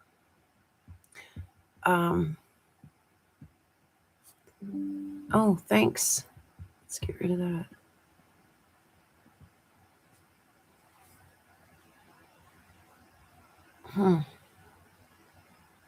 Almost had to have a mind to like stop sharing and then start sharing again just to see if that helped like keep the screen fresh and things like that, but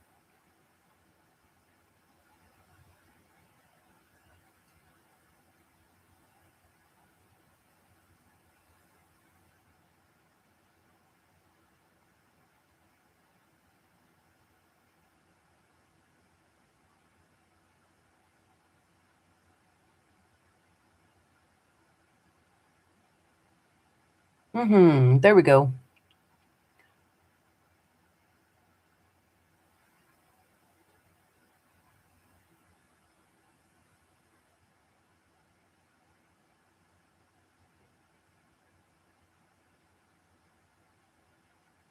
Saw just a little tiny dash of green run down the screen, I thought. Yeah. I'm starting to see it kind of densing up and gather up again right here. Heck yeah. Okay, come on now. We're ready. We're ready. We're ready for a good show. Let's have it. There we go. There we go. There we go. See, again, it's just like somebody just turned the dial on, and here's your little volume. Yeah, yay. It's the Shitzer owl.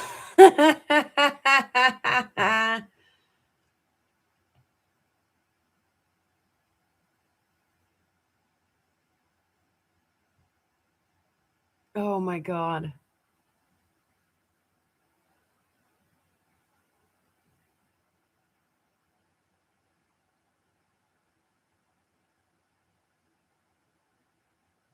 Yeah, I had to. Oh, somebody drove by. Nope, I thought I heard somebody getting ready to drive by. I had to laugh extra hard at that because my mother-in-law got a book for Christmas, like something about the birds of the Northwest or whatever, and like the brown-headed cowbird or whatever its actual name is. And in her book, it was called like the shithead cowbird. Like it does this crappy thing where it goes and like puts one of its own eggs in someone else's nest and lets the other birds raise its babies. And like, that's kind of a shithead thing to do. And like, it was just hilarious. Like the name was real close to, and like, but yeah, they just butchered it and made it a hilarious story about this, bird, real story, just manipulated the words just so that it was actually more fitting, like more fitting than the scientific name given.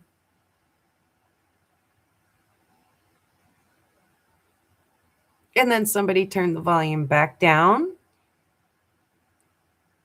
And hopefully they'll turn it back up for us here just a little bit.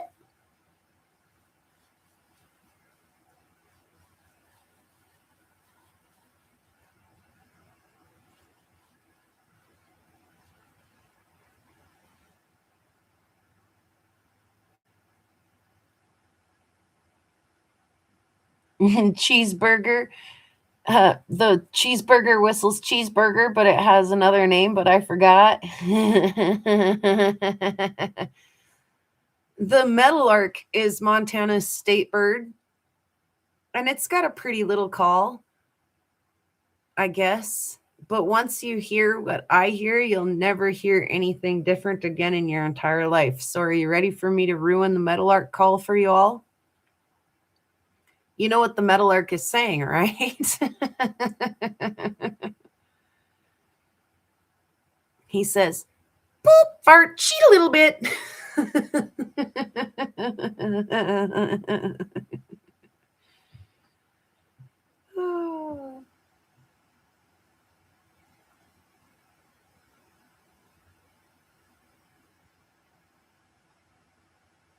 It's a miniature meadowlark looking bird, and it says cheeseburger. It must be the western meadowlark.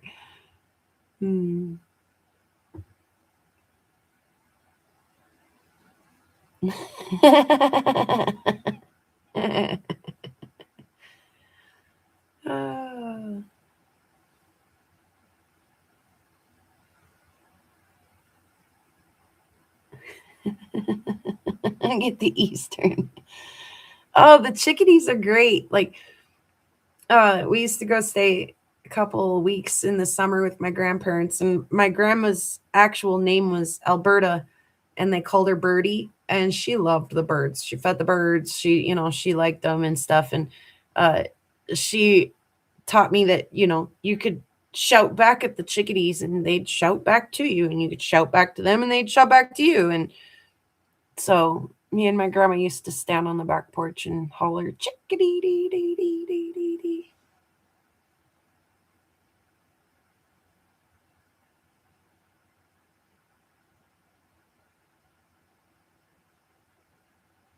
Interesting machine.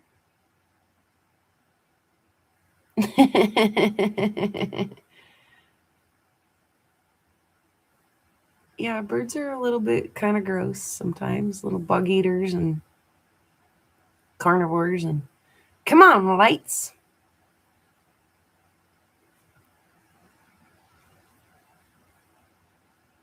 We really like to see a little of that Neapolitan, or maybe even just a little pistachio if you don't mind. I've had enough vanilla for the night.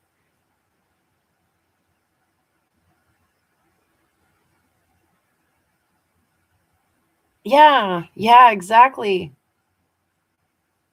Little turds.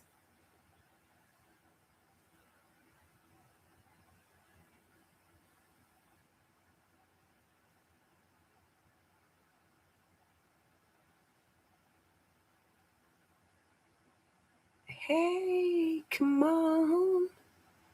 Turn the northern lights on tonight.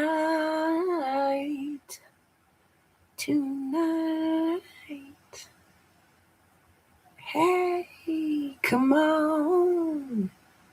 Turn your northern lights on. It's all right tonight.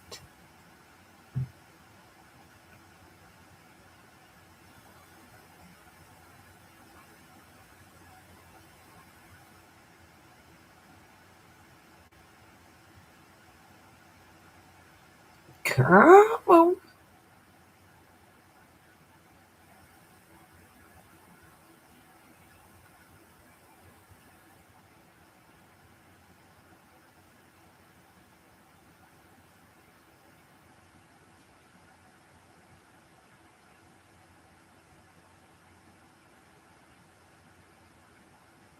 A little flash on the left there, a little blingity bling. A little bright light. Oh, did y'all see that? Woohoo! That was a big one. 002850, we'll call it. That was fucking awesome. Excuse me. That was so cool. Heck yeah. Light the sky up one way or the other. That was cool.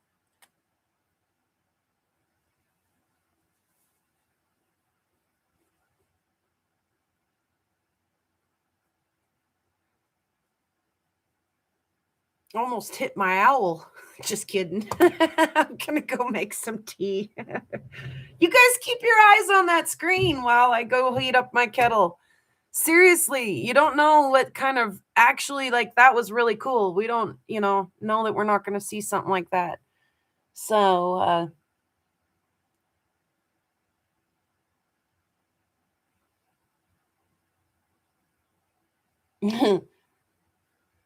yeah, somebody keep an eye on me. I'll be or on that. I'll be right back. Don't let me miss anything like that. That was cool. And like real time, like seriously, that was cool. We all got to see that together.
I've still got my blanket all wrapped around me and stuff. You guys ever Google yourselves just to see what's out there about yourself? You ever do that? Here, let me come back while my tea kettle's mid heating and ask you if you ever Googled yourself. Come on, chair, quit rolling over the blanket. Shoot. There's a little action, a little play there. Look at that. I could see that all the way from the kitchen, and I thought it was just the antenna out there, but it's not. It's light. Anyway, do you guys ever Google yourselves? Chubby hubby cracks you up. He cracks me up too. What's he saying, Sierra? Oh, that's cool. Their little claws tickle.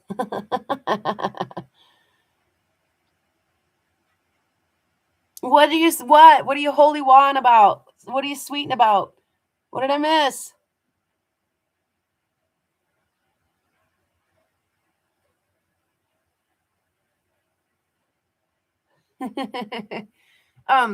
Yeah, so I Googled myself the other night because you just never know what Google has to say about you, right? Anyway, it was funny because it had confused me. Somebody out there had shared one of the last times I was watching the Northern Lights, and they were like, Allison Prairie Girl Rocks is watching the Northern Lights from her backyard in Colorado. And I was like, wrong. I was like, I don't know what gave them the impression I was in Colorado, unless they confused me with the other Allison. She lives in Colorado, but yeah, no, I'm in Montana, just in case you guys don't know. Look at it. Look at it doing things. Again, volume up to 2, volume down, volume up to 3, volume down, volume up to 4, volume down. So hopefully this time, this little round of lights that we're getting right now, hopefully will be, just the step above the last one, or maybe even just kind of kick off and roll for the next little while, not stop. That would be extra good too. We'd like to see another shooting star almost knock that shitty owl right off my roof too. I'm just kidding. We like the owl. He's fun, even though he's a crapper pipe. Come on now. Just let that color roll across the sky. Let that light out.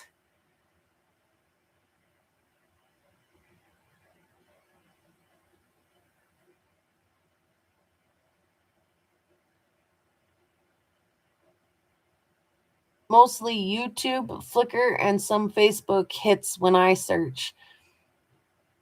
Yeah, well, you don't want some Reddit stream out there talking about, what a scandal you are or something, I mean, there's not a lot you can do about it if it is out there, but yeah, or like, that your private information isn't popping up when you Google yourself or something, right? So anyway, I Googled myself and I thought that was funny.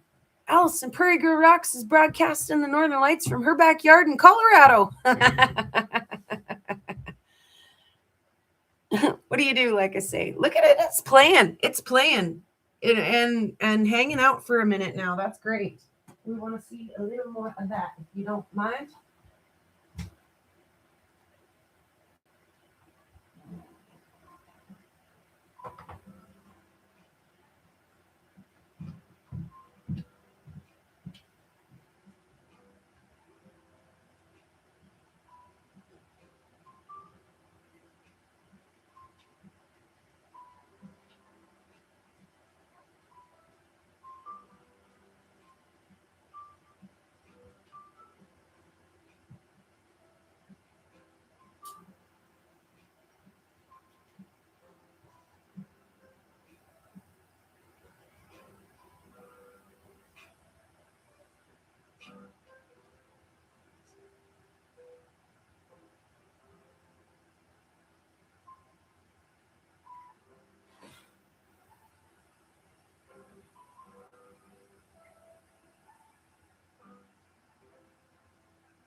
Oh, that's just what the doctor ordered. Yes, yes, yes.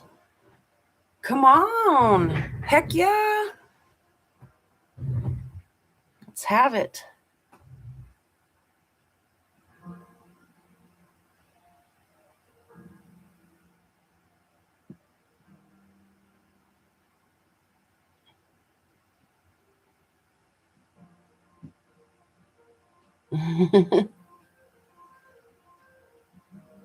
It would be so cool if I caught that on camera, Chubby Hubby. That thought actually had crossed my mind. I didn't say it out loud, but yeah, if some person can catch a meteorite smashing into their sidewalk on their door cam, how come I can't get one wiping out my crapper pipe owl? That would be too cool. I would sacrifice my crapper pipe owl for that, you know? I mean, that'd be an okay trade. There we go. Come on, keep them dancing now. Oh, come on, tea. Yes, yes, yes, yes, yes. I'm going to thoroughly enjoy this cup of tea.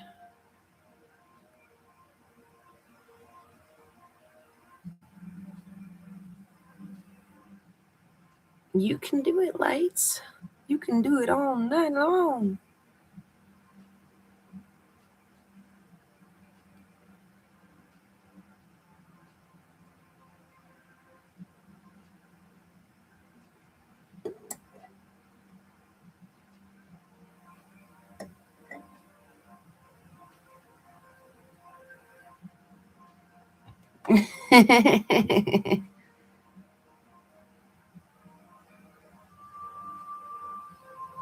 Mm.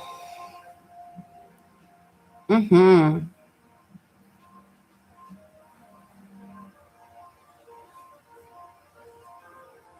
Is the music too loud or anything, guys?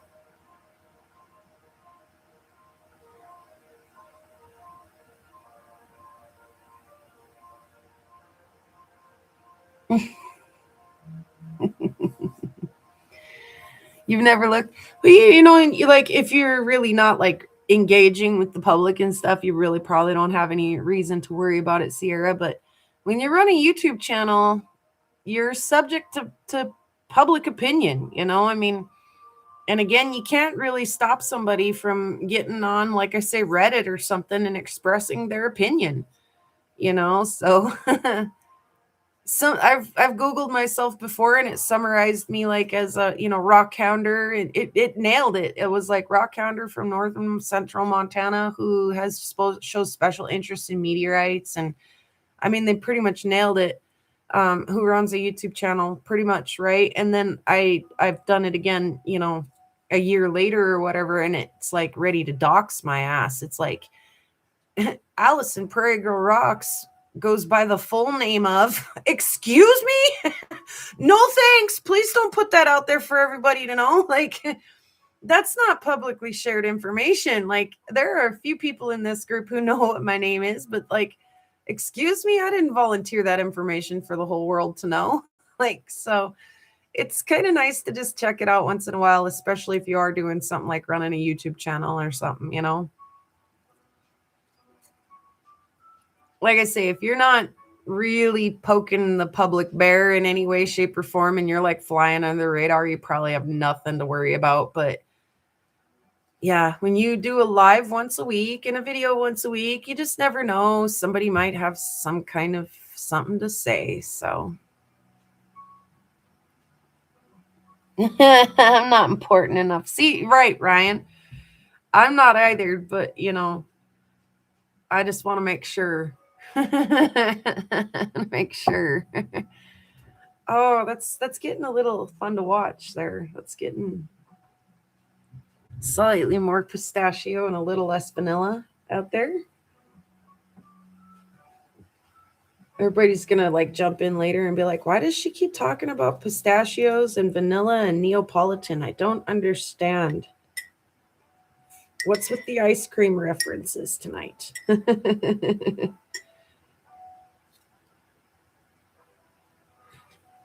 Mm. Pardon me.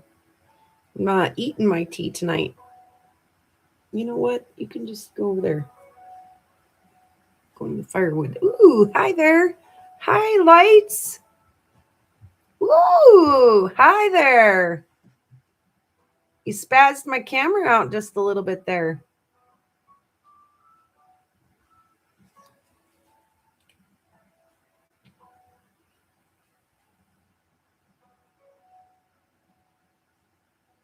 It's doing that thing again where it's like pouring down from the top, and about midway down another one comes in and follows it. That's cool. Good. Thank you, Chubby Hubby.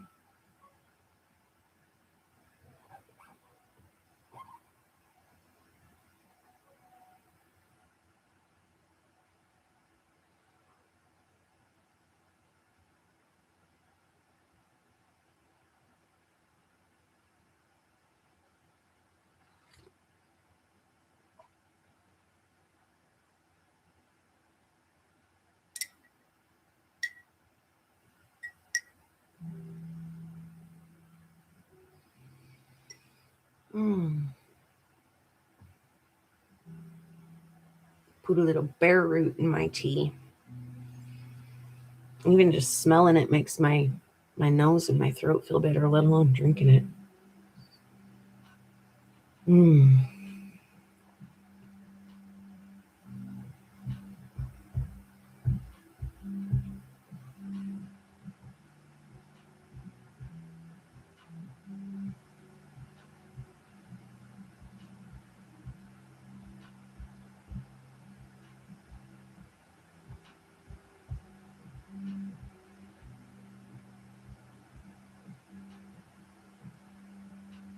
Who would crap their pants if the shitter pipe got up and flew away all of a sudden?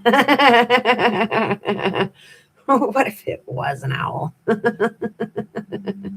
Sorry.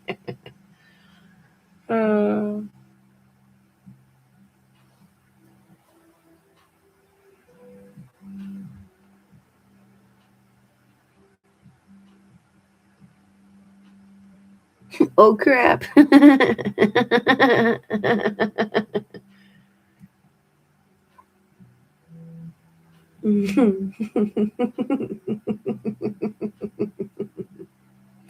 I can't believe I spent like a whole 6 minutes freaking out about it. Look, you guys, there he is. You all believe me?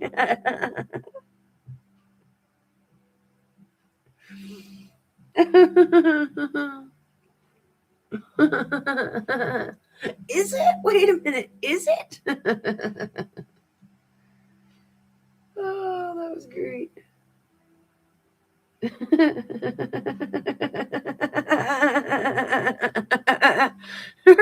Remember that time we spent 6 minutes watching the owl on the roof and it turned out to be a crapper pipe?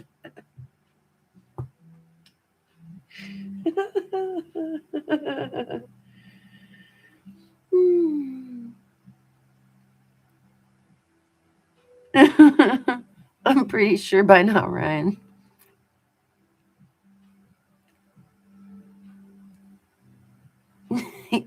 Yeah, Sierra. I say the same thing. When the neighbor kid was provoking me, you should do some fireworks too, Allison. And I was like, no, Chevy, I'm going to just let the town do them for now. But you would do them so good, Allison. I'm like, yeah, I know, Chevy. And that's why I get in trouble for doing them. Oh.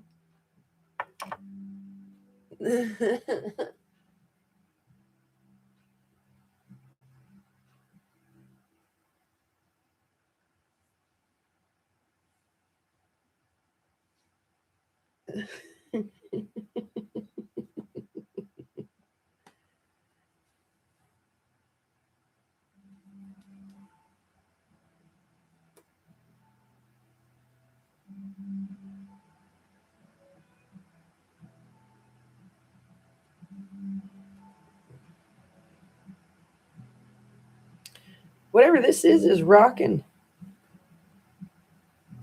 I need to make sure this is still copyright free music. Sounding pretty good for copyright free. Yes, it is. Yes, it is. Good. Pretty good copyright free music. It's not bad.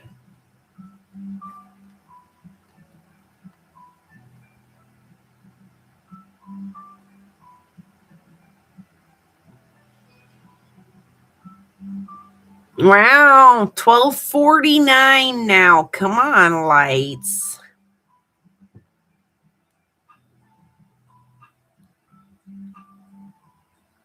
Even if you're running on the Julian calendar, you should be getting ready to kick off by now. Mm. Oh, I just swallowed a piece of beetroot. I only partially swallowed it. There we go. Thank you, Sierra, for hanging out with us.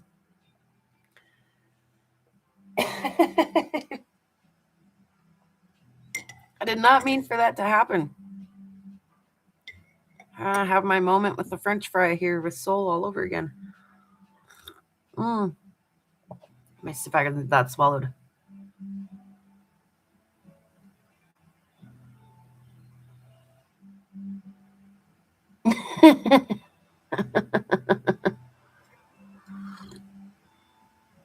Yeah, thanks again for stopping in, Sierra. Oh my. Just feel like that beetroot's stuck. It'd been one thing if I'd have known that I was swallowing it, but I didn't until it was like halfway down and no tea taken with it. I'm going to get that out of there before I eat any more of it on accident. It's in there. Oh, yeah. There we go. Hoi.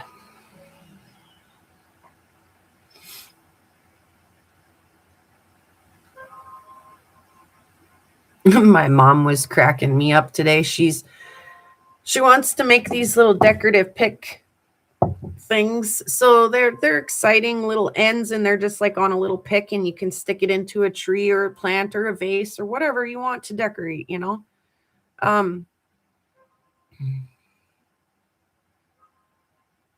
I still have all my fingers and can count how many times I've enjoyed the fireworks. Anyway, so she wants to start making some of these picks, and she picked out some stuff, and there's some of the stuff she picked out has got some glitter on it. And she's like, I really want to work on these, but like, how do you keep the glitter contained? And I was like, you don't. You do the project, and then you wipe your hand across the counter, and you just like smear that glitter all over yourself, and you just rock it. And she's laughing, and she's like, no, for real. How do I keep the glitter from going all over my house? And I was like, no, for real, I don't know, but I wish that was my problem. I was like, how do I keep the obsidian shards from going all over my house? I wish that glitter was what's all over my house. I was walking across the living room floor the other day and was like, "Oh, obsidian." I knew exactly before I even like fully realized what happened that I had totally stepped on a little piece of obsidian, and I pulled that puppy out of the bottom of my foot and went and put it in the trash can. There's some color. But yeah, like I wish that glitter was my main concern. I find little tiny shards of obsidian on my kitchen counter and in my carpet, and definitely in my saw. In fact, my saw got me the other day right there with a little obsidian. Scratched the crap out of me.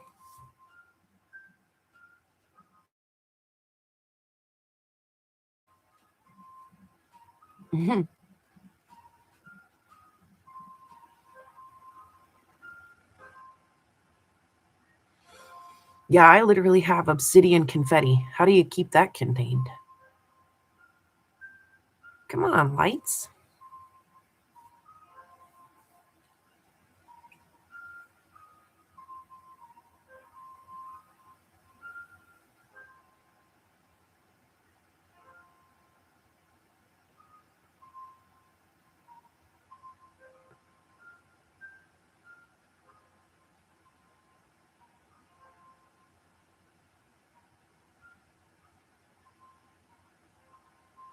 Come on, you can do it.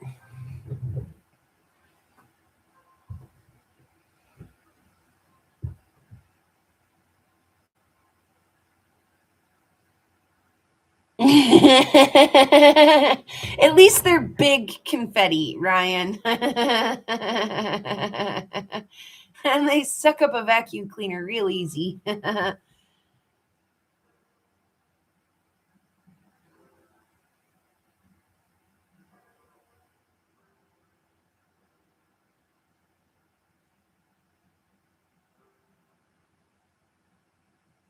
Uh-huh. Uh-huh. You bet.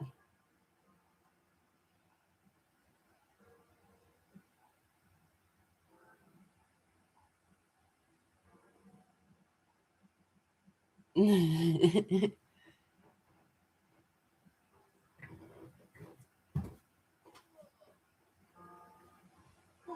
here. Oh, that is, oh God, both halves of it. I'm so sorry, my precious baby. I'm so sorry. You didn't deserve that. I love you.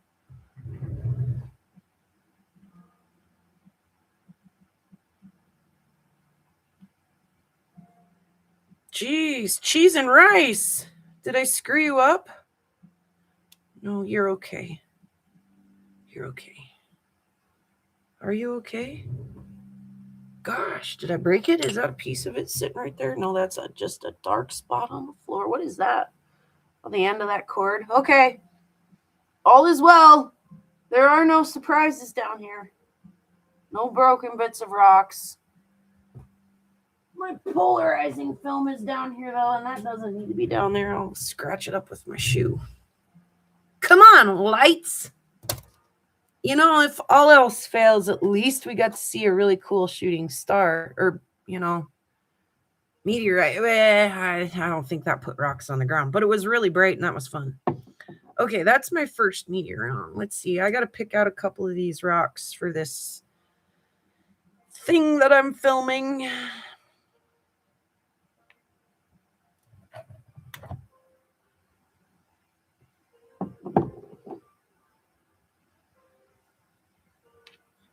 This is one that I had in mind. Put you 30 for this particular.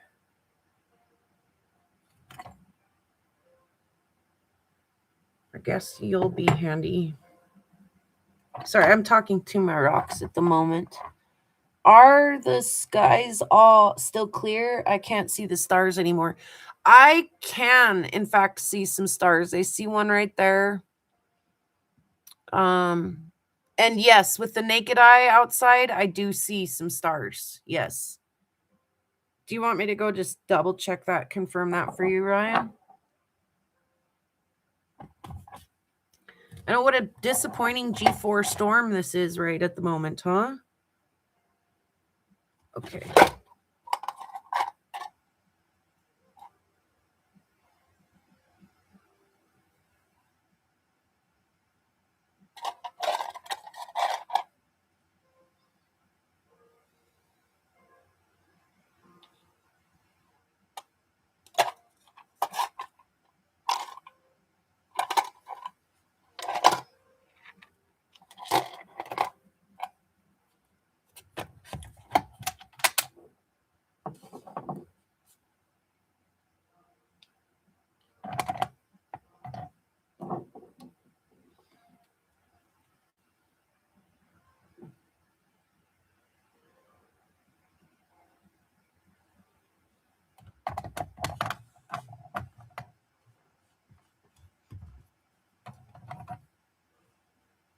You know what? I think that one will make the cut. Okay. Ooh, ooh, ooh. Oh, it's a plane. God, I got excited about jumped out of my chair.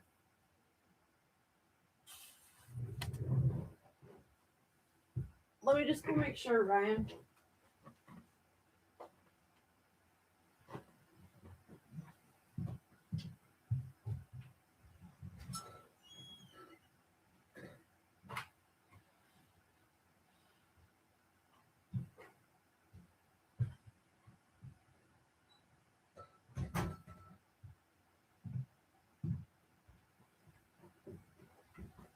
I definitely still see the bright stars for sure out there. So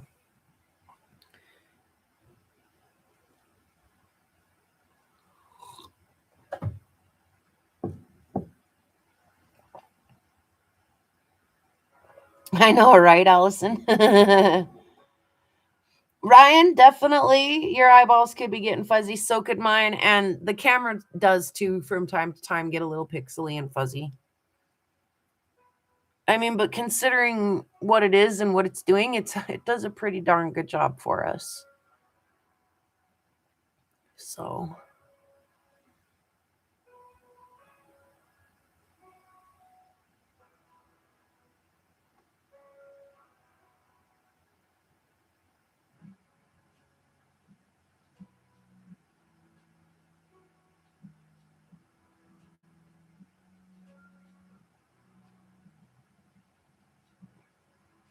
1 a.m. It's our predicted arrival time now. Come on now. Are we there yet? Are we there yet? Ooh, a little trickle of light down from the top. Way over on the left-hand side.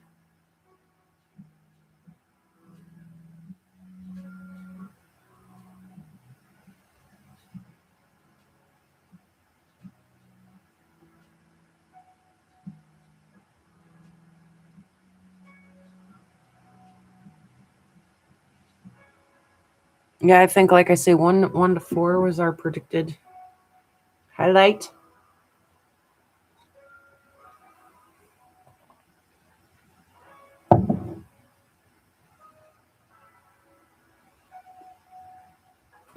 Sorry, I made the dark line across the bottom of the screen again.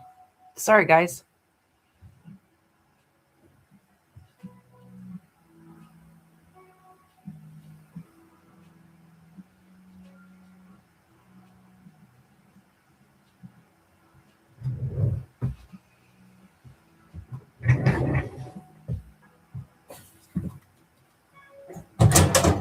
Yeah, get some fire.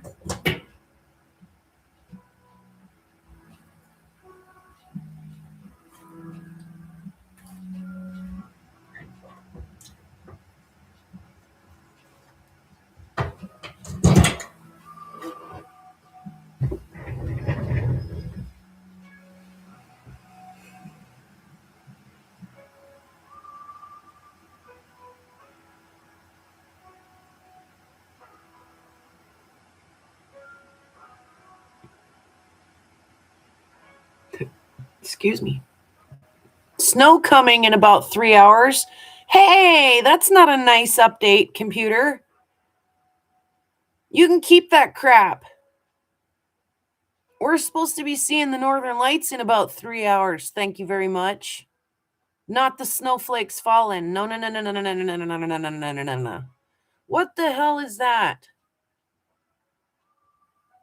Get out of town. Get out of here. I don't even want to see you right now. Go away. That's fine. Hey, you know what? That's fine. Then nobody has to lie to me and tell me that I missed out on a cold snap up here. It'll actually be cold when I'm leaving. What was that? Was it the mouse and it just had that much of a delay? Did I move the mouse? What was that? Am I ignoring you? What? Was it a plane?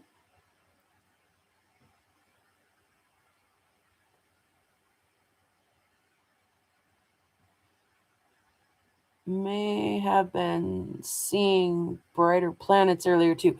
Yeah, there was one earlier over here, like just off, and I don't know. I moved the camera or something, and we're not seeing it now. Did you say hi to the owl?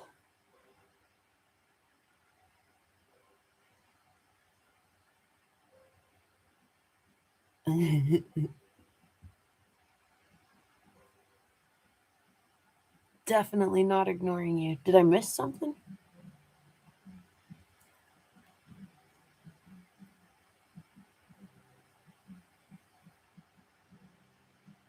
Come on, lights.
Yeah, I don't know who shared that either. Like,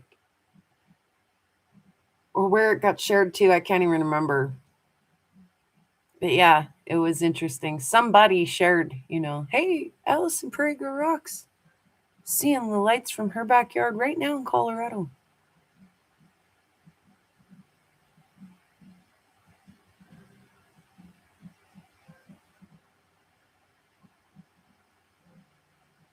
Cool, Ryan.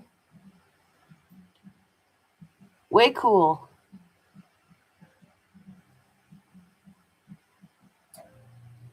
Yeah, there goes my fire. Now I get to listen to the fan. It's okay.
Hmm.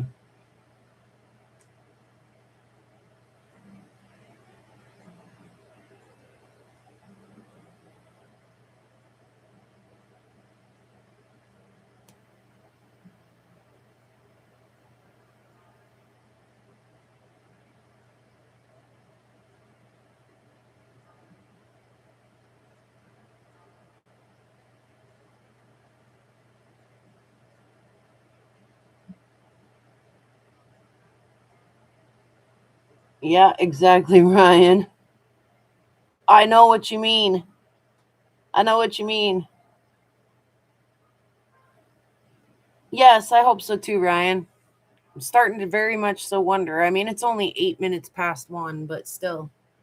Like, I'm about ready to go turn the camera on, make sure we actually are seeing stars and stuff out there. But then again, we just tried to do a little something right there.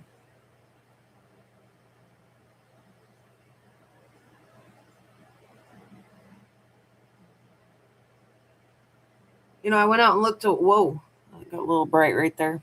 I went out and looked a little while ago and I could see like a singular cloud. I actually wasn't sure if it was Northern Lights or a cloud, but I didn't think it was worth turning the camera around to find out if it was one or the other a little while ago. So while I can see stars to the south, when I open the front door right now, does not necessarily mean we're seeing it to the north if I open the back door.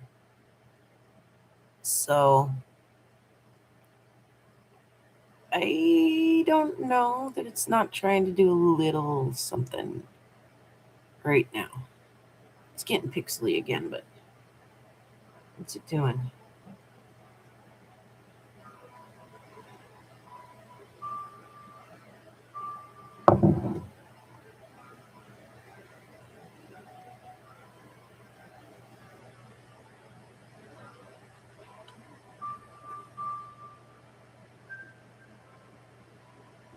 Yeah, and just because it's not doing a whole lot right now doesn't mean it's not going to or can't or won't or will for that matter.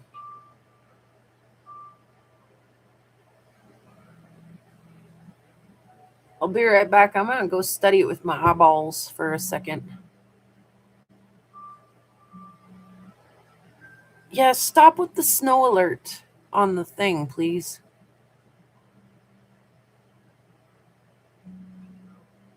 Pretty sure if I just look away and stop watching the pot and hoping it'll boil, maybe it'll kick up a little. I'm going to go look a little and make sure we're not getting some weather rolling in that's obstructing our view.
Holy cow.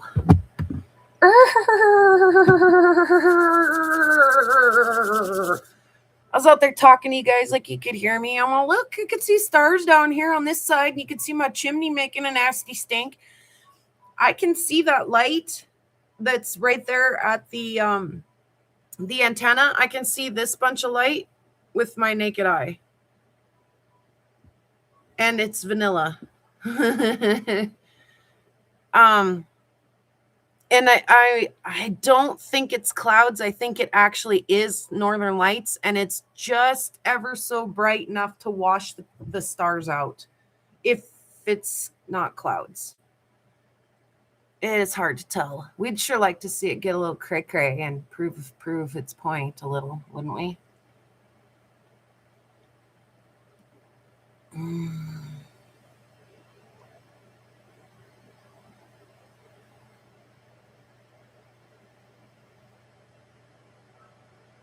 At 1:16, I'm starting to wonder if it's gonna, though.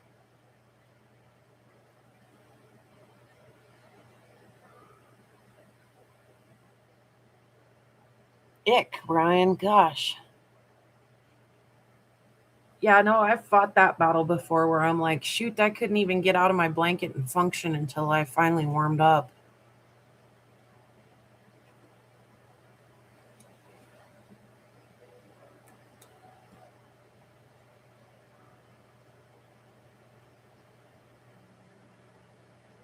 Oh, yeah, I see a couple stars out there. Don't I? Or are they dots on dust on my screen? We don't want to see the stars, though. We want to see the lights. So, come on.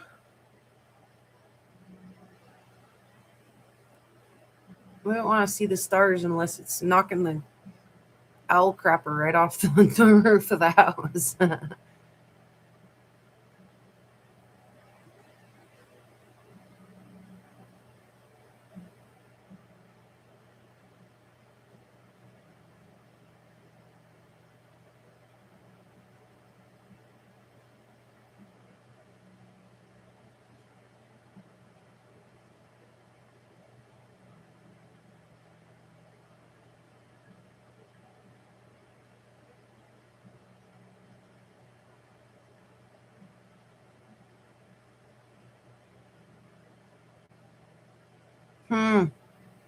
What a lame G4 storm. How about that? How about we try a little reverse psychology on it? Super lame.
trying to do two things at once here. I'm keeping an eye on the screen to see if anything happens, and also setting up here to take some photography for this video.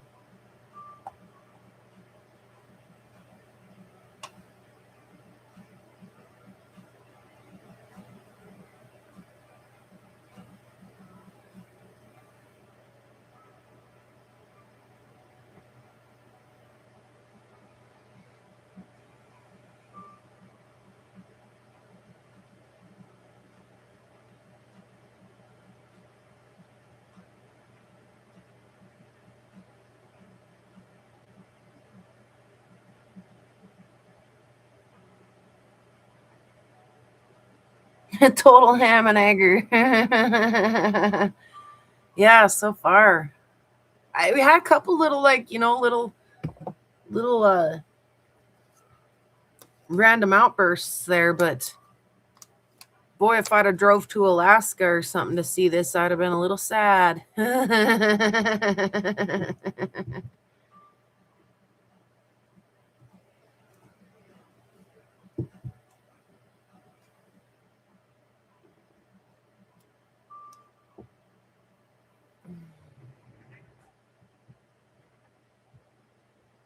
That's the way it is, though. I mean,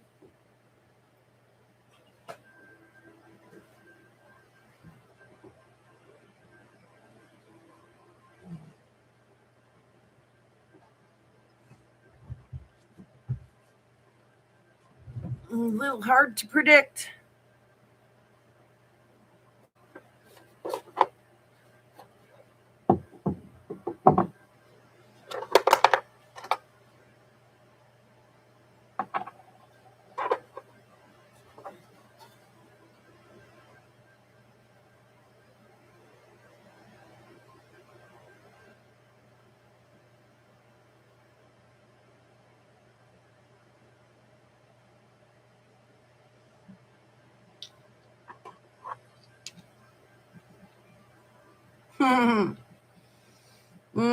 Had to get one more smile and one more little bit of, joyful pride out about the robotics turnout. Oh, that's a good one.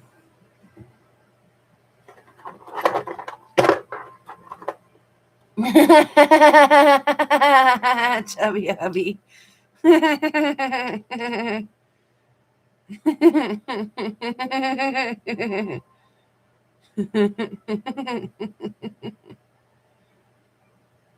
Uh-huh. The answer is uh-huh. The answer is yes.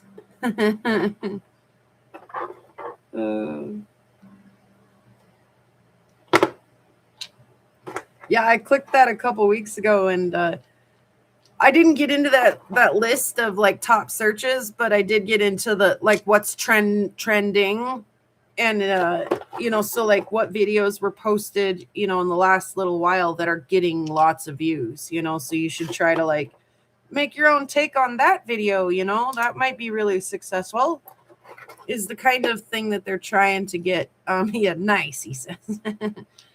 The kind of thing that's what they're trying to do with it, right? And it's not an unhelpful tool if you're getting good data, but I'm not sure that they're actually getting good data yet, right? But the successful videos, the first one it showed me the first time I got to exploring on that tab was some sort of fully AI meteorite video, and I was like, why is this popular? This is garbage. Yeah,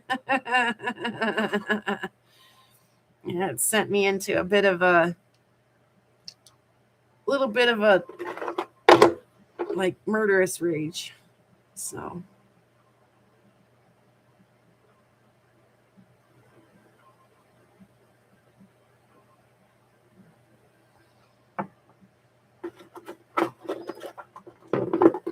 trying to find some meteor wrongs here that have got good weather rind on them that look like, could be mistaken for fusion crust. Man, it's not getting any better out there, is it? It is not good. And if you think about it, Mr. Chubby Hubby. In fact, I just posted pictures on my post of a whole load of wood we just got. Maybe that's why the female woodworking thing is in my thing right now, is because my community post was, look at this load of wood. And everybody was like, dang, that's a load of wood. Of cottonwood, but still. Like, now that you mention it, it's probably my fault that it's there. Not your guys. It's not your guys' weird fetishes at all. Now that you mention it, you know.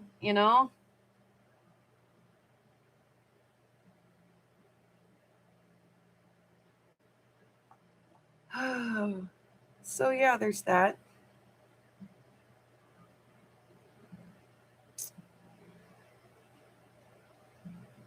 I'm undecided about that one at the moment, but we'll put it up there for now. Come on, lights. Even if it's a little cloudy out there, you should be able to G4 your way through a little. How sad. 130, 127, huh? Well, we'll give it another little while. And then I'll stop the feed and watch it on my own time. See if it does anything. If it does, I'll probably just do a little record and put it out as a single video or something. But I'm starting to lose my faith in the fact that it's gonna.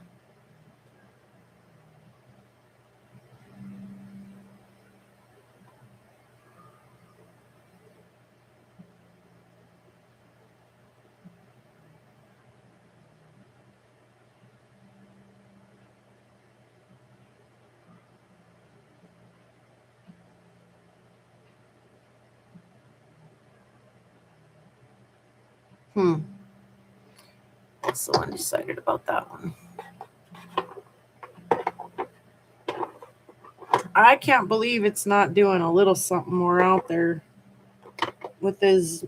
I watched some sky cams earlier, like I say, over in like Greenland and stuff, and it was putting out.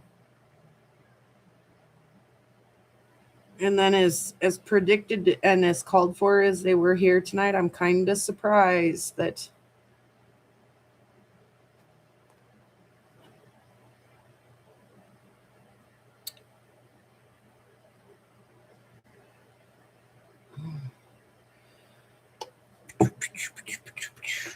kind of surprised that it's not doing us a little more something out there than it is.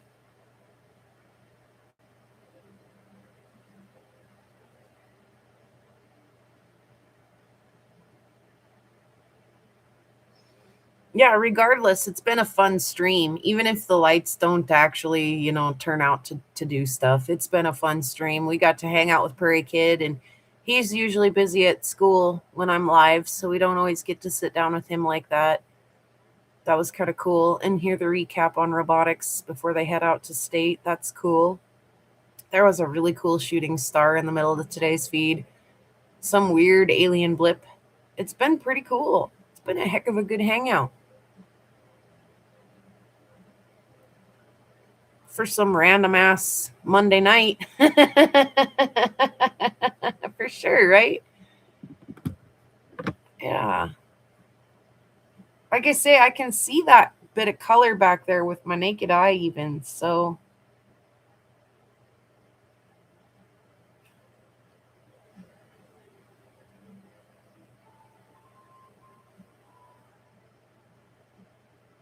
So it keeps me kind of on the edge just a little bit.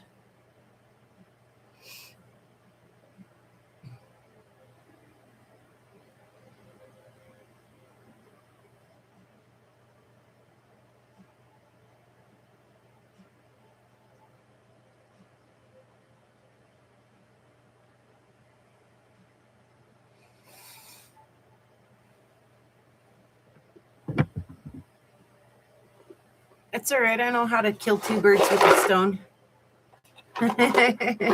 Holy shit. You want to know what I just did over here, by the way? Is just kind of mindlessly mixed meteorites with meteorons. I mean, I'm not having a problem at all, but still, like, pay attention.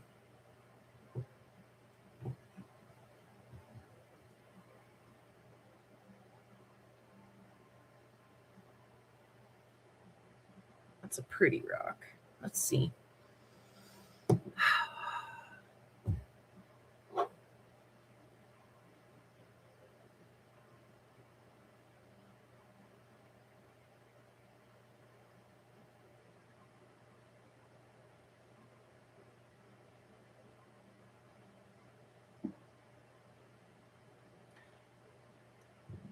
Yep, thanks for stopping in, Scott. Yes, you as well. Everybody have a great rest of the week if you are still happening to be hanging in there and are heading out. I'll see you in a couple of days on Wednesday.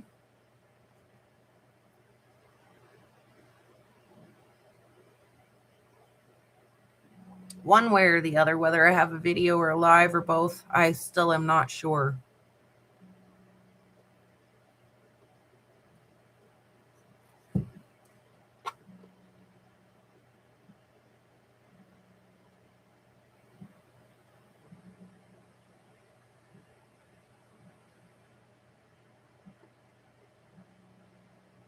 Gosh dang, I'm getting super excited for Tucson.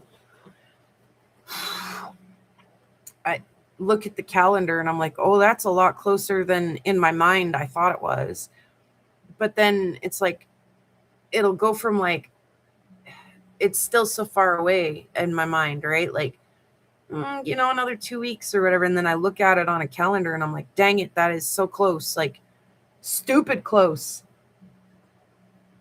And then I'm like, oh, but yeah, it's so far away. No, it's really not. Like, stupid close. It's time to really start getting ready for that. Like, really thinking about it. Like, rock goodies. Do I take rock goodies? Do I take rocks with me? For giving away, for trading, for, barter purpose, whatever, for gifting. Do I just like, there's going to be so many rocks in Tucson anyway that like, leave your rocks at home. I just don't know what to think about rocks yet. So.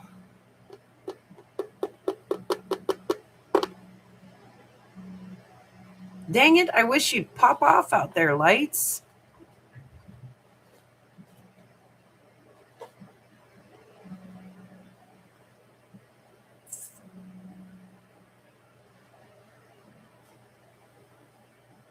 Rocks are heavy. Well, yeah.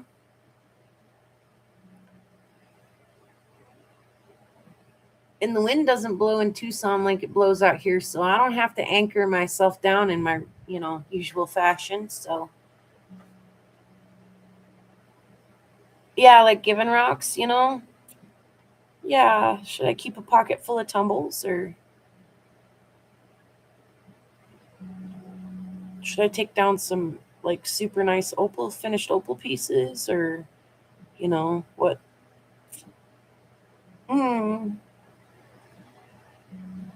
Right? So, yeah, I'm not decided yet on rocks. Come on, lights. It's not too late to go ahead and do stuff.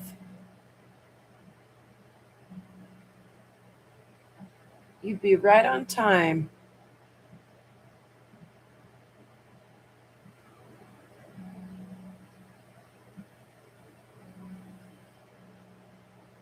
The smaller ones are easier to keep a pocket full of, right? Yeah, I haven't decided. I've been kind of thinking about it a little here and there. I mean, of course, like myself and my communication device are really what's, kind of critical about getting down there and coordinating with people and stuff. Rocks really are not, critical. So it's kind of, like pretty much last on the list of things to worry about. But if I happen to to get the time and be like, okay, I'm all packed up. Is there anything else? You know, what's my thought on rocks? Grab a pocket full of smalls or a Ziploc bag full of mediums, or, you know, like, so anyway, it's kind of an afterthought. Oh, this is starting to just about frustrate me. Yeah, I actually am gonna repurpose my shed horn hunting backpack for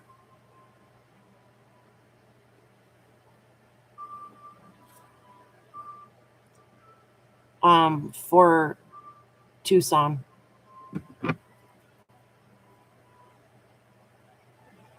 That's weird. Small backpack is great, and a bigger one for lava. Carry my rocks. Lost my chat there for a second. That was kind of weird.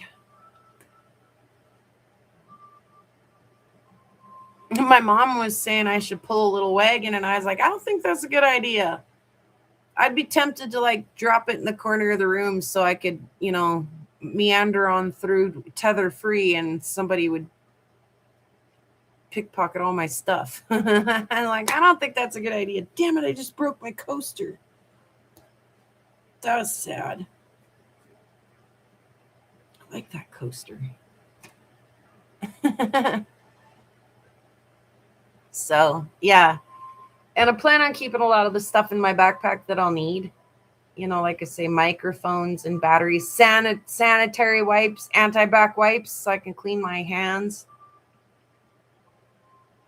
after I touch all the dirty doorknobs.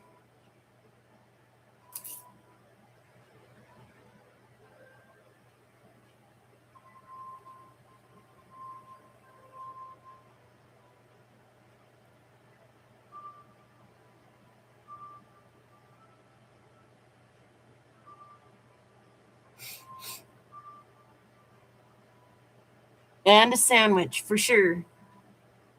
For sure. And if you forget your sandwich, be sure to meet your friends at the Bison Witch. They got you covered.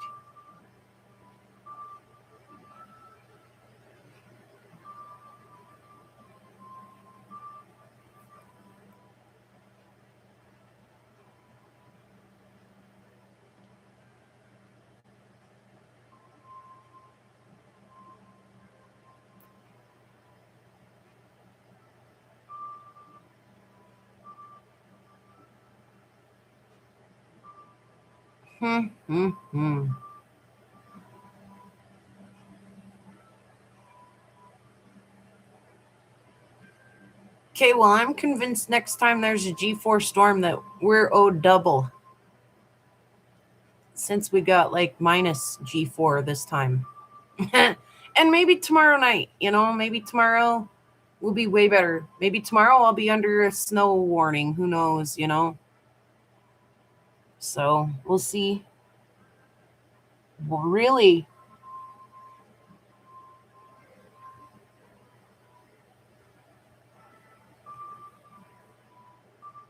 Oh, that'd be so way cool, Chubby Hubby. And here's another thing, I guess, if anybody's listening and this late in the game and they're not here live, something else that I put on my wish list of stuff I'd like to keep an eye out on for while I'm in Tucson. I probably won't find any, and if I do, I probably won't bite the bullet and pay the price for it that they want. But some Idaho sunset jasper would be really cool. And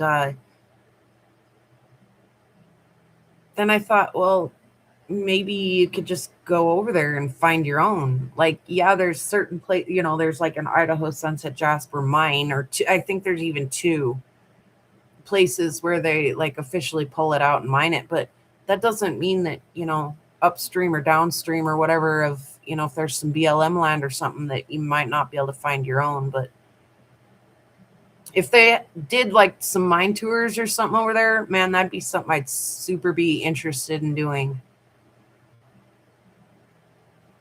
In the meantime, maybe I'll just do a little like side research and see if there's anywhere you can go and do that.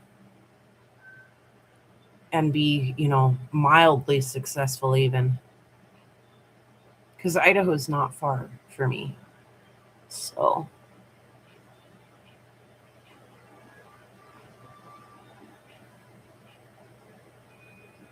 Oh, you think so? I don't. Why, You think, Chubby Hubby? I don't know. I had to board my dog one time when my dad was not well, and I was going back and forth to see him before he passed. And it was a little bit expensive to board my dog.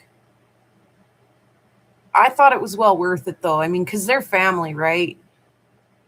And that was a tough decision for me to make because my dog was in his, this was before B's dog, in his senior years, and he required some kind of special attention and stuff, right? And the lady who ran the boarding thing was like, yep, we'll do the best to work around his special needs, and thanks for making us aware of his special needs. And he did just fine. So did she.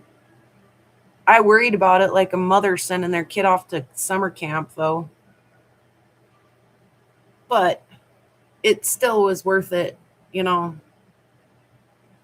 have him comfortable while I was out doing other things that needed to be done. So I'm glad I didn't miss that instead. And, so I worried. So, but yeah, everybody did great. And in all reality, like I knew that, he's a senior dog. I did. I wound up losing my dad and my dog pretty much in the same month. It was pretty rough there for a minute. So yeah, pretty much when I came home from, saying goodbye to dad and dealing with that, I came home and was like, yeah.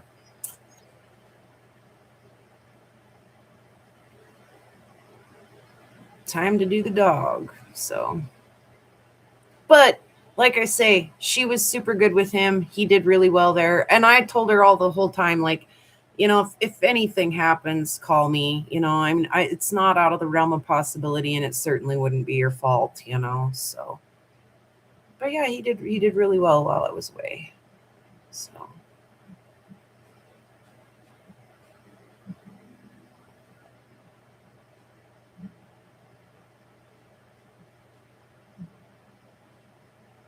yeah, well, that's the way the ball bounces sometimes, Chubby Hubby.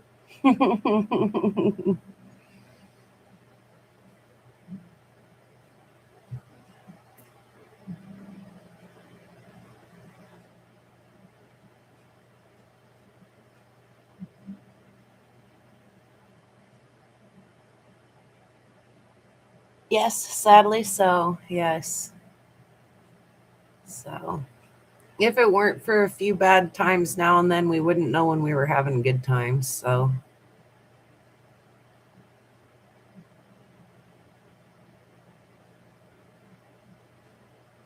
I'd take one more of those little snaky snakes across the sky. Or a big old chapooter, big old bright shooter would. Then I could happily put it to rest for the night. But this uneventful, unclimactic end is messing me up a little bit. It's no, unsatisfactory. It is true. So.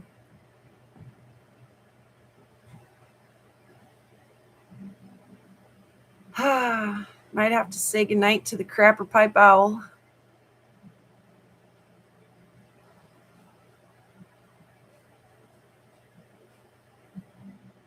How about 15 more minutes? I'm fairly confident nothing else is going to happen in the next 15 minutes, but we'll probably let her roll for another 15 minutes. And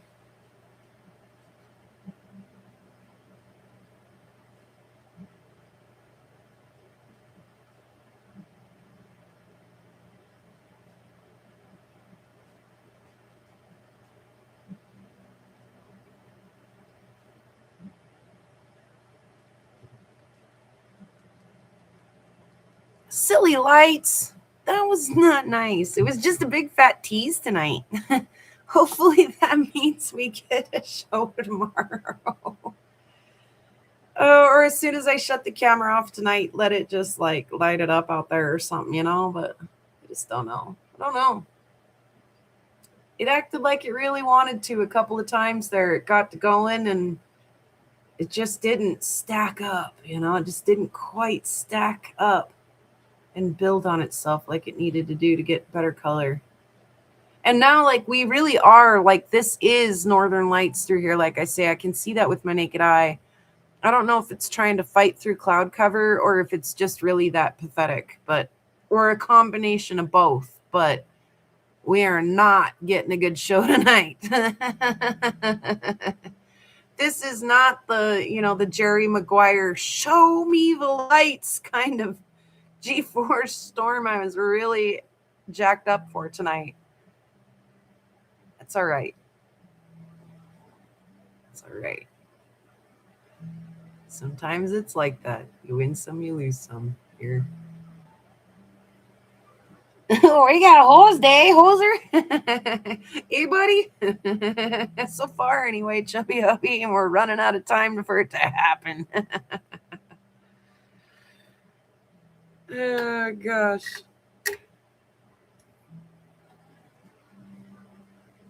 It's all right. We got to enjoy some hot tea. And like I say, there was some cool stuff that happened, you know, and some super cool conversations in the chat, some helpful stuff about like how to scoop the grime out of the bottom of your saw and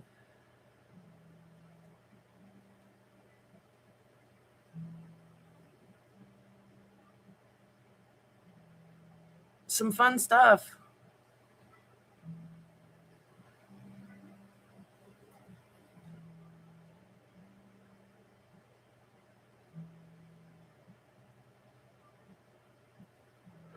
Excuse me. Pick my nose again. I'm sorry. It's itchy. Mm-hmm.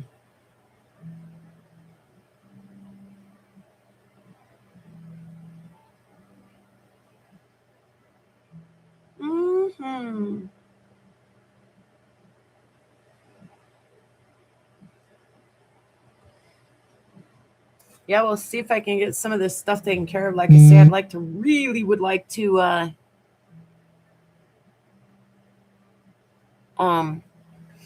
I'd really like to get these videos done before I leave, and we'll see what I come up with for Wednesday for video and a live and all of that stuff. But if I can, and the packages are like so ready to go. Like, I'm so glad about that.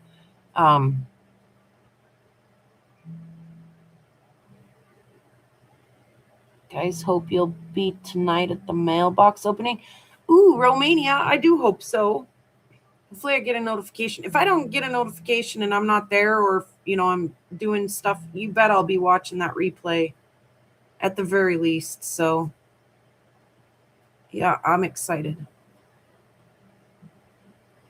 But yeah, if I can get all of that stuff taken care of and feel like I actually have a minute, I've been kind of thinking about throwing you an email, Chubby Hubby, that asks if you got some time to chat.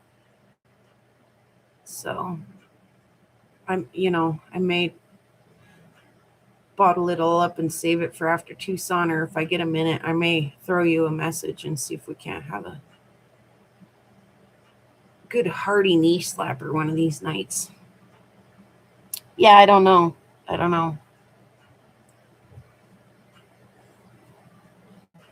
Been thinking it probably wouldn't hurt, though. I kind of have like wanted to visit with you since like Thanksgiving. I feel like I haven't chatted with you in forever, and not that I have to or anything, but like like I always, like, my friends are funny sometimes. I'm sorry, I didn't mean to not talk to you for like a month or dude, so what? Like it's all good. We're still friends, So, but yeah, like I say, I've kind of felt like, oh, it'd be cool to kind of catch up and touch base with Chubby Hubby and see what's going on. And the more time passes, the more I'm like, I really should. I kind of feel like I should do that. I feel like we should have a chat, get caught up on stuff. So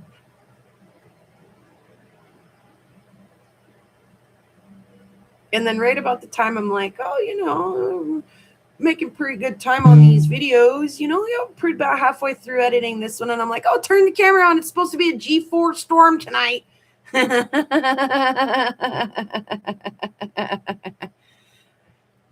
No, did you have plans tonight? No, change of plans. It might G4 out there.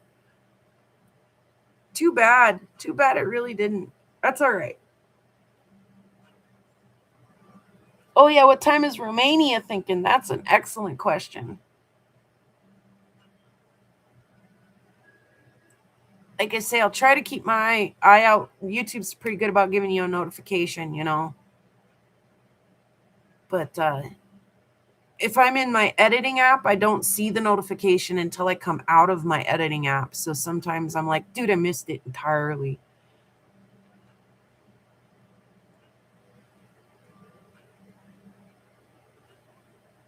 Sweet.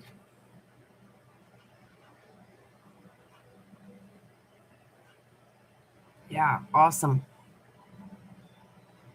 If you can try to bug somebody, like either if you share it when you get in there, Romania, if you share it out to the Rock Circle or something, or the podcast or something, and if you forget to, if you could like poke one of your members or something to maybe share it out after you get started, that helps a little bit. Like I say, I don't get a YouTube notification if I'm in my editing app, but I will get a Facebook Messenger message if I'm in my editing app. So sometimes it helps to, if you can get a friend to share it out a little for you, or if you can pre-plan it, share it out a little.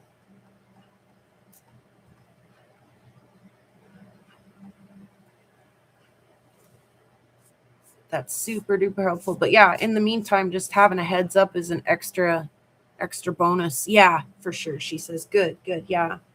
Like I say, just having a heads up that, to keep an eye out for it is great, because then if I actually do miss it for whatever reason, I'm looking out for the replay for sure. So, oh goodness. Just a few more minutes and we're going to shut her down. I think she's done ski. That little color of light down there is getting even more and more washed out and pathetic as time goes on here. And I keep thinking, oh, it's trying to do a little something up there, but then it just kind of no. Big no. Big old serving of vanilla tonight.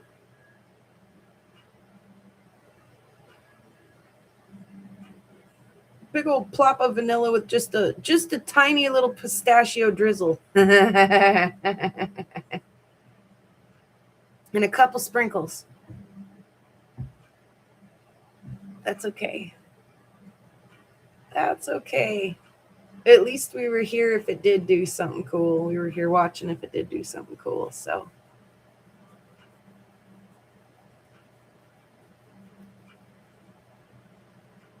And I'm all set up over here to do some photography for the rest so I can finish this video. It's really right at the kind of the home stretch. And then, of course, I'll critique it and overanalyze it and edit it, 12 different times before I publish it. But yeah, that playlist is filling up. So I'll get her all done and then publish it and release it, and you guys can check it out. And I'm getting excited. Get excited about that and meeting everybody down at Tucson, and yeah, seeing like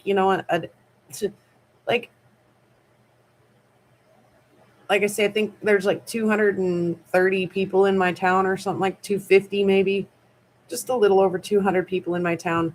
I bet there's 250,000 people down there. Like easy. So it'd be a little bit of a culture shock for me.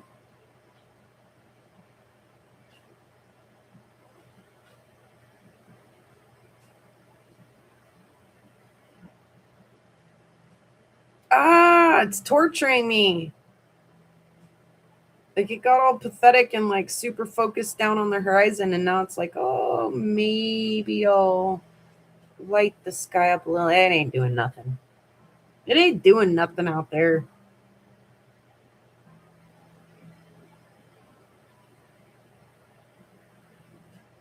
just the vanilla stuff. That's all right. Maybe next time. Maybe next time will be a real doozy.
I think the tiny little majestic creature of nature that we refer to as the meadowlark would perfectly sum up this evening when he would say, and I quote, "Poop fart, cheat a little bit."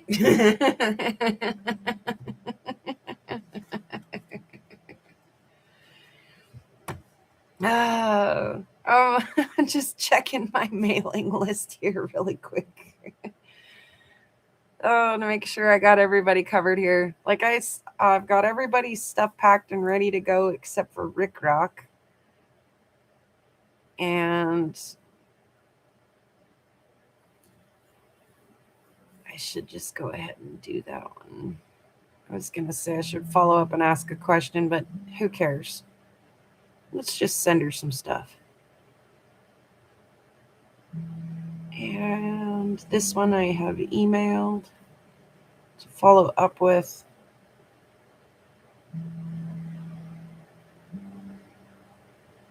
And should try to find another little quick something for that. Is it all packed up? Yes, it is. Otherwise, okay. Oh, stickers.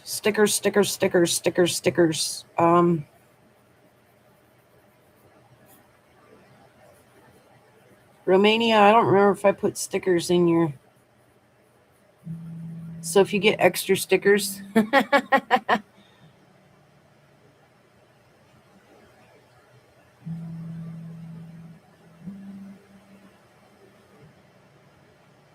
Did you meow?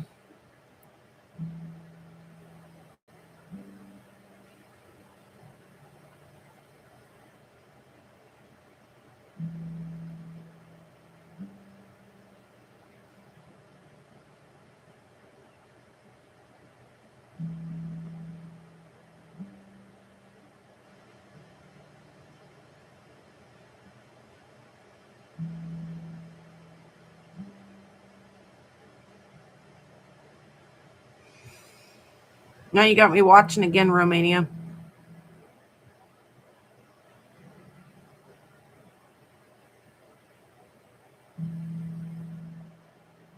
I mean, I do see stuff like, little peaks and pops, and look, there was another little green flash right there. Like it's trying. I mean, it's not trying to be magnificent, but it's,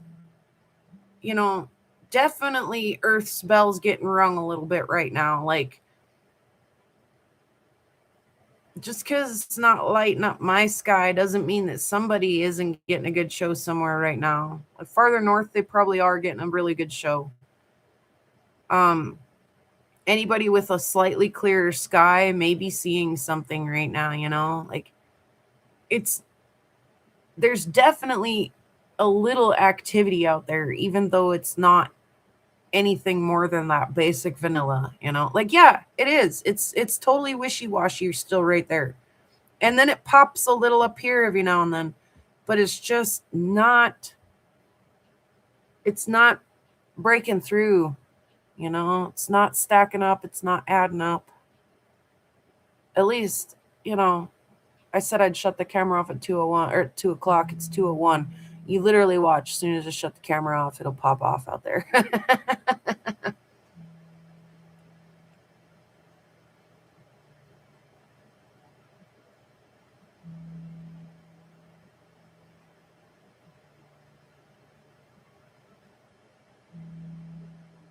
But yeah, I don't think it's like, you know,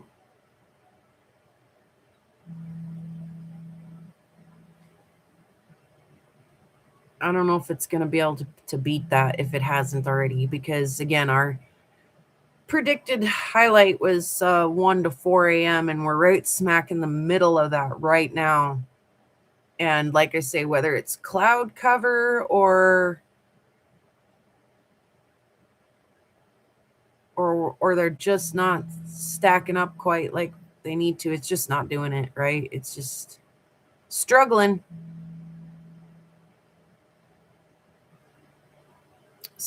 to show us anything impressive at the moment. So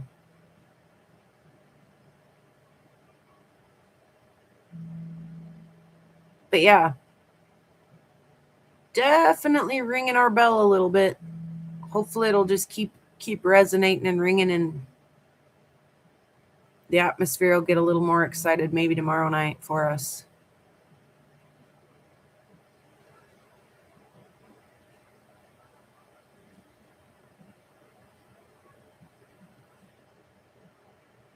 I know I keep seeing little pops of light too, but it just isn't. Yeah, it just isn't. We've watched it now for quite a few hours. We got some little isolated outbursts and stuff there. That was super fun. Watched it walk across the sky a couple times and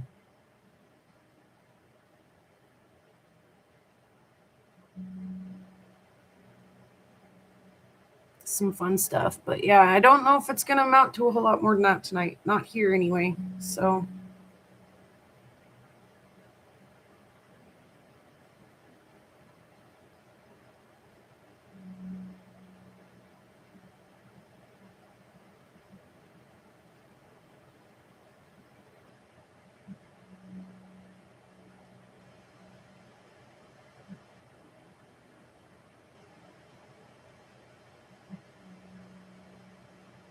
yeah, if I'd see it like, you know, start to broaden, like lighten up over here or, you know, pick up on either side or anything, then I'd maybe get a little excited. But it's just been sitting right there doing the whole this thing for a while now. Well,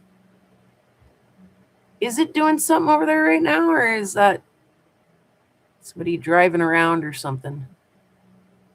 Well, now what's happening out there? Is that the tree? That's the tree. It's just the tree, I think.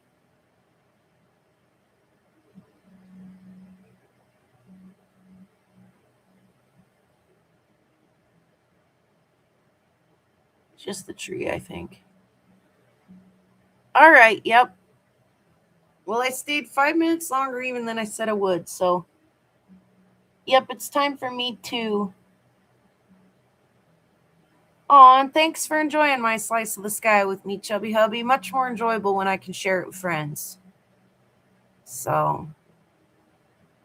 all right, I'm going to sing the song just because, you know, it's morning in Romania and, you know, nothing better to get you skipping along in a happy way about your day than the Prairie Grow Rocks theme song. So we'll do that, and that'll be the end. You guys, thanks again so much for hanging out. And anybody who stopped in or out or is, I may make this a members only replay just so that my public isn't like, that was a big old nothing cheeseburger. We'll see. Almost noon for you. See, perfect time for a little Pretty Girl Rocks theme song. All right, guys. Pretty rocks out on the prairie. Pretty rocks are everywhere. Pretty rocks for us to look at. Pretty rocks are everywhere. There's a pink one and a green one and a blue one and a yellow one. And they all are very pretty. And they all are everywhere. Thank you guys again for hanging out. And I'll see you again very soon. And in a world where you can choose to be anything, choose to be kind of a robot nerd or a rock hound or whatever, stamp collector, whatever it is you're into. All right. Thanks again, guys. Have a good rest of your night or your day or your week or whatever. And I'll see you again super soon.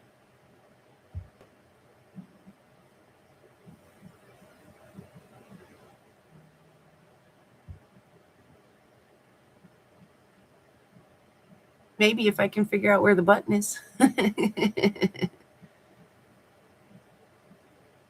No, for real. Where is the... Oh, right in front of me. All right. Boop. Peace, hippies.